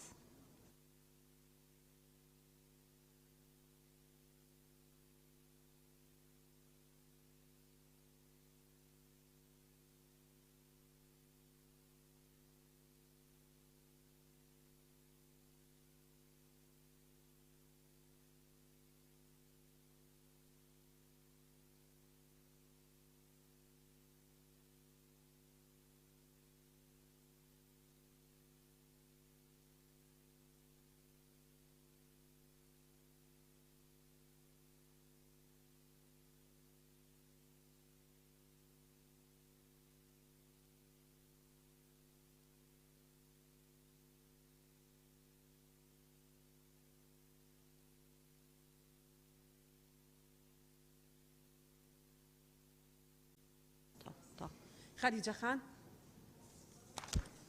بەڕێ سەرۆکی پەرلەمان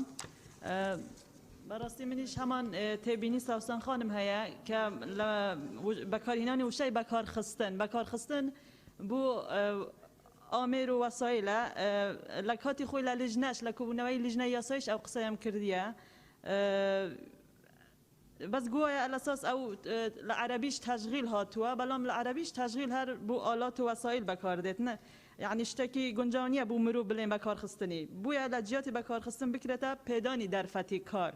یعنی ئەو شەیە زیاتر دەگونجیت سپاس. بەڵێ زۆر سپاس. قسەیەکتان هەیە بەڕێز وەزیری کار و کاروباری کۆمەڵایەتی؟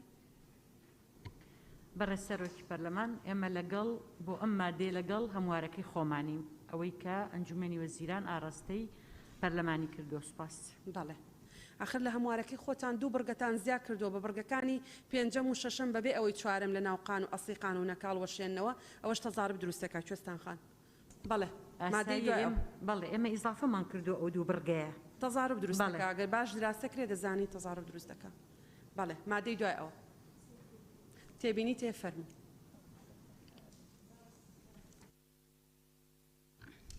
بەڕێز سەرۆکی پەرلەمان ئێمە کە ئەو خاڵەمان جێگیر کردووە هەمە هەتەنیا تەوزیحێک ئێمە دڵمان زۆر فراوانە تکایە بۆ شێوەوەری مەگرن کە ئێمە تێبینیەکانی بەڕێستان وەرناگرین بەڵام تەنیا تەوزیحێکی بچووکە ئەو لە سەدا پێنجا بۆ پرۆژە گەورەکان ئێمە خاوەن پرۆژە گەورەکانمان بەدەقی ئەم هەموارە مولزەم کردو بۆی کە ئەوان لە سەدا پێنج خۆیان مولزەمن کە هەموو موچە بدەن و ئەگەر سەرو لە سەدا پێنجەکە کارمەندی تری خاوەن کەمەندامیان کەمەندامی وەرگرت ئەوە اینجا حکوومەت مولزەمە بێ بەڵام خاوەن پرۆژەی مامناوەند و بچووک حکوومەت بە لە خۆشببوونەوە بۆ هاندانێکە کە ئەم لە سەدا پێنجە هەرچەنە مولزەمن بە پێی یاساکە و بە پێم هەموارە مولزەم دەبن بەو خاڵی کە لە سەدا پێنج وەرگرن و ئەگەر ئێمە بیکەینە قەتعی بڵین لە سەدا پێنج ئەو کاتە وا ئەکەین کە خاوەنکارەکان تەنیا ئەو ڕێژێ وەرگرن ئەگەر کراوە بێ بڵین کەمتر نەبێ لەمە ئەوە لە سەدا پێنجەکە وەرەگرێ و سەرو ئەوەش ئەگەر بێ زیاتر وەرگێ زیاتر وەرەگرێ و زۆر سپاس. بەڵێ سپاس. مادەی دوای ئەوە مادەی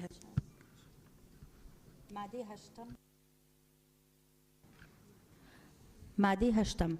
بڕگەیەک بە زنجیرەی پێنجەم بۆ مادەی یازدەهەمی یاساکە زیاد دەکرێت و بەم شێوەی خوارەوە دەخوێنرێتەوە. پێنجەم خاوەن پرۆژەکانی نیشتەجێبوون بە هەماهەنگی لەگەڵ وەزارەت پابەند دەبن بە دیزاینکردنی ڕێژەیەکی دیاریکراو لە یەکەکانی نیشتەجێبوون بۆ کەسانی کەم ئەندام بە پێی خواست بە بەهایەکی کەمتر لە یەکەکانی تری پرۆژەکە بە مەرجی گونجاندنی یەکەکە لەگەڵ بارودۆخی کەسەکە.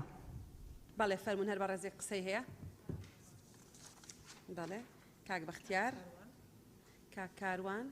بینوسە دکتۆر ڕێبوار کاک بەهجەت سەلما خان کاک بەختیار فەرموون. زۆر سوپاس بەڕێز سەرۆکی پەرلەمان سەبارەت بە مادەی هەشتم پێنجەم خاوەن پرۆژەکان نیشتەجێبوون بە هەماهەنگی لەگەڵ وەزارەت پابەند دەبن بە دیزاینکردنی ڕێژەیەک دیاریکراو لە یەکەکانی نیشتەجێبوون بۆ کەسانی کەمەندان بە پێ خواست بە بەهایەکی کەمتر لە یەکەکانی تری پرۆژەکان بە مەرجی گونجاندن یەکەکە لەگەڵ بارودۆخی کەسەکە بە بەهایەکی کەمترەوە وشەی مەتاتیە یعنی ڕێژەی نەدانراوە نسبەی کەم چەند بتیان زیادبوونی چەندە ئەوجا پێم باشە ڕێژە دیار بکرێت لە 15% لە کەمتر نەبێت تا 30% زیاتر نەبێت. زۆر سپاس. بەڵێ سپاس. کاکاروان بەڕێستەرۆکی پەرلەمان من دوو تێبینیم هەیە لەسەر ئەو مادە هەموارکراوە هەمان تێبینەکەی کاک بەختیار مێ پشتیوانی دەکەم لەوەی کە فعلەن حەق ڕێژەیەک دیاری بکرێت چکۆ مەتاتیە ئەم ڕێژەیە چەندە خۆی کابرا من حەقی 150,000 ڕێژەیەک دیاری دەکرێت ڕەنگە مستثمرەکە لەو حاڵتە بڵێ من 100 دەدابەزێنم 105 دەبەزێنم و ڕەنگە پارەکەەوەندە زۆر بکە هەر نەتوانێت بە 200 ساڵی شەمەدابی بکات نقطەی یەکەم نقطەی دووەم موشەی دیزاینکردن لێرە لا بێت بێتە دابینکردن چکە دیزاینکردن لە ڕووی هەندەسیەوە ڕەنگە ئەشکالێک دروست بکات دیزاینەکە بە جۆرێک بێت جیاواز بێت لە بیناکانی تر جیاواز بێت لە عیمارانی ترکە دروست دەکرێت بۆیە وشەی دیزاینکردن بکرێت بە دابینکردن کێشەکە بینەکە ڕوونتر دەکات و پێم وایە کە باشتر بێت لە پرۆژە یاساکە و زۆر سوپاس بەڵێ سوپاس کاک بەهجە برای سروک پارلمانی ولی میشه هر دو تبینیه هبون یک سر دیزاین کرنه و سر بهای کمتر لیکه کانیتر راست بجیت نجی پیشگیری کاروانیت کم که تیوابی بین دابین کرن یعنی دیزاین کرن شلوی شکلی و دبو دیزاین کتن بس که استفاده ای لبکتن چاوا شوی چونه جوراوی او مکانیزمت اوی پیدوی به هین تداب دانیتن سوارت بهای ویجی راست از تیدا کاک بختیاریت کم از پیشنهارت کم لویره بهای کمتر لیکه کانیتر بو بکنه تشوي يعني سعر الكلفة بدنا أوانا چون كت بيجيت كيمتر بهاي كي كيمتر شيكا كوني دي أجر يكيك $100,000 به أو تشيتن نوتونه هزار ونيها بدأت أبي چون كودي بيجت كيمتر عبا برهنده پیشنهاد كين يعني سعر الكلفة بدنا وانا سپاس دست خوش پیشنهادی درسته سلمان خان بەڕێ سەرۆکی پەرلەمان ئەم هەموارە لەم بڕگەیەکی زۆر باشە بەڵام زیاد لە هەر کەسێکی تر کە پێویستی بە دیزاینێکی زۆر تایبەت بێ کەسانی کورتە باڵاکانن کە تەنها یەک باڵەخانە لە پارێزگای سلێمانی ئەوەندەی من بزانم لە ئاستی هەموو کوردستانە باڵەخانێکی تایبەتن بە کورتە باڵاکان و دیزاینی بیناکە دیزاینێکە هاوشێوەی پێداویستیەکانی کورتە باڵاکانە بۆیە ئەم مادەیە بۆ دابینکردنی ئەوەی لەگەڵ کەسانی کە منداما کورتە باڵاکان زۆر گرنگە چونکە دیزاینی بینای ئەوان زۆر پێویستی و تایبەتی ترە لەگەڵ ئەوەدا کە مندام و خانپێداویست تایبەت و کورتە باڵاکان لە ناویدا جێگە بکرێتەوە سوپاسدانەکەم بەڵێ زۆر سوپاس دکتۆر بڕیار دکتۆر ڕێبوار بەڕێ سەرۆکی پەرلەمان دیارە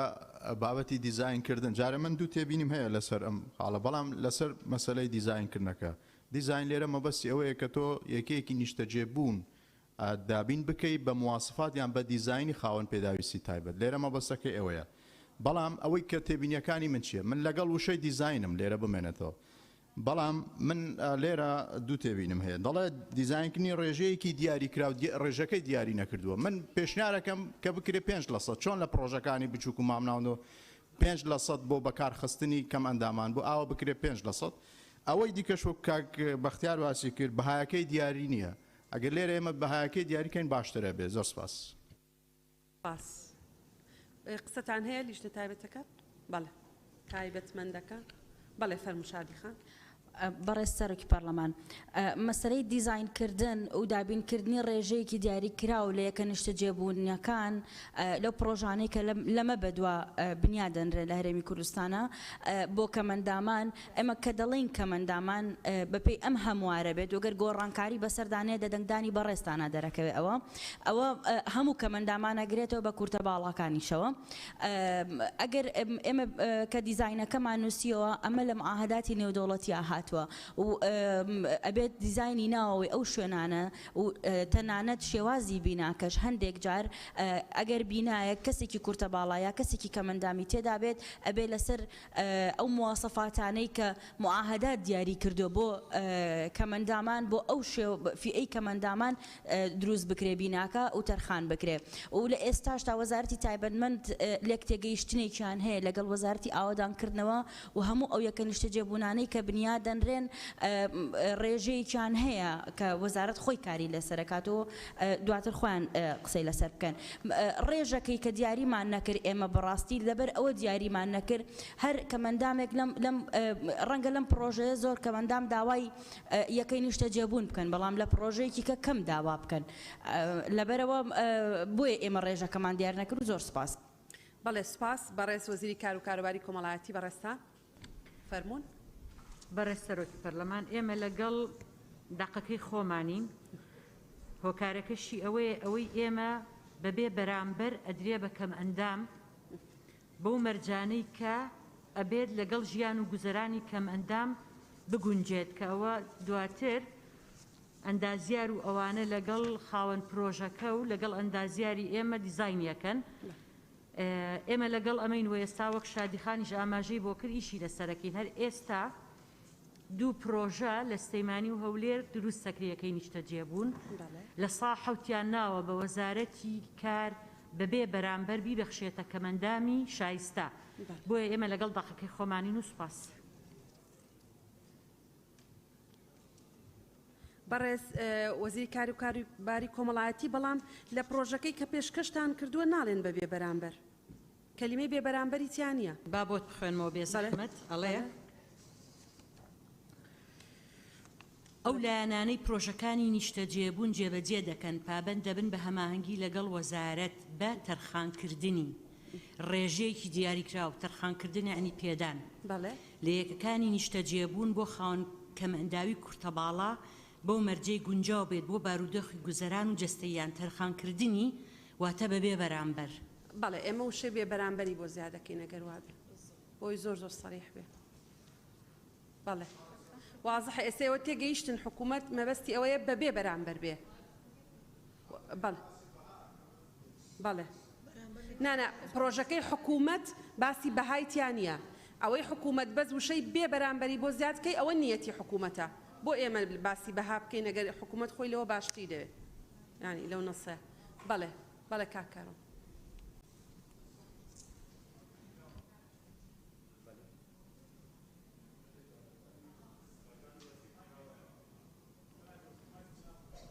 ببوورە بەڵێ بەڕێستانەگەر بەڕە سەرۆکی پەرلەما وڵی من دوو سێ جارتریشم تێبینێم هەبوو لەسەر لیژنەی تایبەتمەند تکایە ئەم تێبینانە کێمە دەڵێن لە ئەنجایم بەدواداچون و متابعکردن عنی بۆ نیە کێمە شتێک مام لێ ڕوونکردنەوە بدرێت و بڵێ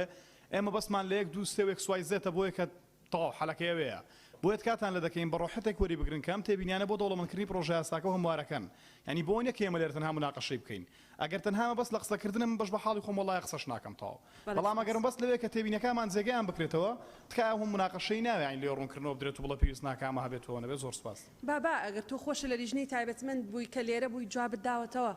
ئاساییە ئەزین چۆنە لیژنەی تایبەتمەند حەقی خۆیەتی بۆ ئەندامانی پەرلەمانی ڕوون بکاتەوە مەبەستیان لەو دەقەت چییە خۆ ئەگەر ئەندامانی پەرلەمان لەوەی ئەوان باشتر بڵێن بێگومان بن وەریەگرن و هەموو یەکێکیش لە ئێمە ڕۆژی لە ڕۆژانە بینە ئەندامی لیژنەیەکی تایبەتمەند کە لێرە دانیشین هەموو ئەوەی بۆ خۆمانی بەڕەوا بینین هەمان شێوە بۆ هاوڕەکانیشمانی با بەڕەوا ببینین. بەڵێ بەڕێز سەرۆکی لیژنەی قانونی بەڕێز سەرۆکی پەرلەمان نازانم ئەمڕۆ ئەندامانی بەڕێز نیگەرانن لە لجنە تایبەتمەندەکان وەکو پێشتریش جەناب ئاگاداری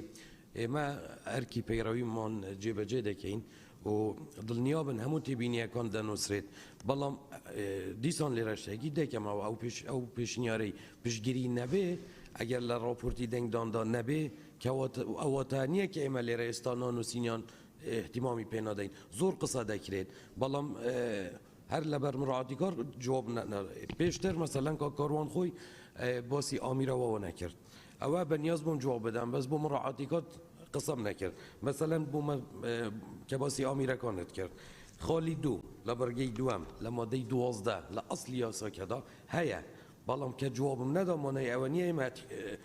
تێبینیەکانتان بەرجا وەرناگرین بالعکس هەندێک شت هەیە کە هەیە پێویست ناکات هەر لەو کاتێک دکتۆر ڕێبواریش باسی دەرفەتی کاراونە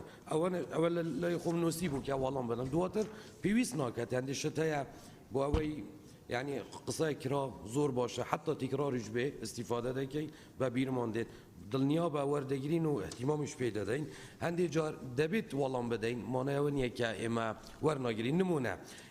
من بەنیاز بووم لە مادەی پێش ئێستا قسە بکەم بەڵام قسەم نەکرد بەڵام ئێستا قسە دەکەم هەندێک جار پێشنیار هەیە شێوازی پرسیارکردنیان جیاوازە معقولە مەسەلەن دەڵێنەوە مادە 5 بوو لە دوای مادە 5 هاتووە باسی مادە 6 دەکات خۆی وایە یعنی تووشی شەرمم کردە وەڵامە بدەم بەڕاستی مادە پێنجی راپۆرتەکە هیچ علاقەتی بە ناوەڕووکی مادەکەنیە کە باسی مادە 23 بکات یان باسی مادە 40 بکات هەندێ قسە دەکرێت یعنی هەز دەکەم کە وەڵام بدەم کەسی بەرامبەر محتەمەلە ئێحراج بێ بەڵام تێبینیەکانتان دڵنیا بە زۆر سوپاس دەستت خۆش بێ زۆر سوپاس مادەی دوای ئەوە سوپاس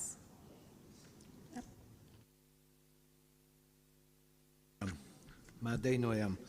خاڵێک بۆ بڕگەی دووەمی مادەی دوازەیەم یاساکە بە زنجیرەی سێەم زیاد بکرێت و بەم شوەیە خوارەوە دەخوێنرێتەوە سێەم دامەزراندنی ناوەندێکی پێشکەوتوو بۆ دەستنیشانکردنی پێوەرەکانی کەم ئەندامی و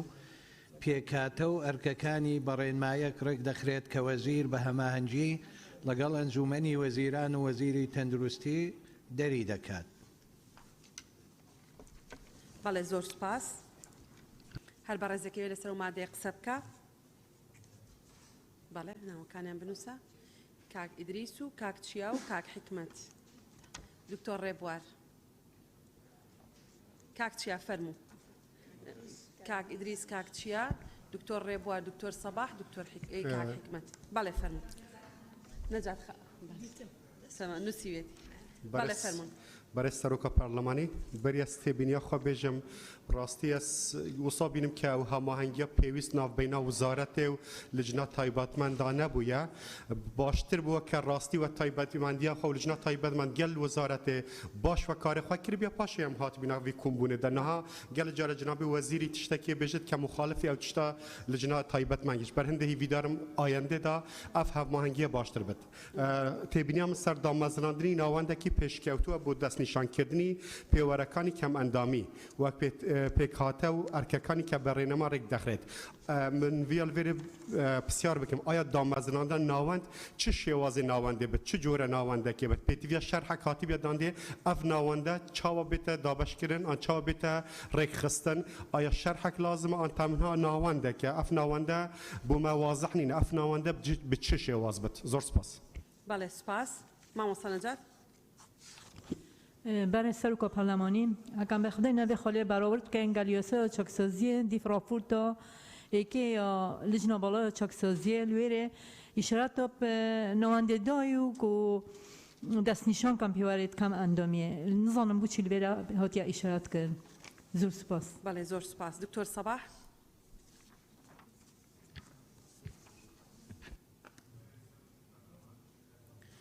بله برای سروک پارلمان بەڕاستی زۆر گلەی هەندێک جا لە ناوەندەکان و ئەو تەقیمەکانی کەماندامان و ئەوانان دێنەکردن کاویتر من بە باشتر دەزانم کە لێرە دامەزراندنی ناوەندێکی پێشکەوتوو بوو دەستنیشانکردنی پێوەرەکانی کەماندامی و پێکهاتە ئەرکەکانی بەڕێنەمایە کرێک دەخرێت کە وەزیر هەماهەنگی لەگەر ئەنجومەنی وەزیران و وەزیری تەندروستی دەربکە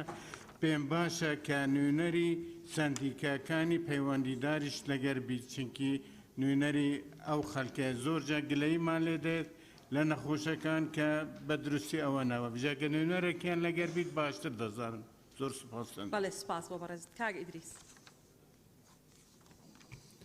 بەرە سەرۆکی پەرلەمان من پێشنیار دەکەم و داواش دەکەم لەمە دووە کە یاسایەک هەموار بکرێت ئەسلی یاساکەش لەگەڵ دابنێت من لەو باوەڕەمە کە زۆربەی برادران زۆربەی ئەندامە بەرێزەکان ئەسلی یاسایەکان لە بەردەستیان نییە و نەیان بینیە و زانیاری تەواوی لەسەر نییە زۆر سپاس بەڵێ زۆر سپاس کاک ئیدریس لە سایتی پەرلەمان هەموو یاساکان هەن و ئینشەڵا لە ئایندەیەکی زۆر نزیکە قاعیدەی تەشریعاتی کوردستانی ژەکەینەوە کە هەموو یاساکانی تیابێ دکتۆر ڕێبوار وەرە سەرۆکی پەرلەمان خۆی معاهداتی دەولی هەیە لەسەر مافی کەمەندامە لەوەیە باس لە پێوەرەکانی کەمەندامیشەکە مادەم ئەم پرۆژه ئاسا داندنێ بەو معاهداتانە کەواتە ئۆڕدی دانی ناونە بەو پێوەرانەی کە لە معاهداتی دەولی هەیە لەو بارەوە خاڵی دووەم هەر لەم پرۆژه ئاسایە بۆ دەستنیشانکردنی کەسێک کە کەم ئەندامە احتیمال لەسەر لژنەی پزیشکیەکە لژنەی پزیشکی پسپۆر بەڵام بۆ دانانی پێوەرەکان دەستنیشانکردنی پێوەرەکانی کەم ئەندام ئەوە باس لە دروستکردنی ناوەندێکە کا لەو بارە بۆی من پێم وایە کە ئەمە بابەتێکی زیادە چونکە لە معاهداتی دەولی لەو ڕوێەوەەوە ئەم پرۆژه ئاساش ئەترافی کردووە بۆ بە معاهداتی دەولیەوە سپاس بەڵێ زۆر سپاس بە ڕێز وەزیری کار و کاروباری کۆمەڵایەتی بەڕێستان بەڕێز سەرۆکی پەرلەمان کاک حکمت ببوورە بەڕێز جەنابی وەزیر ببورن باڵێ فەرمو کاک حکمت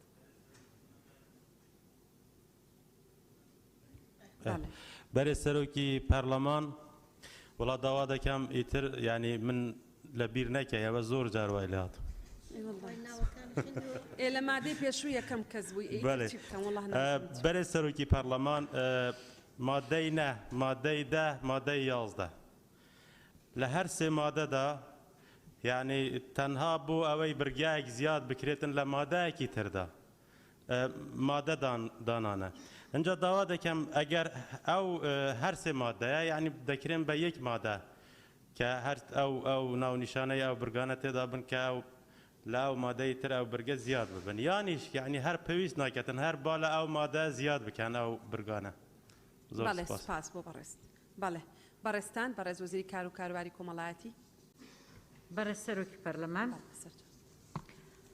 وەک بەڕێزێک باسی کرد لە پەیڕەوی جێبەجێکردنی یاسای چاکسازی هاتووە کە سەنتەری دەستنیشانکردنی کەمەندامی دروست بکرێت دیارە دەستمان پێ کردووە بینامان وەرگرتووە دەرخستەمان کردووە پەیڕە و ڕێنماییەکانی مانووسیوە لە ئەنجومەنە بۆ پەسەندکردنی بەڵام من هەر پێم باشە لە یاساکە هەبێت گرنگە با لەو پەیڕەوە شەبێ و ئیشی لەسەر کرابێ بەڵام بە ئێمە پشتگیری لە دەقەکەی خۆمانەکەین لەبەر ئەوەی کە ئەوەی لیژنەی بەڕێز کردوێتی دەستنیشانکردنی پێوەرەکان وەکو یەکێک لەو پەرلەمانتارە بەڕێزانە باسی کرد دەستنیشانکردنی پێوەر پێشتر وەزارەتی کار لەگەڵ وەزارەتی تەندروستی پێوەرەکان دائەنێ ئەم پێوەرانە لای سەنتەری دەستنیشانکردنی کەمەندامی ئەبێت کەم ئەندامیەکە بە پێی ئەو پێوەرە پشتڕاستیەکاتەوە کە کەم ئەندامەیان نا بۆیە ئەم سەنتەرە بۆ سەنتەری دەستنیشانکردنی پێوەر نییە پێوەر پێشتر دائەنرێ ئەم سەنتەرە بە پێی ئەو پێوەرە کەم ئەندامیەکەی پشتڕاست دەکاتەوە بۆ ئەوەی کە مافی امتیازەکانی وەربگرێ بۆیە لەگەڵ داقەکەی خۆمانین و سوپاس بەڵێ زۆر سپاس بتێبینیەکە زۆر بەجێ وشەی پێوەرەکان دەبێت لابن بەڕێزان سپاس بۆ بەڕێست مادەی دوای ئەوە فەرمون میخوێنەوە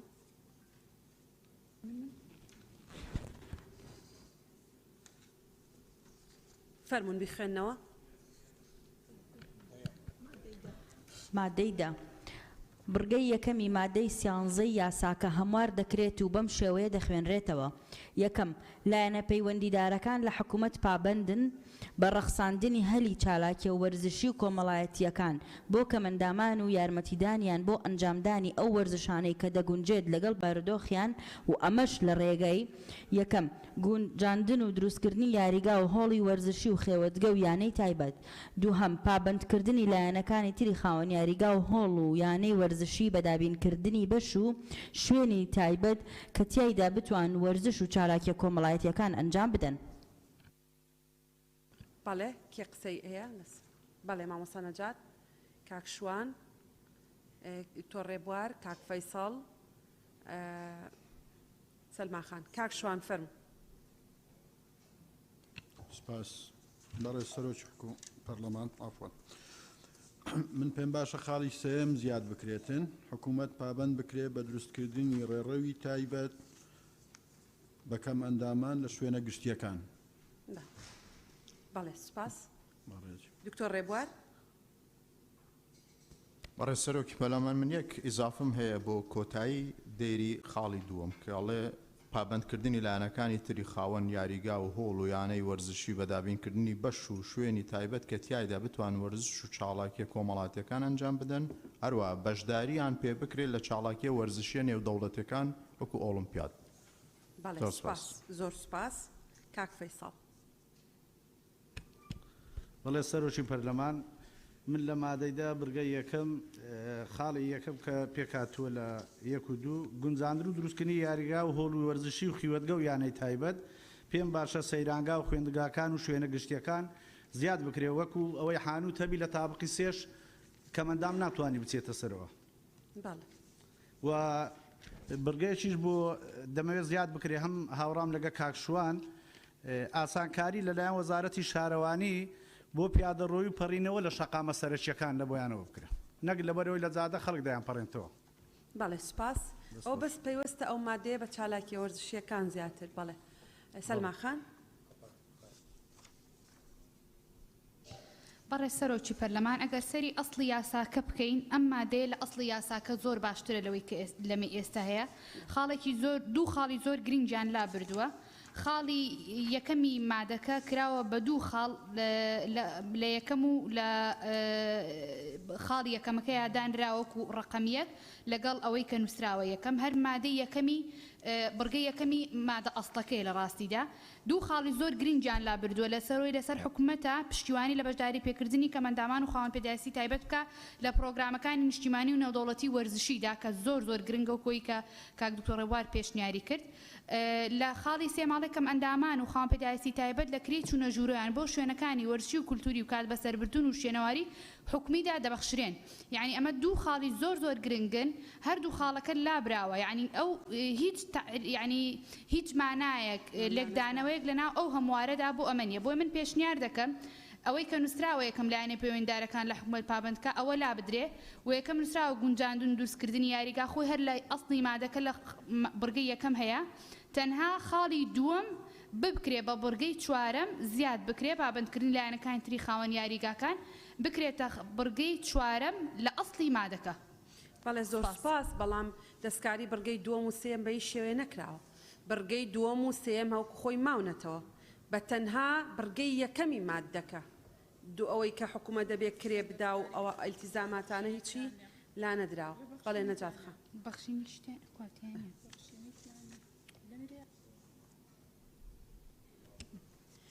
برای سر کۆپەرلەمانی سەبارەت مادەی دەهێ یەکەم لێرە تویا حکوومەت ئیشاراتی خۆلاکۆتی دەکەم و بێتە زیدەکردن ئەو ژی ڕخساندنی هەلیکار چونکو گەلێک جۆرە هەلیکارە هەی بوو کەم ئەندامە بەس یا وەختیە نەیا دائیمیە نجال بە هەندێک لێرە هەکە هەلیکار ژی زیدە ببیتن دێ باشتر بیت. زۆر سوپاس. بەڵێ زۆر سپاس. بەڕێز وەزیری کار و کاروباری کۆمەڵایەتی فەرموون جەنابتان. بەڕێز سەرۆکی پەرلەمان ئەوەی ڕاپۆرتی لەژنەی پەیوەندیدار لەگەڵ دەقەکەی ئێمە هیچ جیاوازیەکی ئەو تۆی نییە بۆیە پشگیریەکەین. سپاس بۆ بەڕێست. مادەی دوایەوە مادەی 11. مادەی 11 زیادکردنی سێ بڕگە بە زنجیرەکانی سێم چوارەم پێنجەم بۆ مادەی چواردەیەم و بەم شێوەی خوارەوە دەخوێنرێتەوە. سێم یەکەم هەر کەسێک کەم ئەندامێک بێبەش بکات یان کارێک بکات ببێتە مایی بێبەشکردنی لە پیادەکردنی ئەو مافانەی لەم یاسایەدا هاتوون ئەوە بە پێبژاردنێک کە لە 1 ملیۆن دینار کەمتر نەبێت و لە 1,500,000 دینار زیاتر نەبێت سزا دەدرێت. دووهەم کەسی هاوبەش لەو سەرپێچەی لە خاڵیەکی ئەم بڕگەیەدا هاتووە هەمان مامەڵی کەسی بکەری لەگەڵدا دەکرێت. سێهەم لە حاڵەتی گەڕانەوە بۆ سەرپێچیەکە بە بەهای پێبژاردننی لە خاڵی یەکی ئەم بڕگەیەدا دەقنووس کراوەتەوە دەبێتە دووهێندە. چوارەم هەر کەسێک بە مەبەستی بەهرەمەندبوون بە ناشایستەی لە هەر مافێکی دەقنووس کراو لەم یاسایەدا بە ساختە خۆی بکاتە کەسێکی کەم ئەندام یان سیفەتی هەڵبگرێت یان لەگەڵیدا بەشدار بێت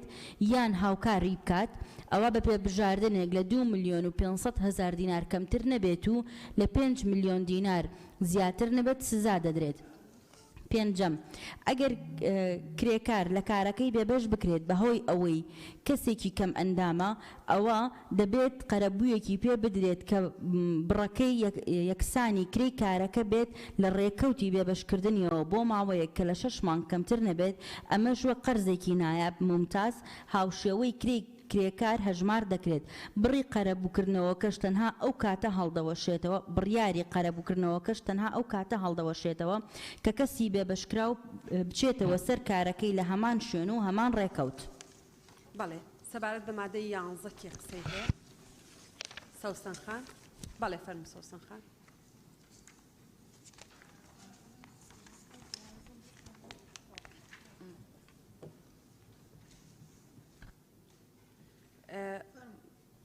فەرموو. بەڕێز سەرۆکی پەرلەمان سەبارەت بە مادەی 11 من پێشنیار دەکەم کە لە زنجیرەی سێیەم و چوارەم یعنی هەدەفەکە سزادانە لێرە بۆیە من وان پێ باشە سزا دەدرێت کە لە کۆتایی هاتووە بەو شێوەیە لێ بکرێت هەر کەسێک کەمەندامێک بێبەش بکات یان کارێک بکات ببێتە مایەی بێبەشکردنی لە پیادەکردنی ئەو مافانەی لەم یاسایەدا هاتوون ئەوە بە پێبژاردنێک کە لە 1 ملیۆن دینار کەمتر نەبێت و لە 1,5 ملیۆن 1,500,000 دینار زیاتر نەبێت سزا دەدرێت ئەو سزا دەدرێتە بینیتە بهێنرێتە پێشەوە وای لێ بکەین ئەوە سزا دەدرێت بە پێبژاردنێک کە لە 1 ملیۆن دینار کەمتر نەبێت و لە 1,500,000 دینار زیاتر نەبێت سزایەکە بینیتە پێش لە زنجیرە چوارەمیش بە هەمان شێوە چکە قووەتێکی زیاتری دەبێت چکە هەدەفەکە سزادانە لێرە زۆر سپاس بەڵێ زۆر سپاس بەڵام لە نووسینی کوردیە ئەوە ڕێگە دروستەکەیە یعنی کردارەکە خرێتە ئەخیرەوە ئەو قووەتەکەش بڕوان ناکەم کاریگەری لەسەر قووەتەکە بێ دەست خۆش بێ بەڵێ بەڕێز وەزیری کار و کاروباری کۆمەڵایەتی ئەوە زیاد کراوە لە پرۆژەکەی بەڕێستانان نییە ئەو سزایانە قسەتان هەیە لەبارەیەوە فەرموو بەڕێز سەرۆکی پەرلەمان ئێمە لەگەڵ زیادکردنی بڕگەی سێم و چوارەمین و کارێکی باشە بەڵام لەگەڵ بڕگەی پێنجەم نین یەکەم ئەمە شوێنی نییە ئەنی ئەم بڕگەیە هیچ پەیوەندی بە مادەیەوە نییە دووەم ئێمە پێمان وایە نووسینی ئەمە ئەگەر لە پێشتریش لەو مادەیە کە بواە کە باسی دەستیژانکردنی ڕێژەیەک ئەکا بۆ خاوەنکار ئەگەر پشمان نووسە ئەمە قازانج بە کەم ئەندام ناگەێنێت ئەمە وا ئەکا خاوەنکار هیچ کەم ئەندامێ وەرنەگرێت لەبەر ئەمەی ئەخرێتە سەری ئەم ئۆباڵە ئەمە ئێمە لە یاسای کار و لە یاسای خانەنشینی و دەستەبەری کۆمەڵایەتی بەپێی بە دوواداچوونەکانمان لە بەڕێوەبەرایەتی کار ئەم کێشانە چارەسەرەکەین بۆیە نە شوێنەکەی شوێنی ئەم بڕگەیە ئەم خاڵەیە پێنجەم و بەدیوێکی کەیە کاریگەری نەرێنی ئەبێ لەسەرەوەی کە خاوەنکار کەم ئەندام وەرگێ لە پرۆژەکانی سوپاس بەڵێ زۆر سپاس بۆ بەڕێز مادەی دوای ئەوە بەڕێزە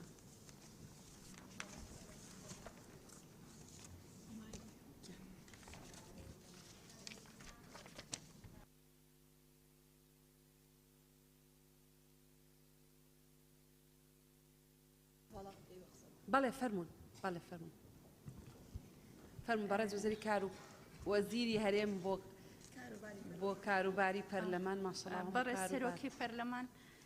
ئەمن پێم وایە خاڵی سێم زیادەیە تەحسیل حاصلە هەبێ یان نەبێ لەبەرەوەی ئەحکامی عقابی هەیە لەناو قانونە ئەسڵی یاساکە خاڵی چوارەم هەر کەسێک بە مەبەستی بەهرەمەندبوون بە ناشایستەیی لە هەر مافێکی دەقنووسکرا و لەم یاسایە بە ساختە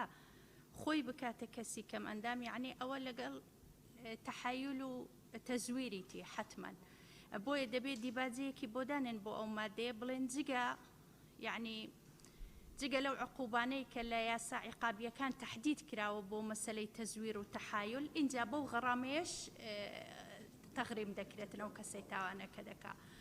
چونکە ئەسڵەن ئەوەی دەیکا تاوانە ئیدەن تەحایل و تەزویر هەردووچی لە قانونی عقوبات نەسی لەسەر کراوە لێرانە بەس بۆ غەرامە تهدید کراوە بۆیە بڵێن ئەو دیباجەیە زۆر گرینگە کە بڵێن جگە لەو عقوبانەی تهدید کراوە لە یاسا بەرکارەکان بەو غەرامەیەش عقوبە دەدرێ بڕگەی پێنجەم بەڕای من بڕگەیەکی زیادەیە لەبەرەوەی وازەحە هەر کاتێکی خەتە هەبوو زەرەر هەبوو عیلاقەی سەبەبی هەبوو مەسەلەی قەرەب و تعویزاتیشەوە هەمووی ئەحکام عامەیە و مقدمەی بڕگەی پێنجەمیش کە دەڵێ ئەگەر کرێکار لە کارەکەی بێبەش بکرێ بەهۆی ئەوەی کەسێکی کەم ئەندامە یعنی سلماندنی ئەوەی دائیمەن ئەو ئیدعای ئەوەی دەکا کە کەم ئەندامە بۆیە بێبەش کراوە بەڵام لەوانەیە ڕب العمل صاحب العمل مبرری دیکەی هەبێتن لەوەی کە بێبەشی کردیە لە ئیش و کارەکەی بۆیە پێم وایە سلماندنی یعنی ئەو ڕاستیەکارێکی زۆر قورسە هەتا بۆ مەحاکمیش لەبەر ئەوەی ئەو دائیمەن ئیدعای ئەوە دەکا کە کەم ئەندامە بۆیە بێبەشکراوە لە کارەکەی وتەئیدی وەزیری تایبەتمەندیش دەکەم بڕگەی پێنجەم هەڵگیرەوە بڕگەی چوارەمیش ئەگەر بکرێ و هێنەی بۆ زیاد بکرێ مقدمێ زۆر گرینگە زۆر سوپاس بەڵێ زۆر سوپاس تێبینێکی دروستە بەنسبەت بڕگەی چوارەمەوە يعني ئەوانەی ئینتیحالی شخصیە و تەحایل و تەزویر و هەموو ئەوانە دەگرێتەوە. زۆر سوپاس بۆ بەڕێز. مادەی دوایەوە. بەڕێز سەرۆکی پەرلەمان، مادەی 12 وەزیری کار و کاروباری کۆمەڵایەتی بە هەماهەنگی لەگەڵ وەزیری تەندروستی پێویستە ڕێنمایی بۆ ئاسان جێبەجێکردنی حکومەکانی ئەم یاسایە دەربکات. بەڕێزان کەس قسەی هەیە لەسەر ئەو مادەیە؟ بەڵێ. بەڵێ شادی خان دواتر بەڕێز وەزیر. بەڕێز سەرۆکی پەرلەمان، من پێشنیاز دەکەم مادەیەک بە تەسەلسولی مادەی 12 زیاد بکرێت و مادەکانی تر تەسەلسولی دوای ئەوە وەربگرنەوە بۆ تەسەلسولەی کە لێرە لە هەموارەکەدا ڕژراوە. دەقی مادەکەش بەم شێوەیە بێ هەر یەکێک لەم بڕگانەی لەم یاسایەدا هاتوون کە کەم ئەندامان لی سودمەند دەبن بە لەبەر چاوگرتنی یەکسانی جێندەری جێبەجێ بکرێن. چونکە لە کۆڵینەوەکان دەیسەلمێنن ژنانی کەمەندام زۆر زیاتر لە ژنانی تر ڕوبەڕووی تونند و تیژی دەبنەوە بە هەموو جۆرەکانیەوە و یەکێک لە هۆکارە سەرەکیەکانی ئەوەیە کە هەموو بەشێکی زۆر لەو یاسا و ڕێنماییانەی کە بۆ کەمەندامان دەرئەچێ لەبەر چاوگرتنی یەکسانی جێندەری جێبەجێ ناکرێ و ژنانی کەمەندام دووبارە لەوێ دوو جار زەرمەند دەبن. جارێک لەوەی کە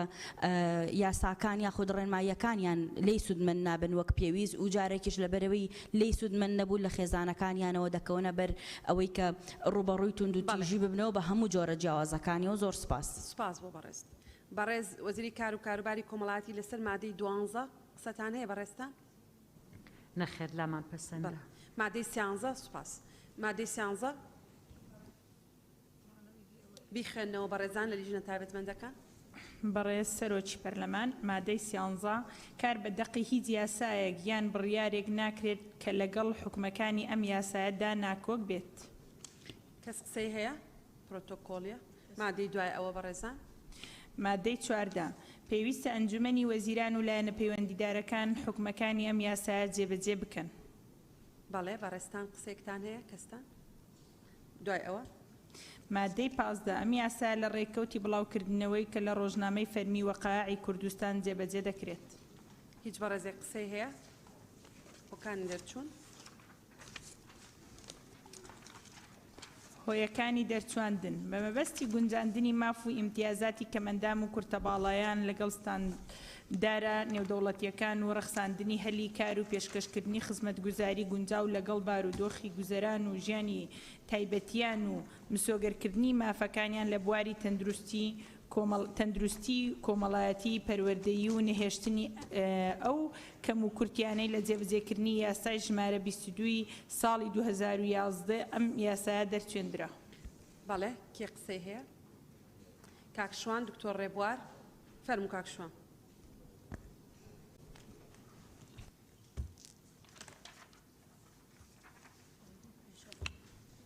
بەڕێز سەرۆکی پەرلەمان، بە پێی پەیڕەو دەبی هەر پێشنیارێک یان تێبینیەک لەسەر پێشنیازە یاساکە لەسەر گۆڕانی برگەکان دەبی زیاتر لە پشتگیریەکی هەبێ، کەچی ئەندامانی بەڕێز پێشنیارەکان دەکەن و هیچ پشتگیریشیان نییە. ئایا لە ڕووی یاساییەوە لیژنەی یاسایی پێداچوونەوە بە برگەکان دەکای یان نە؟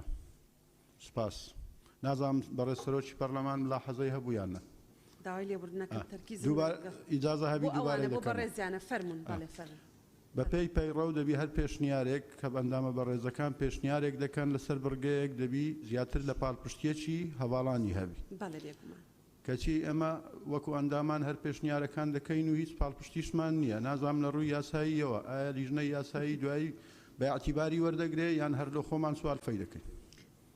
بەڵێ کاک بژار جوابی ئەوە بدەرەوە پێش ئەوەی کاک دکتۆر ڕێبوار بەڕێز سەرۆکی پەرلەمان، پێشتریش لەم جەلسەیە لە چەند دانیشتنی ڕابردوو ئاماژە پەیمانداوە وەکو لیژنەی یاسایی ئێمە ملکەچین بە پەیڕەو بە پێی پەیڕەویش دیارە ئەو پێشنیارەی دوو پشتگیری هەبێ نە یەک دوو پشتگیری هەبێ ئەوە لەلایەک حالەتێکی تریش هەیە پەیڕەو استثنایی کردیە کەسی ئەخیر کەس کە قسە دەکات و قبل ئەخیر ئەوەش وەردەگرین. بەس هەندێک حالەت هەیە دەستەوەژەیەکی معقولە حتا یعنی هیچ پێشنیاریش هیچ پێشگیریش نەبێ یەک کەس پێشنیاری کردیە ئەگەر ضرور بێ دروست بێ لە ڕووی قانونیە و دەستەواژەیەک بێ ئێمە زۆر جۆر ینی بەرد وەردەگرین حتا لێرەش مەسەلەن حالت هەبووە مثلا ڕخنە لە لژنەی یاسایی گیرەوە بوو ئەوە پشتگیری نەبووە بۆ ئەو پێشنیارە هەیە یان بووە هیل لژنەی تایبەتمەندی هەڵبەش تەوزیحمان داوە محتەمەلە ئەو دەستەواژەیە باشترە یان ئەو دەستەواژە لە یاساکانی تر بەکار هاتوون تەوزیح لەو حالەتانەش هەیە بەڵام بە شێوەیەکی عام لێرە شتێکی دەکەمەوە بە پێی پەیڕەو ئەوەی پشتگیری نەبێت لە ڕاپۆرتی لژنەی یاسایی و لژنەی تایبەتمەنددا جێی ناکرێتەوە. سپاس دکتۆر ڕێبوار. بەڕێز سەرۆکی پەرلەمان لە پرۆتۆکۆڵە نێودەوڵەتەکان و معاهداتی نێودەوڵەتی دەستەواژەیەک یا ڕستەیەک هەیە گرنگە لەوەیە هەیە پێم باشە ینی بە گرنگی ئەزام ئەگەر لە هۆیەکانی دەرچواندنی شەبێ ئەویش کە بریتە لەوەی نەهێشتنی جیاکاری لە بەرامبەریان بۆیە من بە پێویست دەزانم کە ئەم ڕستەیە ئیزافە بکرێ بۆ هۆیەکانی دەرچواندن بەو شێوەی خوارەوەی لێبێ هۆیەکانی دەرچواندن بە مەبەستی گونجاندنی ماف و ئیمتیازاتی کەم ئەندام و کورتە باڵایان لەگەڵ ستانداردە نێودەوڵەتەکان و ڕەخساندنی هەڵیکار و پێشکەشکردنی خزمەتگوزاری گونجاو لەگەڵ بارودۆخی گوزەران و ژیانی تایبەتیان و مسۆگەرکردنی مافەکانیان لە بواری تەندروستی کۆمەڵایەتی و پەروەردەیی و نەهێشتنی جیاکاری لە بەرامبەریان و نەهێشتنی ئەو کەم و کورتیانەی لە جێبەجێکردنی یاسای ژمارە 22 ساڵی 2011 ئەم یاسایە دەرچێنرا. سپاس. بەڵێ زۆر سپاس. قسەتان هەیە بەڕێز وەزیری کار و کاروباری کۆمەڵایەتی؟ بەڕێستان قسەتان هەیە؟ بەڵێ. بەڵێ مناقەشەی ئەم قانونە تەواو بوو. زۆر سپاسی ئامادەبوونی بەڕێز وەزیری کار و کاروباری کۆمەڵایەتیەکەین. تێبینیەکانیان بە هەند وەرەگرین و دەیگونجێنین لەگەڵ ڕوانگەی لیژنە تایبەتمەندەکانی پەرلەمانی کوردستان. سپاسی ئامادەبوون تەکەین بەڕێز دەتوانی پشوی خۆت وەرگری. زۆر سپاس. زۆر سپاس بۆ ئامادەبوون و سپاس بۆ مشارەکەکانت. سپاس بەخێربەی سەرچاو. بەرگەیەکی تر بەڵێ بەڕێز سەرۆکی پەرلەمان بەردەوام دەبن؟ بەڵێ بەڵێ یەک مادەیە ڕسمی پول با نەجاتمان بێ. بەڕێزان ئێستا دەست بە جێبەجێکردنی بەرگەیەکی بەرنامەی کارەکەین. زۆر سپاس بۆ لیژنەی کاروباری کۆمەڵایەتی. ئەتوان بچنەوە شوێنەکانی خۆتان. داوا لە لیژنەی دارایی یەکەین.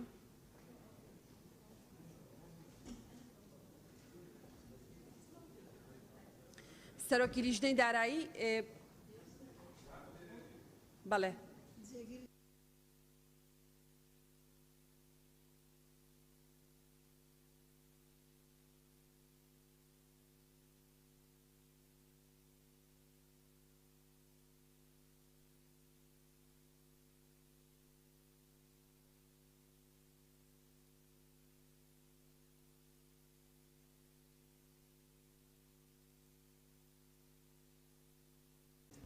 بەڵێ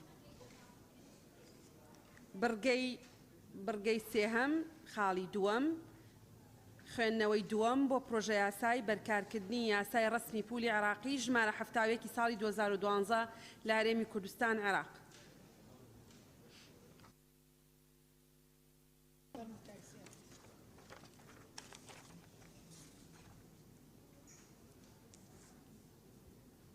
بەڕێزان بەیانیش دانیشتن بەردەوامە بێ و لیژنەکان ڕاستپێرین بۆ ڕۆژی پێنجشەممە بۆ دەنگدان راپۆرتەکانیان ئامادە بێ بۆ هەر سێک ئەم پرۆژێ.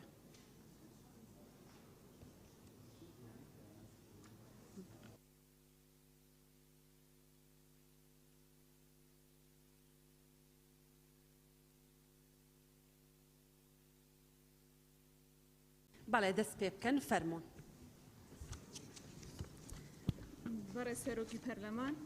بۆ سەرۆکەتی پەرلەمانی کوردستان بابەت راپۆرتی لیژنە تایبەتمەند ڕاستاندنی بووکراوە لەلایەن لیژنەی کاروباری یاسایی. لیژنەی کاروباری یاسایی ڕۆژی سێشەمە ڕێکەوتی 22/6/2021 کاتژمێر 11 کۆبوونەوەی خۆی ئەنجامدا بە مەبەستی پێدەچوونەوەی داڕشتنی یاسایی و دڵیانبوون لە دژێنەبوونی دەقەکانی لەگەڵ دەستور و یاسای کارپێکراوەکانی بەپێی حکمەی مادە 85 بەرگەکانی یەکەم و سێەم سەبارەت بە راپۆرتی لیژنەی دارایی کاروباری ئابووری تایبەت بە خوێندنەوەی دوام بە پرۆژە یاسا بەکارەکانی یاسای ڕسمی پول عێراق ژمارە 7 ساڵ 2012 لە هەرێمی کوردستان داش عێراق لیژنەی یاسایی ئەم داڕشتنەی خوارەوە بە پێسپێندرا. پرۆژه یاسا بەرکارەکانی هەمواری پێداکردنەوەی یاسای ڕسمی پول ئیتیحادی ژمارە 71 ساڵی 2012 لە هەرێمی کوردستان مادەیەک یاسا ڕسمی پول ئیتیحادی ژمارە 71 ساڵی 2012 لە هەرێمی کوردستان داش عێراق بەرکار هەمواری پێداکردنی دەکرێت مادەی 2 پیادەکردنی حکمی بەرگەکانی پێنجەم لە مادەی 5 یاسای هەموار دەکرێت بەم شێوەیە دەخوێنرێتەوە پێنجەم پێدانی ڕسمی سپێنراو لە مادەی بەم شێوازە دەبێت کە وەزیری دیاری دەکات و دەبێت وەزیری سوودی دواکەوتن بسەپێنێت لە حاڵەتی دواکەوتن لە پێدانی ڕسم ئەمەش بە ڕێنمایك ڕێک دەخرێت بە پێ یاسا مادەی 3 پیادەکردنی حکمی بەرگەی سێەم لە مادەی 16 یاسایەکە ڕدەگیرێت مادەی 4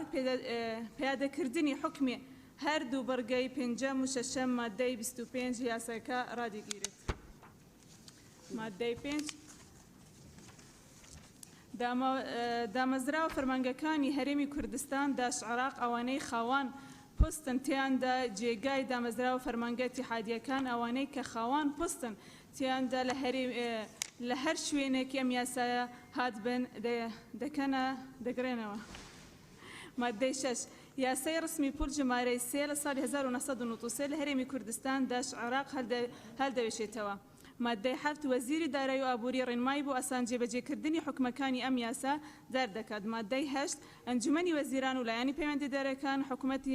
حکومەکانی ئەم یاسا جێبەجێ دەکەن مادەی 9 کار بە هیچ دەقێکی یاسایان بڕیارێکی ناوکۆک لەگەڵ حکومەکانی ئەم یاسادا ناکرێت مادەی 10 ئەم یاسا لە دوای تێپەڕبوونی 6 ڕۆژ بەسەر ڕێکەوتنی بەڵاوکردنەوەی لە ڕۆژنامەی فەرمی واقعی کوردستان جێبەجێ دەکرێت هۆیەکانی دەرچواندن بەهۆی تێپەڕبوونی ماوەیەکی درێژ بەسەر دەرچواندنی یاسای ڕسمی پول ژمارەی 3 لە ساڵی 1993 لە هەرێمی کوردستان داش عێراق لەبەر ئەو پێشکەوتنان ڕوویداوە لە جووری قەبارەی ئەو خزمەتگوزارانە حکومیانەی دەخوازرێ بێت پێشکەش بکرێتن بۆ ئەوەی ڕسمی لەگەڵیان بگونجرێت لەبەر ڕۆشنایی ئەم گۆڕانکاریانە بەسەر بە بەهای درا و چاڵاکی ئابووری داهاتووە لە پێناویەک خستنی ڕسمی پول لە هەرێمی لەگەڵ هەوتایەکەی لە عێراق ئەم یاسا دەرچوێندرا بەڵێ زۆر سپاس فەرمون ناونیشان شان یاساکە پرۆژه یاسای بەرکارکردن و هەمواری پیادەکردنی یاسای ڕسمی پولی ئیتیحادی ژمارە 71 ساڵی 2012 لە هەرێمی کوردستان داژ عێراق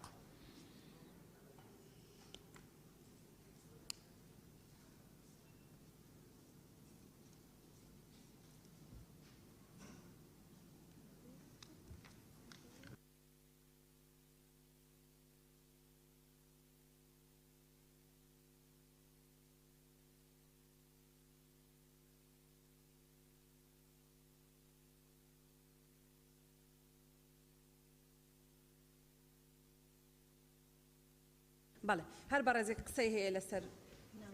ناونیشان کەس دیەتی بڕۆن فەرمونون مادەی 1 برای سەرۆکی پەرلەمان مادەی 1 یاسای ڕسمی پولی ئیتیحادی ژمارە 71 ساڵی 2012 لە هەرێمی کوردستان داش عێراق بەرکار و هەمواری پیادەکردنی دەکرێت بەڵێ کێ قسەی هەیە تۆزی ئاوارڕێکی خەینەوە بەرکار دەکرێت و هەمواری پیادەکردنی دەکرێت ئەگەر پێویست بوو تۆزی ڕەکیکە کەس قسەی نییە مادەی 2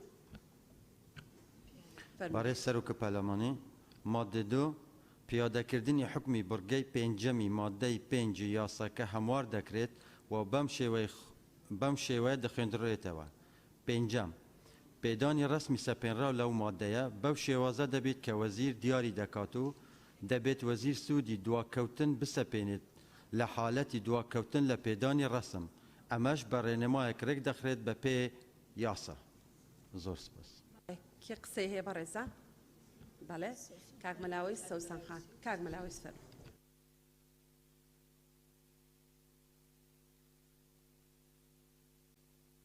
بەڵێ بەڕێز سەرۆکی پەرلەمان لەسەر مادەی 2 پێشنیارێکم هەیە کە دەڵێت بڕگەی پێنجەم پێدانی ڕسمی سەپێنرا و لەو مادەی لە بەو شێوازە دەبێت کە وەزیر بنووسێ وەزیری تایبەتمەند زۆر سپاس بەڵێ سەوسان خان فەرموو وەزیر تعریف کراوە پێشتر مایکەکەت کوژێنیتەوە کاک گەلاوێسی. برای سەرۆکی پەرلەمان سەبارەت بە مادەی دووەم لە ڕاستیدا لێرەشدا هەمان ئەوە تێکرار کرایەوە کە لە یاساکەی پێشوودا هاتبوو کە دەڵێ پیادەکردنی حکمی بەڕگەی پێنجەمی مادەی 5 یاساکە هەموار دەکرێت و بەم شێوەیە دەخوێنرێتەوە. بەڕای من پێشنیار دەکەم ئەو دەخوێنرێتەوە هەڵبگیرێت بکرێتە پیادەکردنی حکمی بەڕگەی پێنجەمی مادەی 5 یاساکە هەموار دەکرێت و بەم شێوەیە دەبێت. پاشان ئەوەکەی تر زۆر سپاس. بەڵێ زۆر سپاس. بەڕێز وەزیری هەرێم بۆ کاروباری پەرلەمان قسەتانەیە چکۆ ئیزافەیەکە؟ بەڕێز سەرۆکی پەرلەمان تەنها کۆتایی بڕگەی مادەکە دەڵێ ئەمەش بەڕێنماییەک ڕێک دەخرێ بە پێی یاسا یعنی چۆن؟ بەڵێ ئەمەش بەڕێنمایەک ڕێک دەخرێت ڕاستە. بەڵێ مادەی دوای ئەوە فەرمونون. قسەتانەیە؟ بەڵێ کاک زیاد فەرمونون. بەڕێز سەرۆکی پەرلەمان ئەم مادەیە تەنها ئێمە یەک گوشەمان لێ گۆڕیوە کە لە یاساکە بە وا هاتووە دەتوانێت ئێمە لە پێناوی بەدیهێنانی دادپەروەری ئەوەمان کردووە بە دەبێت بۆی هیچ جیاوازیەک نەکرێت دادپەروەرانە یاساکە جێبەجێ بکرێ ئەژنا خۆی دەقی یاساکە بەو شێوەیە یاساکە بەو شێوەیە هاتووە ئێمە تەنیا و شێمان لێ گۆڕیوە. بەڵام گۆڕینی ئەو شەیە حکمی مادەکەی بە تەواوەتی گۆڕیوە ڕاستە یەک وشەیە. بەڵێ کاک تۆرژەر. برای سەرۆکی پەرلەمان سەبارەت قسەکانی بەڕێز مەلەوەیسی وەزیر معرفە لە قانونەکەدا قانونەکە هەیە لە بەردەستمانە لەبەرەوەتەوە وەزیر چونکە لە مادە یەک تعریف کراوە وەزیری داراییە هەر بەزایی سەبارەتی سەوسەن خان لە ڕاپۆرتی تریش لەسەر ئەم ڕاپۆرتەش ئەو پێشنیارەی کردیە تقریبا ئەوەی من بینیمە تەماشام کردیە لە پرۆتۆکۆل و لە ئەرشیفی پەرلەمان کە راپۆرتی تعدیل ئامادە دەکرێت بەم شێوەیە ینی بەم شێوەیە ڕۆیشتەکە دەبێت بەم شێوەیە دەخوێندرێتەوە لەبەرەوە ینی لە راپۆرتەکانی کۆنیش هەروە هاتووە. دەست خۆش بێ. سپاس. مادەی سێ. بەڕێز سەرۆکی پەرلەمان مادەی سێ پیادەکردنی حکمی بڕگەی سێیەمی مادەی 16 یاساکە ڕادەگیرێت. بەڵێ کەس قسەی هەیە؟ دوای ئەوە فەرمونون مادەی 4 بەڕێزە دەستی بەرز نەکرێتەوە بەڕێز وەزیری هەرێم بۆ کاروباری پەرلەمان فەرمونون کاک زیاد. بەڵێ بەڕێز سەرۆکی پەرلەمان مادەی 4 پیادەکردنی حکمی هەردوو بڕگەی 5 و 6 مادەی 25 یاساکە ڕادەگیرێت. بەڵێ کێ قسەی هەیە؟ بەڵێ فەرمونون.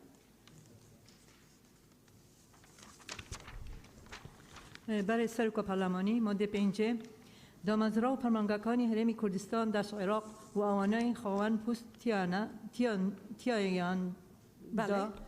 جێگای دەمەزراوە و پەرمانگە اتحادیەکان و ئەوانەی خاوەن پوست و تیانە لە هەر شوێنێک ئەم یاسایەدا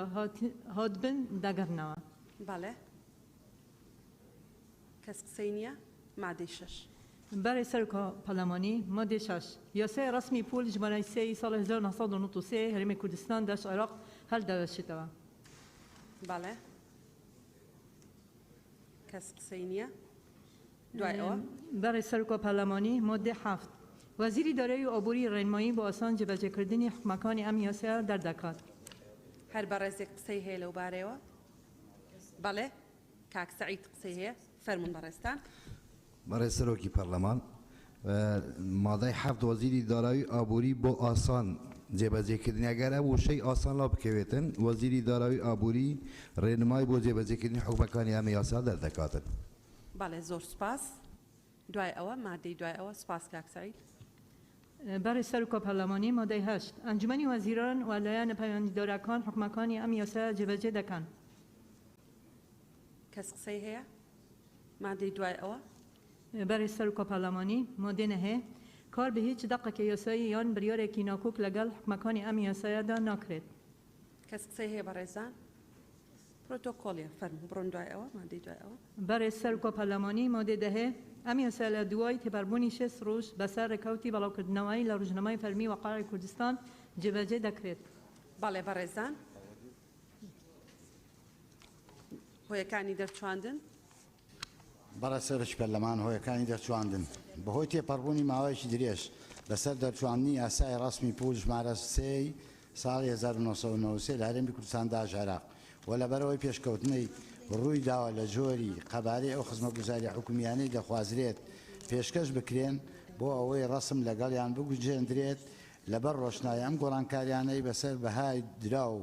چالاکی ئابووریدا هاتووە و لە پێناوی یەخستنی ڕسمی پول لە هەرێم لەگەڵ هاوتاکەی لە عێراق ئەم یاسایە دەرچێنرا. بەڵێ بەڕێزان کەس قسەی هەیە؟ زۆر سوپاس سوپاس بۆ بەڕێستان چنەوە شوێنەکانی خۆتان بڕگەی کۆتایی بەرنامەی کار جێبەجێەکەین زۆر سوپاس بۆ لیژنەی دارایی دەستان خۆش زۆر سوپاس پرۆژە یاسای بەرکارکردن و هەمواری یاسای وەبەرهێنانی پیشەسازی هەرتووکەتی تایبەت و تێکەڵاو ژمارە 20 ساڵی 98 لیژنەی وزە لیژنەی وزە دوو کەستان بێتە ئێرە فەرموون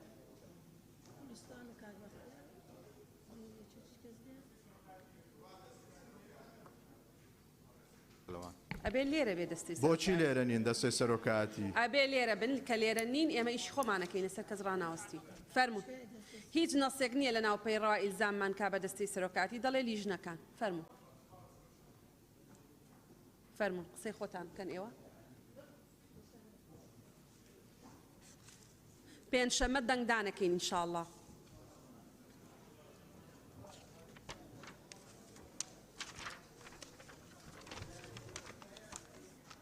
بەڵێ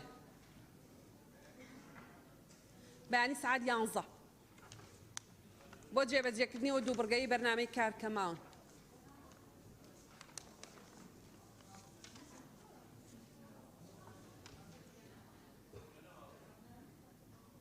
بەڵێ هەر ئەم دانیشتنە بەردەوام دەبێ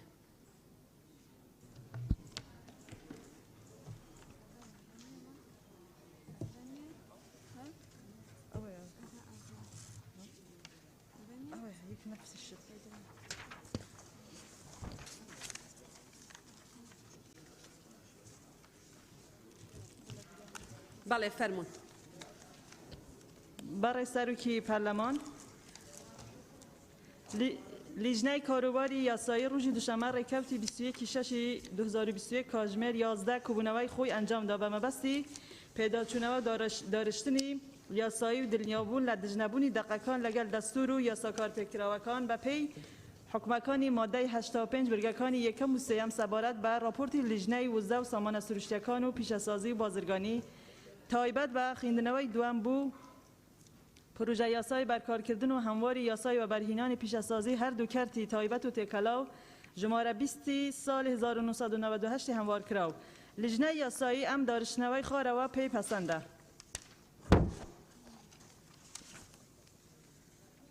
پروژه یاسای بەرکارکردن و هەمواری پیادەکردنی یاسای و بەرهینانی پیشەسازی هەردوو کەرتی تایبەت و تێکەلاو ژمارە 20 ساڵی 1998 هەموارکراوی اتحادی لە هەرێمی کوردستان عێراق ماده 1 یاسای و بەرهینانی پیشەسازی هەردوو کەرتی تایبەت و تێکەلاو ژمارە 20 ساڵی 1998 هەموارکراو لە هەرێمی کوردستان داش عێراق بەرکار و هەمواری پیادەکردنی دەکرێت ماده 2 پیادەکردنی برگەی یەکەم لە ماده 3 یاساکە ڕادەگیرێت ماده 3 پیادەکردنی برگەی دوام لە ماده 4 یاساکە هەموار دەکرێت و بەم شێوەی خۆرەوە دەخێنرێتەوە دوام پێکهاتە کارگیریەکانی بەڕێبەرایەتی گشتی گەشەپێدانی پیشەسازی لە وەزارەت لەلایەن وەزیری بازرگانی پیشەسازی بە ڕێنماییەک دیاری دەکرێت ماده 4 پیادەکردنی ماده 7 یاساکە هەموار دەکرێت و بەم شێوەی خۆرەوە دەخێنرێتەوە یەکەم مەرجە ئەو کەسە سروشتیایی داواکاری بۆ وەرگرتنی مولەتی دامەزراندنی یان خاوەندەرەتی پروژەیەکی پیشەسازی پێشکەش دەکات خاوەن لێهاتووی ئەهلیەت الئەدا تەواو بێت جگە لەو کەسەی خاوەندەرەتی پروژەکەی بە میرات بووی گوەستراوەتەوە دوام مەرجە ئەو کەسە معنەویەی داواکاری بۆ وەرگرتنی مولەتی دامەزراندنی یان خاوەندەرەتی پروژەیەکی پیشەسازی پێشکەش دەکات بە پێی یاسابەرکارەکانی هەرێمی کوردستان دامەزراو و مولەت پێدراو بێت ماده 5 پیاده کردنی برگه پنجم لماده 8 یاساکه هموار دکرێت و بەم شێوەیە خۆرەوە دەخوێنرێتەوە. پێنجەم وەزارەتی پلاندانان دیاریکردنی شارە پێشکەوتووەکان و ئەوانەی کەمتر پێشکەوتون و لادێ و گوندە دووردەستەکان بوو مەبەستەکانی ئەم یاسایە لە ئەستوو دەگرێت. مادەی 6 یەکەم هەمواری پیادەکردنی برگەی یەکەم لە مادەی 9 یاساکە دەکرێت و بەم شێوە دەخوێنرێتەوە. یەکەم دام و دەستگا پەیوەندیدار لە هەرێم هەڵدەستێ بە دابینکردنی گشت پێداویستیەکانی پروژە پێشەسازی یەکە لە زەوی بەمەرجێ گونجاو بێت لەگەڵ ماستەرپلانی شارەکان و خزمەتگوزاری پێویست و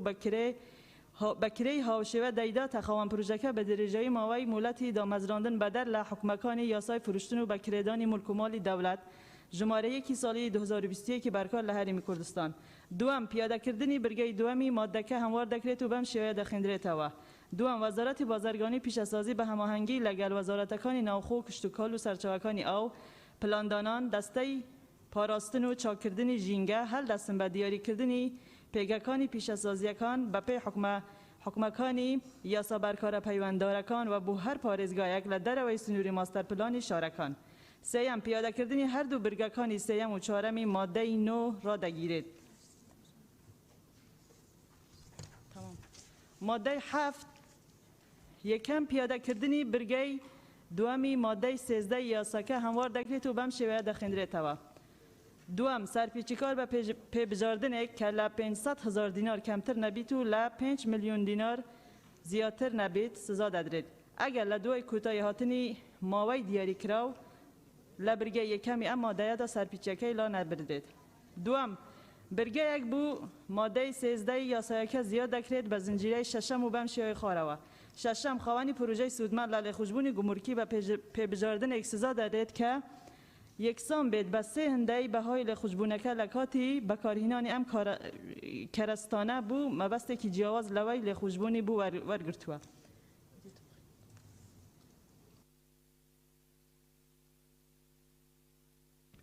برای سروکا پارلمانی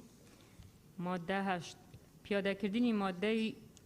14 یاساکە هەموار دەکرێت و بەم شێوەیە دەخوێنرێتەوە. دەستەیەکی تێهەڵچوونەوە پێک دەهێنرێت بە سەرۆکایەتی بریکاری وەزارەتی بازرگانی و پێشەسازی بۆ کاروباری پێشەسازی و ئەندامێتی نوێنەری هەردوو وەزارەتی داد و دارایی ئابووری و دەستەی وەبەرهێنان کە لە پلەی بەڕێوەبەری گشتی بن بوو تێڕوانی لە ناڕازایەتی لەسەر ئەو بریارانەی دەربارەی پرۆژەی پێشەسازی دەرکراون. دووەم یەکەم پیادەکردنی برگەی سێەمی مادەی 15 یاساکە هەموار دەکرێت و بەم شێوەیە خۆرەوە دەخوێنرێتەوە. سێەم کەسی ناڕازاییکار ڕسمێک دەدات بە بری 100,000 دینار و وەک داهاتێکی کوتایی بۆ گەنجینەی گشتی تۆمار دەکرێت. دووەم برگەیەک بە زنجیرەی چوارەم بوو مادەکە زیاد دەکرێت بەم شێوەیە دەخوێنرێتەوە. چوارەم لە 5 سادی ئەو ڕسمەی ناڕازایەتی کار دەیدات وەکو پاداشت و هاندان دەدرێت بە لیژنەکانی بەدواداچوون لە بەڕێوەبەرایەتی گشتی گەشەپێدانی پێشەسازی لە وەزارەت. مادەی 10 دامەزراوە و فەرمانگەکانی هەرێم ئەوانەی تیاندا پوستیان هەیە جگەی دامەزراوە و فەرمانگە ئەتیحادیەکان و ئەوانەی تیاندا پوستیان هەیە دەگرێتەوە لە هەر شوێنێکی ئەم یاسادا هاتبێت. مادەی 11 وەزیری بازرگانی و پێشەسازی ڕێنمایی بۆ ئاسان جێبەجێکردنی حکومەکانی ئەم یاسا دەردەکات.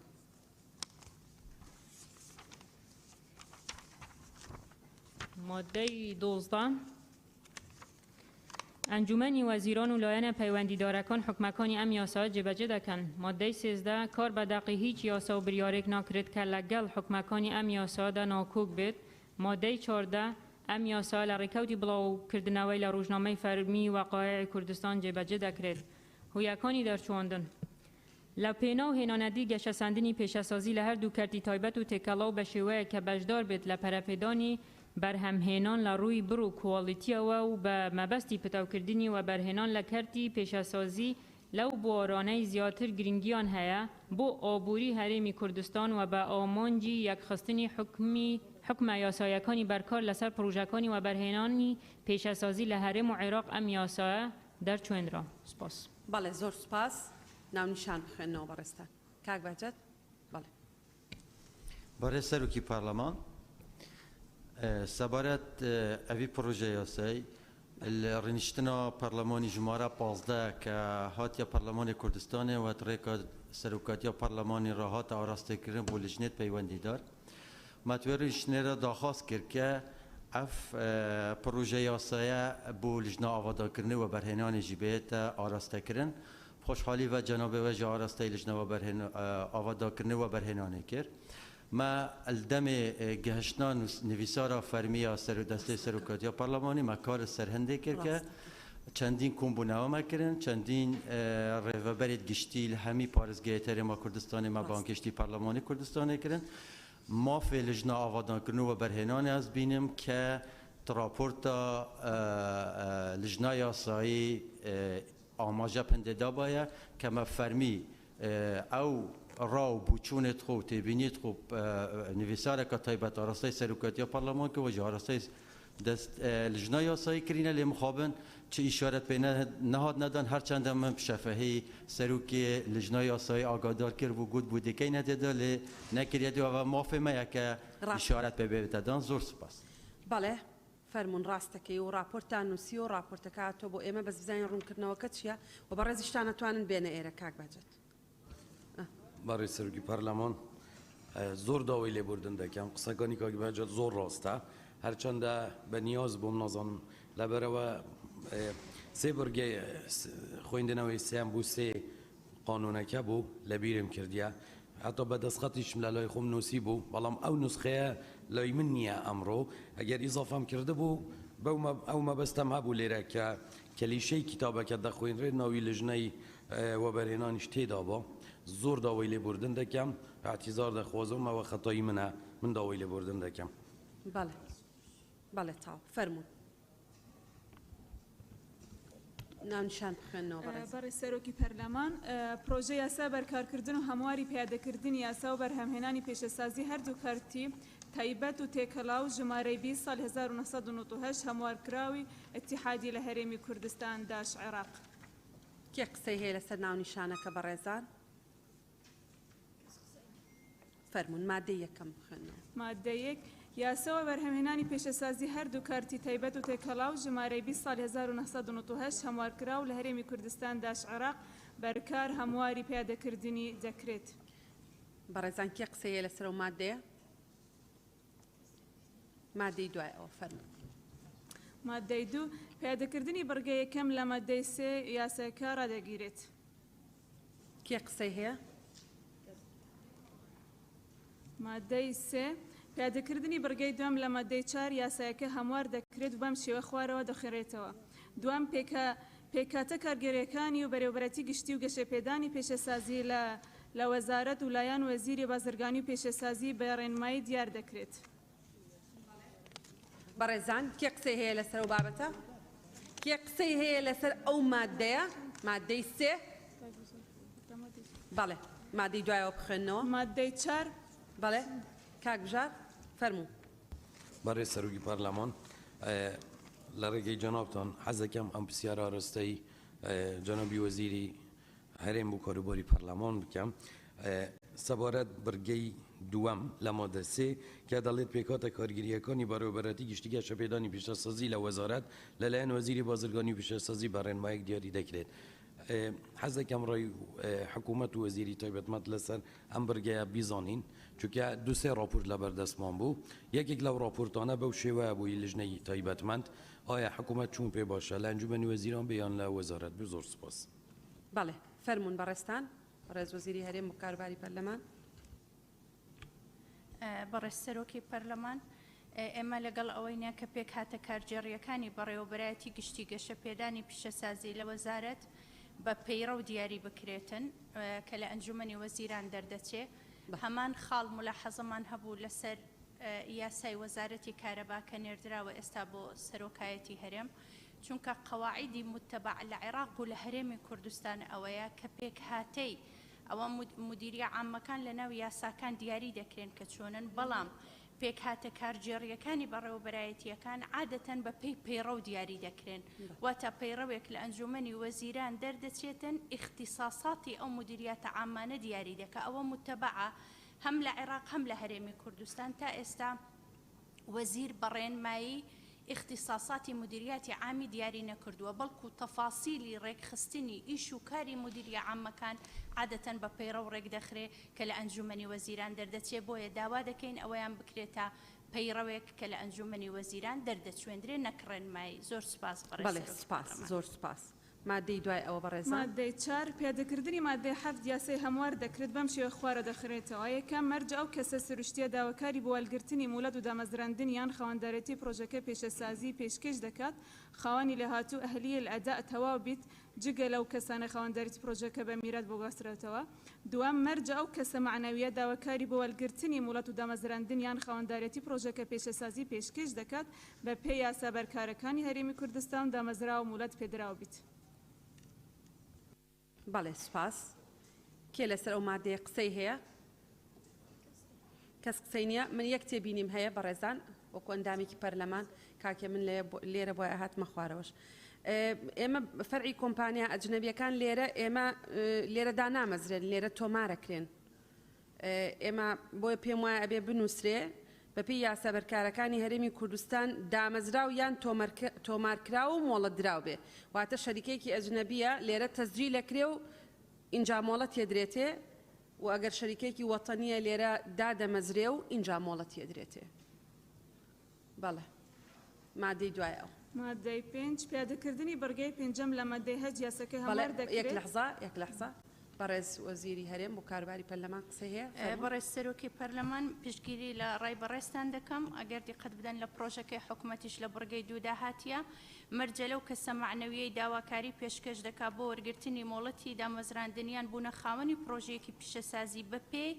یاسا دامەزرا و مۆڵەتدار بێ بەپێی یاسا. بەڵێ زۆر سپاس بۆ بەڕێست. بەڵێ مادەی 5 پیادەکردنی بەرگەی پێنجەم لە مادەی 8 یاساکە هەموار دەکرێت بەم شێوە خوارە دەخرێتەوە. پێنجەم وەزارەتی پلاندانان دیارکردنی شار و پشکەوتەکانی ئەوانەی کەمتر پێشکەوتن لە لادەی گوندە دوور دەستەکانی بە مەبەستی ئەم یاسا لە ئەستوو دەگرێت. کێ قسە هەیە لەسەر مادەی 5 بەڕێزان؟ 33 ئەندامی پەرلەمان لەسەر ئەم پرۆژە یاسا قسەی کردو و ڕەئی داوە بۆیە زۆر تێبینی لەسەر نییە. بەڵێ مادەی دوایەوە.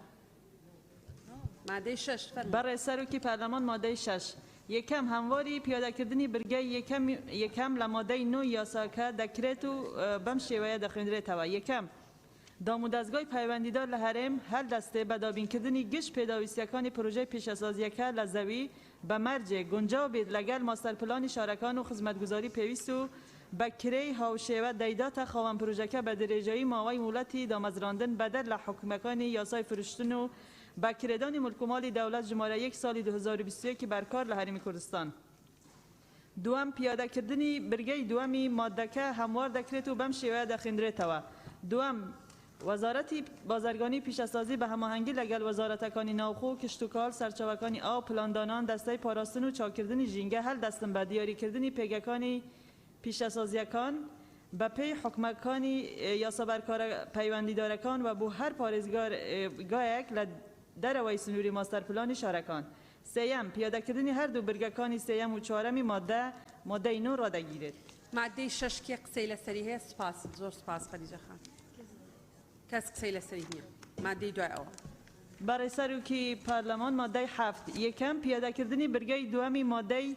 13 یاساکە هەموار دەکرێت و بەم شێوەیە دەخوێنرێتەوە. دووەم سەرپێچی کار بە پێبژاردنێک کە لە 500,000 دینار کەمتر نەبیت و لە 5 میلیۆن دینار زیاتر نەبێت سزا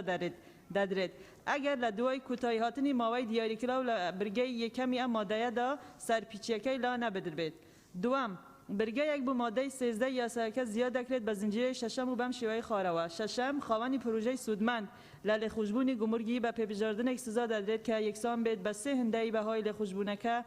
لە کاتی بەکارهێنانی ئەم کەرەستانە بوو مەبەستێکی جیاواز لەوەی لێخوشبوونی بوو وەرگرتووە.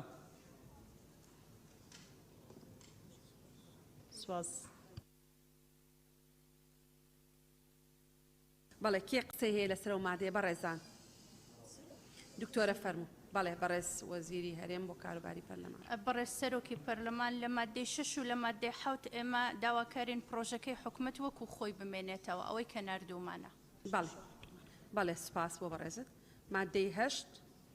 فەرموو. مادەی 8 بڕۆن بۆ مادەی 8 برای سروک پارلمانی پیادەکردنی مادەی 14 یاساکە هەموار دەکرێت و بەم شێوەیە دەخوێندرێتەوە. دەستەیەکی تێهەڵچوونەوە پێک دەهێنرێت بە سەرۆکایەتی بریکاری وەزارەتی بازرگانی و پێشەسازی بۆ کاروباری پێشەسازی و ئەندامێتی نوێنەری هەردوو وەزارەتی داد و دارایی و ئابووری و دەستەی وەبەرهێنان کە لە پلەی بەڕێوەبەری گشتی بن بۆ تێڕوانین لە ناڕەزایەتی لەسەر ئەو بریارانەی دەربارەی پروژەی پێشەسازی دەرکران. بەڵێ زۆر سوپاس. کێ قسەی هەیە لەسەر ئەو مادەیە؟ بەڵێ کاک شێخ زاهیر. بەڕێ سەرۆکی پەرلەمان پرسیار لە لێژنەی یاسایی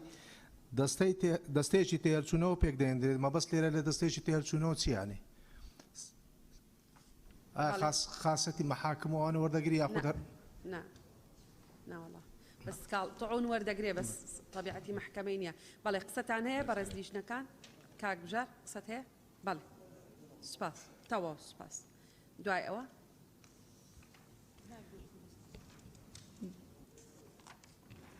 مادەی نە یەکەم پیادەکردنی بڕگەی سێمی مادەی 15 یاساکە هەموار دەکرێت و بەم شێوەیە خوارەوە دەخوێندرێتەوە. سێم کەسی ناڕەزایی کار ڕسمێک دەدات بە بری 100,000 دینار و وەک داهاتێکی کوتایی بۆ گەنجینەی گشتی تومار دەکرێت. دووەم بڕگەیەک بە زنجیرەی چوارەم بۆ مادەکە زیاد دەکرێت بەم شێوەیە دەخوێندرێتەوە. چوارەم لە 5 سادە ئەو ڕسمەی ناڕەزایەتی کار دەدات وەکو پاداشت و هاندان دەدرێت بە لیژنەکانی بە دوواداچوون لە بەڕێوەبەراتی گشتی گەشە پێدانی پێشەسازی لە وەزارەت. سپاس. بەڵێ زۆر سپاس. کێ قسەی هەیە لەسەر ئەو مادەیە؟ بەڕێز سەرۆکی پەرلەمان. بەڵێ فەرموون. بەڕێز سەرۆکی پەرلەمان لەگەڵ بڕگەی دووەم نین کە زیاد کراوە لەگەڵ ئەوەین کە لە حکوومەت هاتووە پرۆژەکە وەکو خۆی و پێمان باش نییە کە هیچ نسبەتێک هین بکرێت تحدید بکرێتن بۆ ئەو بابەتانە هەمووی بگەڕێتەوە بۆ خەزێنەی گشتی و ئەوە بڕیاری پێدەرچووە بڕیاری ئەنجومەنی وەزیرانە کە هەموو ئەو داهاتانەی وەزارەتەکان بەدەستی دێنن دەگەڕێتەوە بۆ خەزێنەی گشتی و لە خەزێنەی گشتی بڕیار دەدرێتن بۆچی سەرف دەکرێت. زۆر سوپاس. بەڵێ سوپاس بۆ بەڕێزە. مادەی دا مادەی دامەزرا و فەرمانگەکانی هەرێمی ئەوانەتیان دەپستیان هەیە جگە جێگەی دامەزرا و فەرمانگەتی حادیەکان ئەوانەتیان دەپستیان هەیە دەگرێتەوە لە هەر شوێنێکی ئەم یاسا هاتبێت. بەڵێ کێ قسەی هەیە لەسەر مادەی دا؟ کەس قسەی نییە. مادەی دوای یازدە وەزیری بازرگانی و پێشەسازی ڕێنمای بۆ ئاسان و جێبەجێکردنی حکومەکانی ئەم یاسا دەردەکات. بەڵێ کێ قسەی هەیە لەسەر ئەو مادەیە؟ کەس قسەی نییە؟ بەردەوام بن. مادەی 12 ئەنجومەنی وەزیران و لایەن پەیوەندیدارەکانی حکومەکانی ئەم یاسا جێبەجێ دەکەن. بەڕێزان کێ قسەی هەیە لەسەر ئەو مادەیە؟ مادەی 13 کار بە دەقی هیچ یاسا و بڕیارێک ناکرێت لەگەڵ حکومەکانی ئەم یاسادا ناکۆک بێت. بەڕێزان کێ قسەی هەیە لەسەر ئەو مادەیە؟